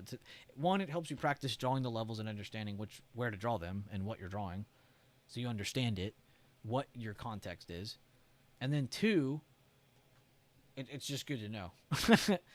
But it'll also help you with the price action, because if you are constantly just looking at just the levels, it doesn't really help you. But if you're looking at the context around the levels, like, oh, we hit this one, and then we took it over here. So, and does it help me right now? No. But in the future, let me zoom out.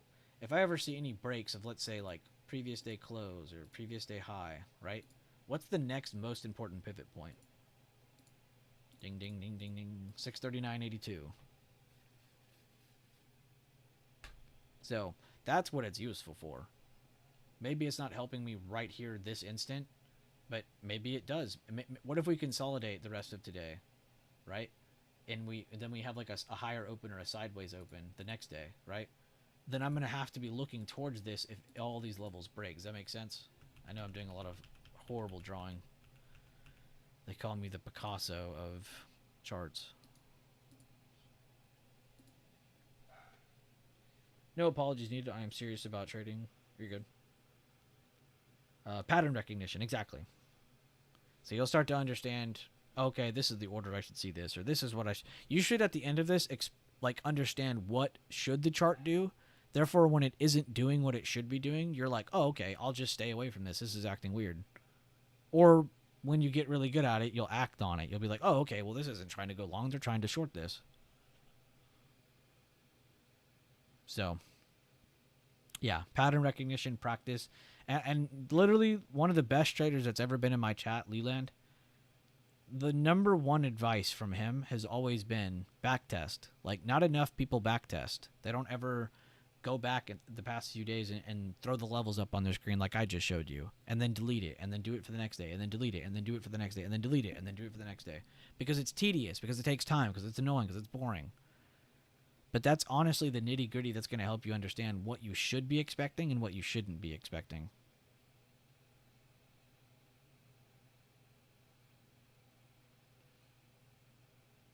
But yeah, and I agree with what Carter just said too. Once you check out some of those videos I was showing you that you should go check out, I genuinely think you'll have a lot better of a time because you'll see other examples as well, not just me sitting here talking live. So you'll have something to grip on and replay over and over. And in this stream will be public. You can review this as much as you want. Everything helps with what you're putting up.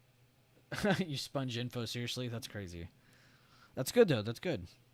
And another big thing, too, is you have a whole community of people in here that are all on this, you know?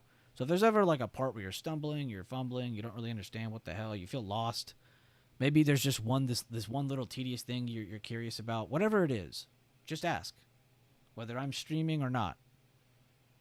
There's plenty of people in here that genuinely give a shit.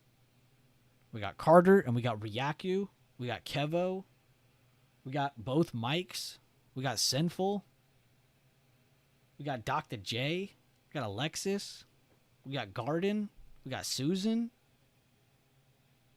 and I'm still forgetting about 65 other people probably. Just people who actually give a shit and understand the system for what it is and use it on their own, right? They're not sitting here going, Bueller, did you get puts there? They're not even asking that. They're like, yo, who shorted that? Because they know, oh, okay, well, this was an obvious short setup if you're using our system. It's not even in the case of like, who caught that with me? It's more in the lines of like, yo, who all did that together? It's like a teamwork thing. The amount of real ones is crazy. It is. Like, I named all those people, and I'm telling you, I still forgot about a lot of people. Because I just don't have time to sit here and name everybody. But there's a lot of really, really cool people. I didn't even say Tobias or Lag, yeah. Tobias, Lag to death.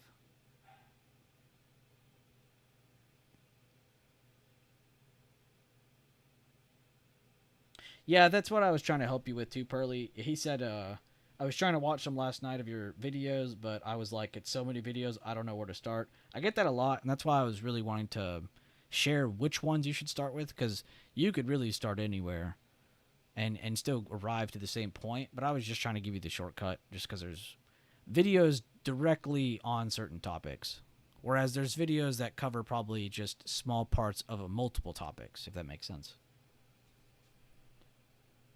Hey everyone, I am Pearly. Call sign Pearly Falcon. It's honestly a crazy name.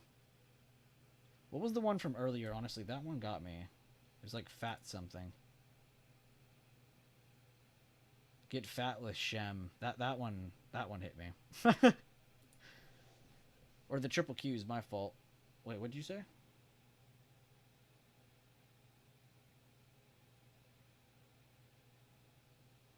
Oh, when you were talking about your other alert. Okay, thank you, Alexis, for clarifying.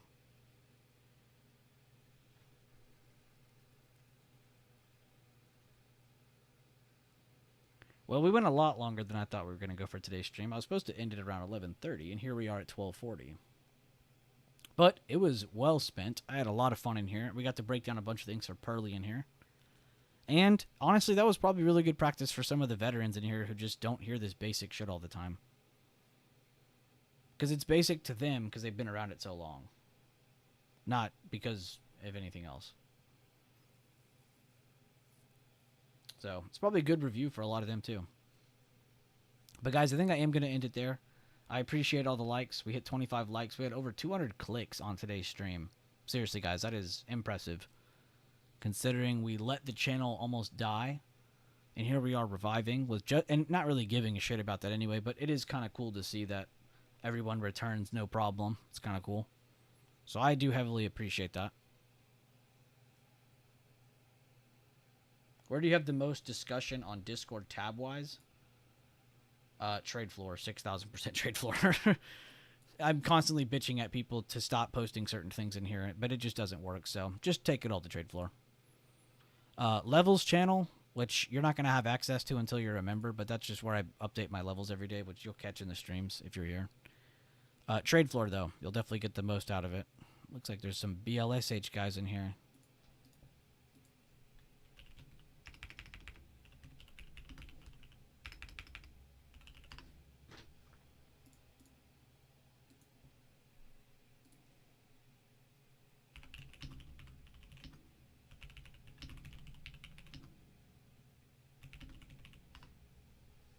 Most secure Woots call out so far.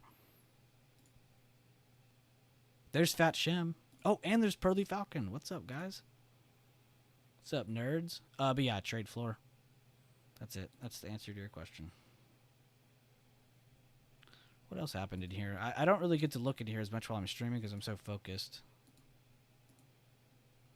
I read a lot of YouTube chat.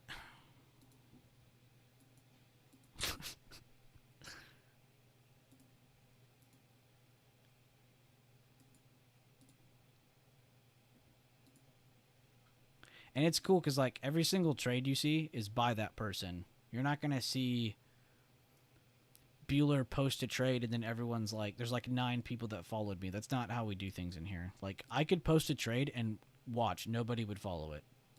And it's not because, like, it's a bad or a good call out. It's like, no, they're focused on their own fucking thing. I got people who actually focus on their own routines. And chat was pretty active today. You guys are spamming this chat. I didn't get to tag all the good morning messages. They're sinful. We love sinful. There's Garden. Go back to bed, bro.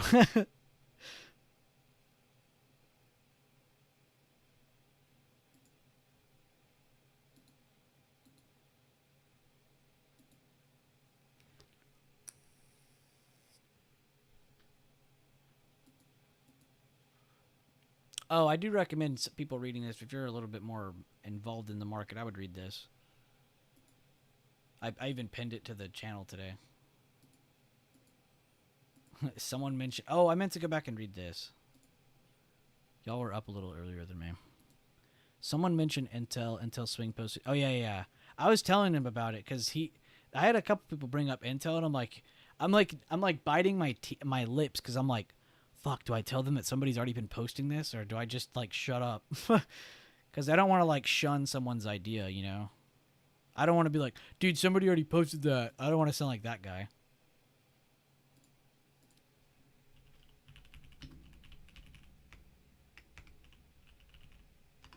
I can't type today. What a week, guys. All cashed right now, waiting for next opportunity.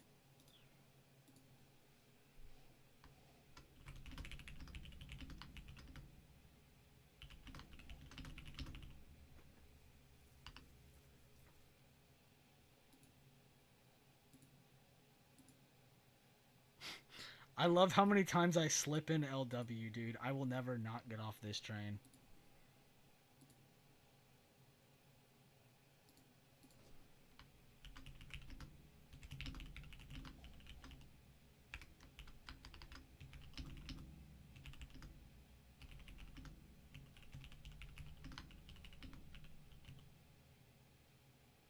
Why do I keep forgetting the third one?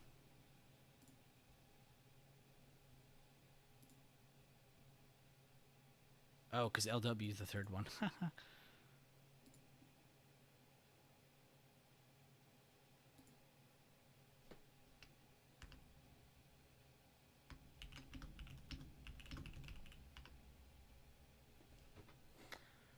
Ulta daily. Real quick, I gotta check some daily time frames. Thank fuck we didn't short that early. That could have been bad. Because the idea was looking to see if we get any rejections here today. We did not get that today. So, obvious invalidation is what I will call that. Very obvious. And definitely invalidated. But we'll keep an eye on this because this is a pretty important little barrier for Ulta. Also, just happy to see Ulta moving again. This is a very powerful chart. They like to move a lot.